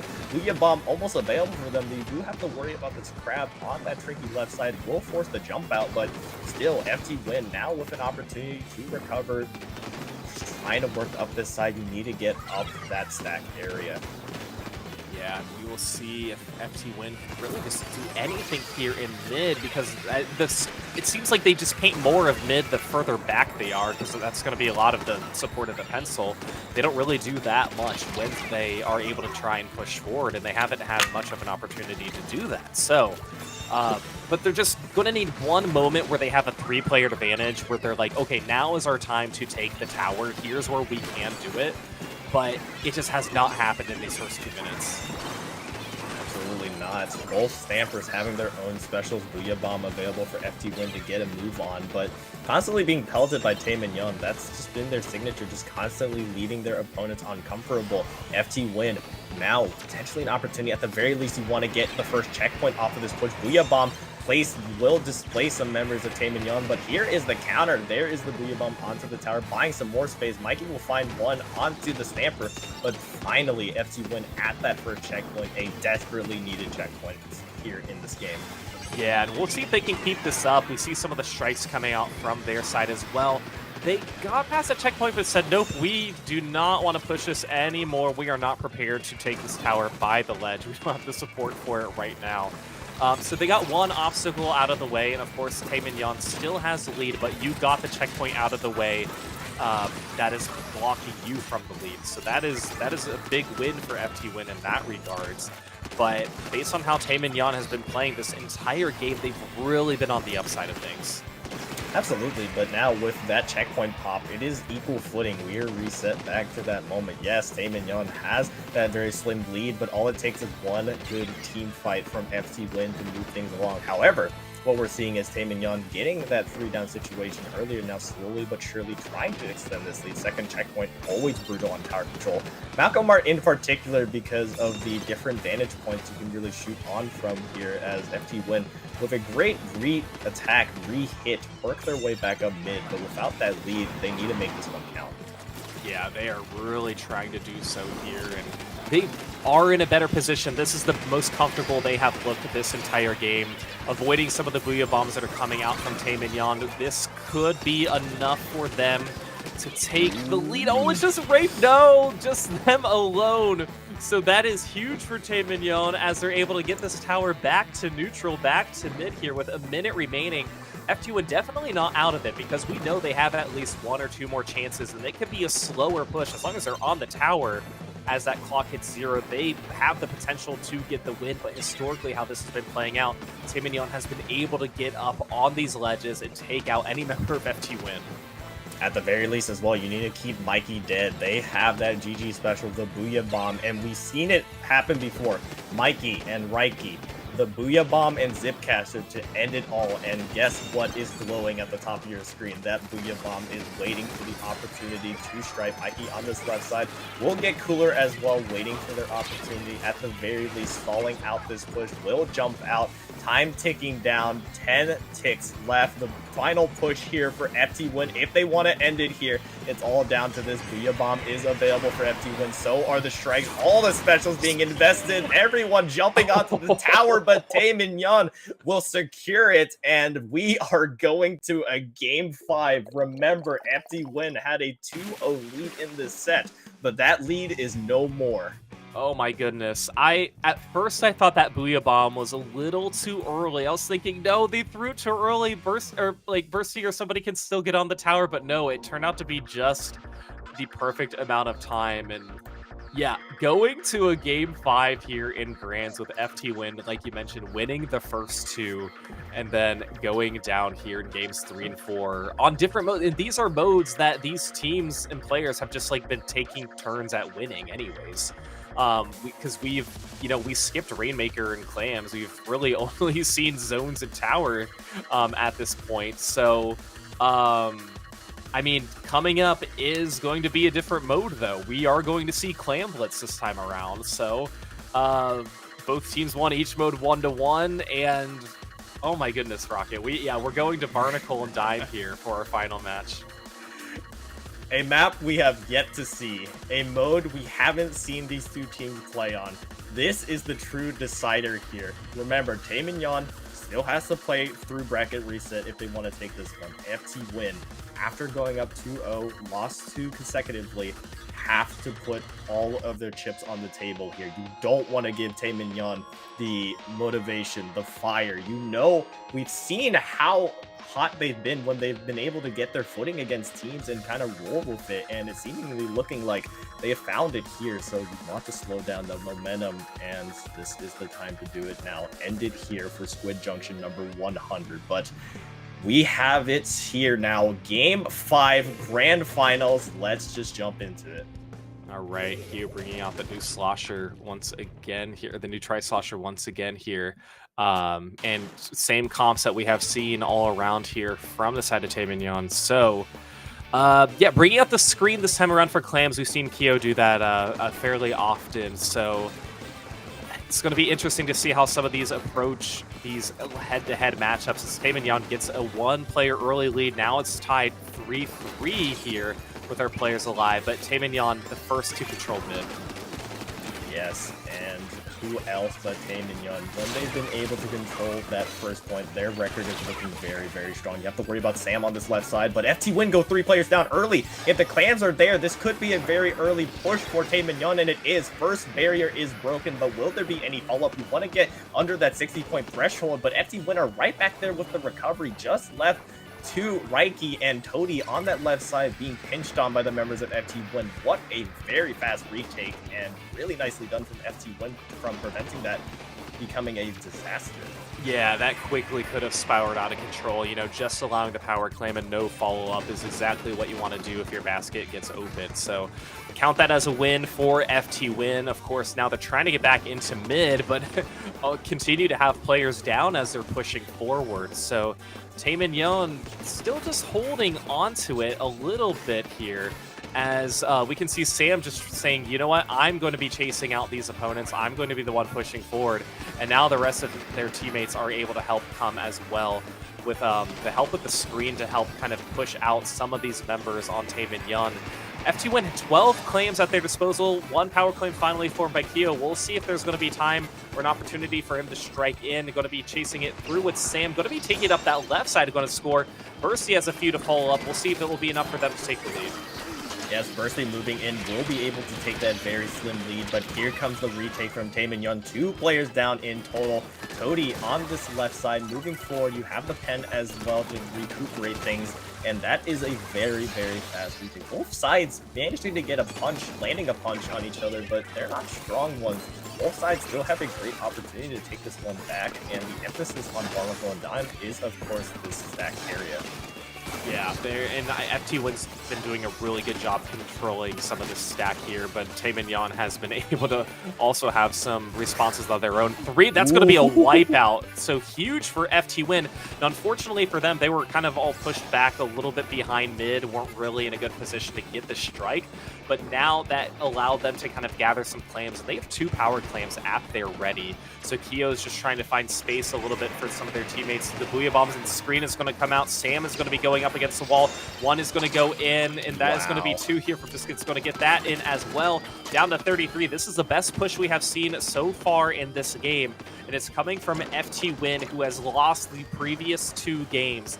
They're in a position to get this victory, still have a 2-player advantage. Biscuit's going to be able to get a few in, down to 12. Just 4 more clams for FT Win. Biscuit's going to be coming in with 3-1, but here comes 2 more. Can they get it in? No, that's the wipeout! Sam almost could have ended things right there, but Taemin Yon living to fight another day just by the skin of their teeth.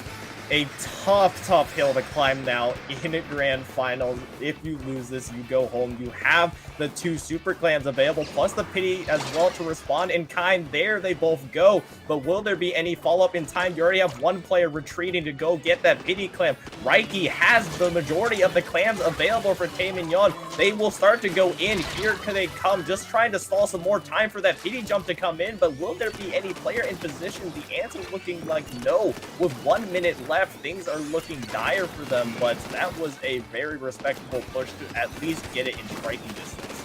Oh, yeah, now we're Taemin Yon, where it's going to be tricky is their power claim is not going to be enough to even get rid of any of their penalty points. So if they score, they need to make sure that they have clams to follow up. They don't want to get penalty points again.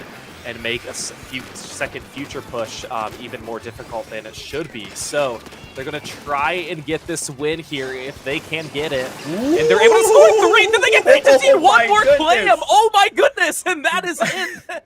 That is the bracket reset coming from Taemin Yan. Oh my goodness, Rocket.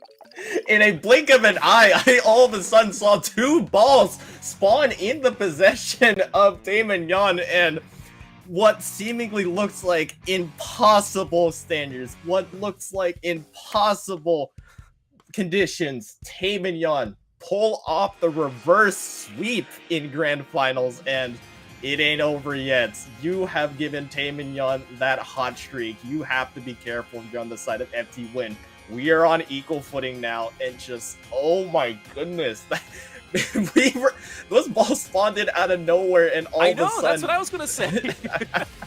all of a sudden, it was gone. Yeah, so here's where FT Win finally had like a decent lead, and we're like, oh, like they're setting themselves up for success. They can get a few to follow up. They can get the win. But I felt like that was going to be really comfortable for them here. You know, getting down to 1 or 3, 1 claim remaining. But here's really where we saw the wipeout. We saw Raikou just try and get some claims. But look, there were 2 power claims back below there, I believe, or at least just 1.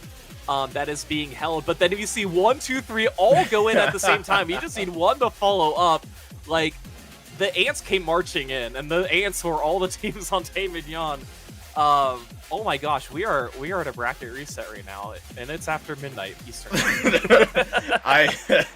We are not sleeping tonight, but I mean, hey, if this is how Squid Junction is gonna end, I wouldn't have it any other way. Bracket reset.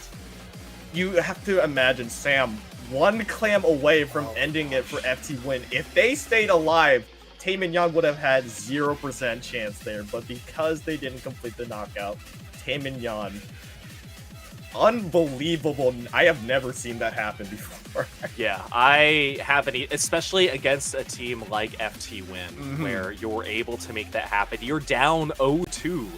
Going into this game 3, you are literally just seconds away from losing this tournament, but you win 3 in a row to push it to a bracket reset. So absolutely huge for these teams. A clean slate of counter picks, or not counter picks, but of a clean slate of mappa bans this time around. And the ones that are going to be banned, we have, that is Clam Blitz Crab Leg. Again, we said we haven't seen that. And Rocket, the one you wanted to see, Humpback Rainmaker, not going to be coming. I don't know what these teams have against Humpback Rainmaker, but whatever. At the very least, we'll be having Undertow for Game 2. But before we get to that, of course, we'll start with Game 1, Splat Zones, Umami Runes, bracket reset, equal footing. Enough said, let's go. All right, we'll hop back into it here again, starting with Zones once again. And previously, both of these teams did win a Zones game before this bracket reset. So neither of them, I don't think we're on this stage. I'm trying to think that happened or not. But it's going to be FT Win kind of with the early control. They didn't get the early lead initially at the beginning, but they were the ones who were in a better position to try and prolong this a little bit. But Taemin Yan, of course, doing exactly what they do, is just, you know what, we're going to pincer around you and take you out 1 by 1. And they have done that against 2 of the FT Win members. Yes.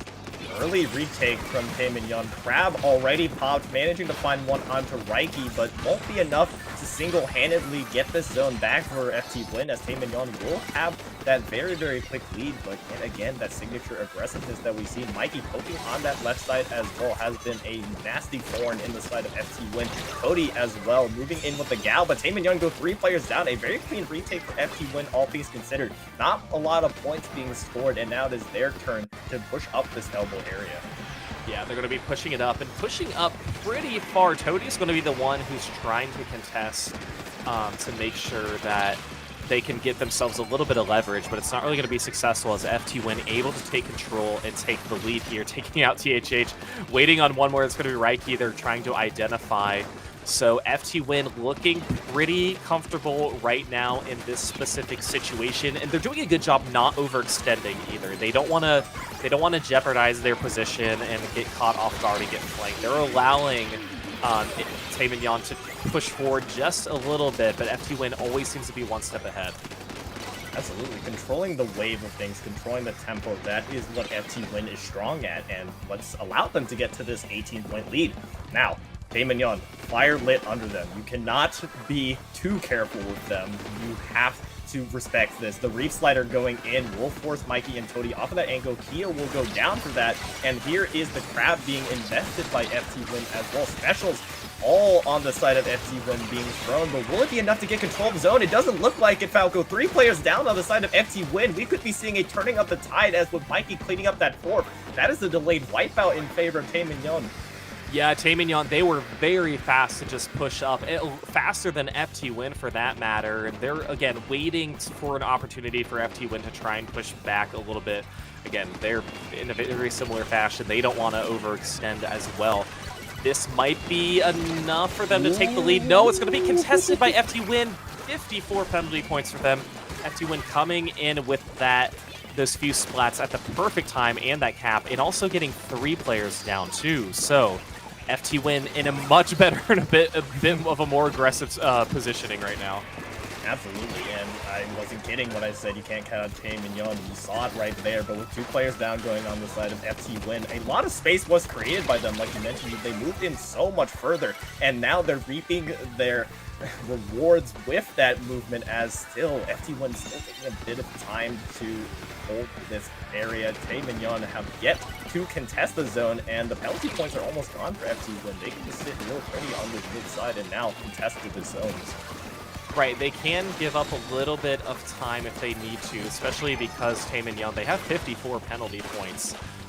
So they have some time that they can kind of just sit back and think a little bit, and the zone will be taken over once again by Taemin.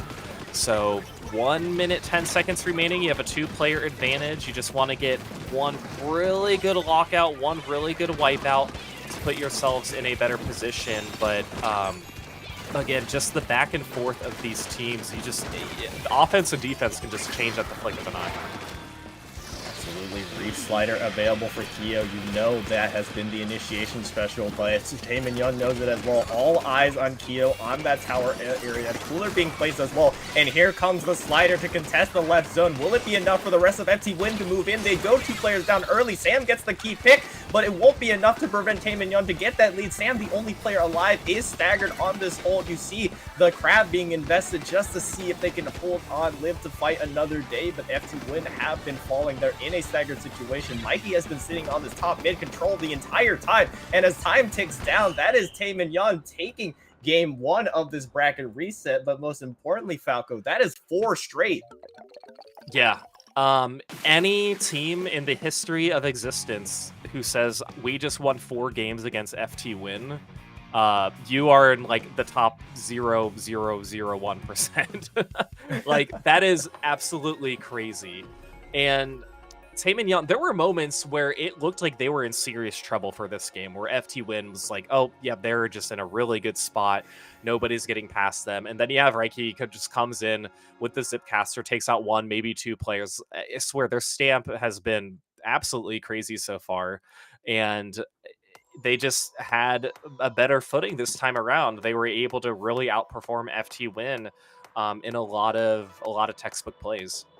Yeah, Reiki and Mikey, the dynamic duo of Taemin just constantly causing these staggered situations. It's really the bread and butter of Splatoon competitive comp. If you're able to make sure the other team isn't able to push in with full force, you'll win. And we saw it there at the final hold. Taemin constantly were able to get pick after pick after pick, and really left FT Win disjointed, having to invest things such as that Crab that you didn't want to invest at that certain moment, but you had to do it if you're FT Win just to maintain control. But Taemin looking very, very strong. Now though, we'll be moving on to a map that we haven't seen yet, Undertow Rainmaker. Yeah, I'm excited to see Rainmaker this time around. Again, we haven't really been seeing it much today. We have only seen it once being played out so far. So seeing this with FT Win and Tae-Min will be a lot of fun this time around. And again, Tae-Min now, for the first time, actually in a position better than FT Win as far as the likelihood of winning Squid Junction 100. That was not the case before at all. So we already had the bracket reset. They are up 1-0, and yeah, this is the this is the 7th game between these between these two teams consecutively. So this will be nuts. Absolutely. They definitely know each other by now. If you're on the side of FT Win, by all means, you cannot give this one up. You have to take this one, not only because it prevents you from going down 2-0, but just because of how constantly aggressive Team Mignon just constantly keep going at it, and we'll see it here with Team Mignon getting that first pop. Yeah, they're going to get it. Not really opt to pick it up quite yet, just allow some of their members to push up a little bit, and they're going to opt to take it on this left side, which is definitely uncontested. Ooh. But that is going to be a Biscuit who's just identifying, trying to make sure that they can try and stop him before the checkpoint, which is not going to happen. Sam is going to come up from behind here. We'll see if they can take out anybody but THH. Still pushing forward. 3 are going to go down. Goodness. It's just going to be killed. No. No way. You can't get this knockout that fast. Are you serious? Are you kidding me?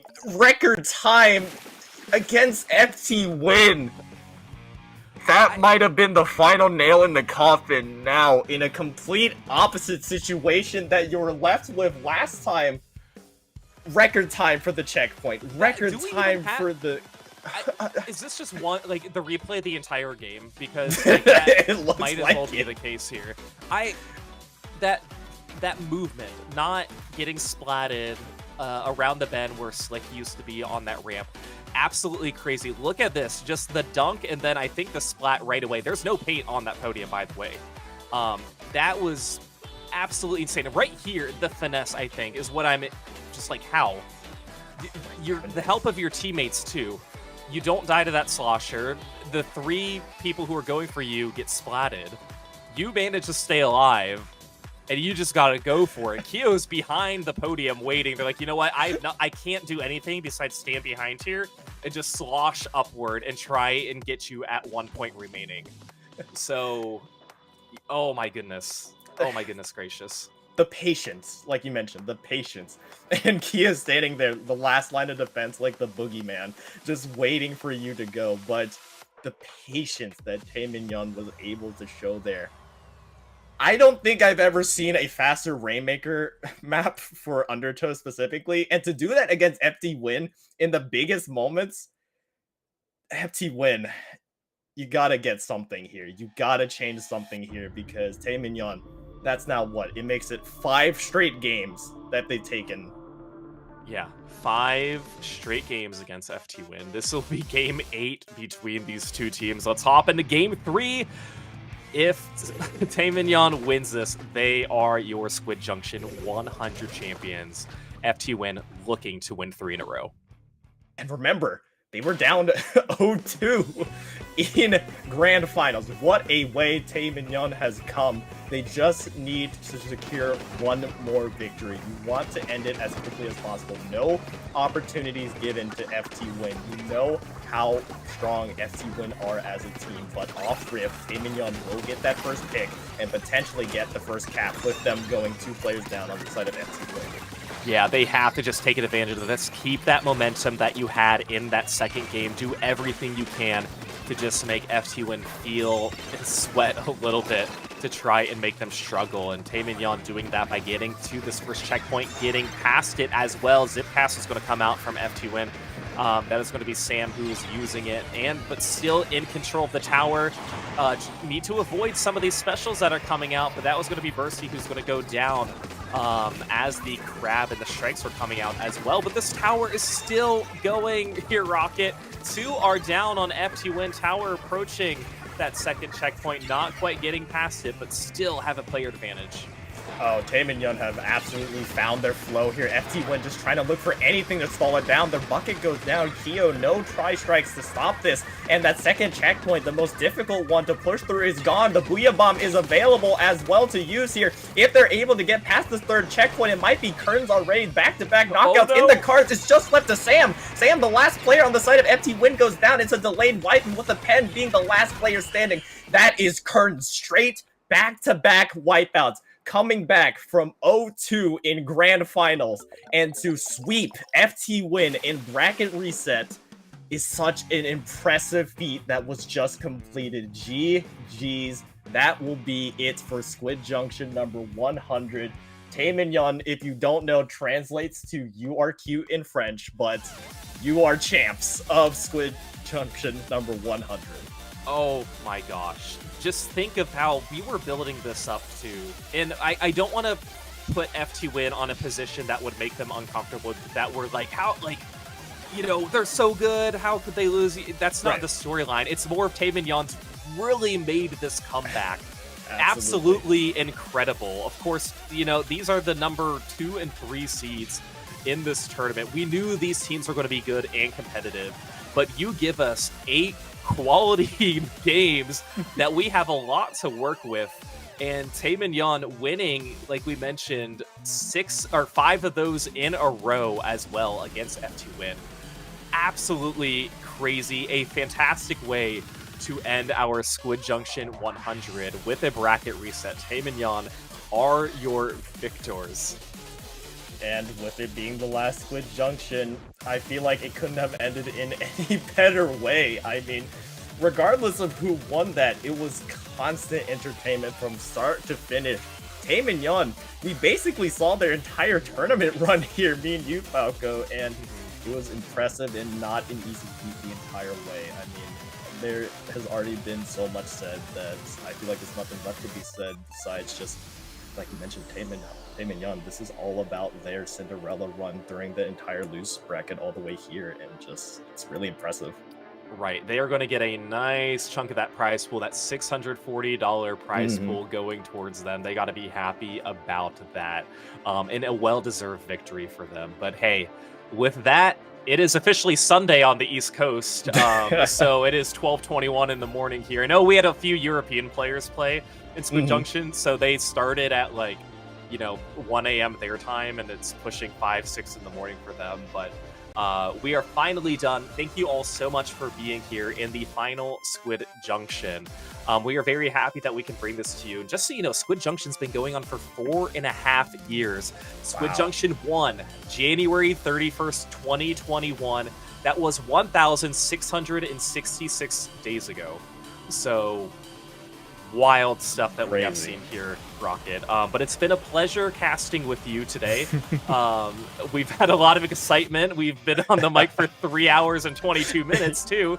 Only had 1 bathroom break too. I'm impressed by that. So with all the water I've been chugging. But Rocket, it's been so fun. It's been a great casting with you. Where can we find you?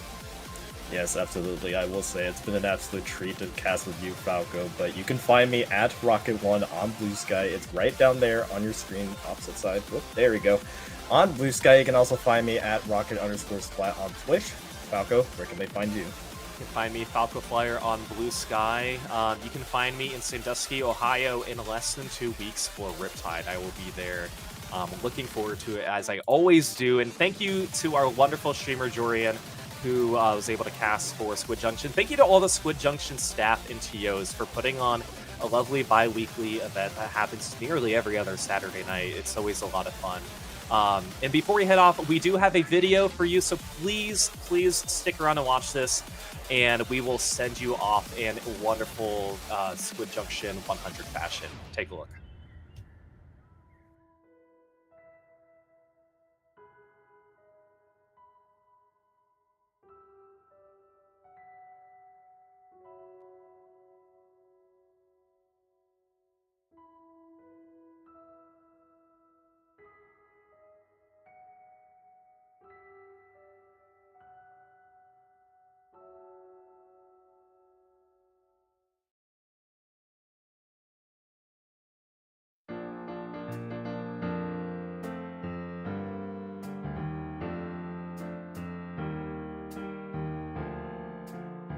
Well, Oh no. what's No, no, happening they're at the top of the picking map? Wait, what's happening at the top of the map? What's that? Oh, hey, It's a miracle that they were able to hold on to that. Luke trying to get a pick, but they drop away from the zone. People keep dropping down to the sides, and that's going to be a little bit, a little bit sus there. They're holding on to the zone, but it's still neutral. They need to cap it at this point, or else it's over. Oh, it's just a 1 point difference here. But you can't go and forget, there is a little something called LDE. So Captain Happy Crew has that LDE fully activated right now. Fortunately, that hammer is gonna get. Oh my goodness! A little bit of dance on a complete. They must have knew. They had to knew. I don't know how they knew they were on stream, but they had the psychic link. Very good stuff from Siren. On Fast of Lovers by this rap. So battle. Oh, the Miss Power Clock Republic. How does he survive that as a heavy? That is impressive. And he gets another ball too. Republic, his movement, he's still alive. He jumps. What? That they have here is one did get picked off earlier. Smile painting up the booyah goes down. It looks like it's gonna get scored. Question did Mr. Duke come in? They do have clams. They do have clams. They're gonna follow it up here. They're gonna get chased out. Oh, look at this! But Minor Bucket is behind. He still has clams on it. No, he doesn't. He ran the clams. And he can't do it. You know what? That's what makes commentating exciting. It's not about the super high competitive. It's about learning things about this awesome game that we are still playing to this day. Because if you're playing this game right now, that means you love the game. I'm not gonna sugarcoat it. You love this game. Deep down, you love it. I'm looking at all you people that say, this game is dying. This game, you love this game. It's not dying. They're gonna have to keep tapping that tower, making sure that they don't get it. Oh, looks like there's a bit of a slugfest on tower. Oh boy, that's a bit of a panic. It's a 1v1 situation. Rapid be not. I'm not sure if this Rapid can win this fight. They're providing jumps for their teammates. Everyone's back on tower. It is a slugfest for tower, and they take the lead. That was every frame of that sequence was like a work of art. And the ones being the aggressor right here, as DG does have the strikes ready, throwing away their strikes, pulling away Utopia away from, dropping away to the ramp, and getting that pick.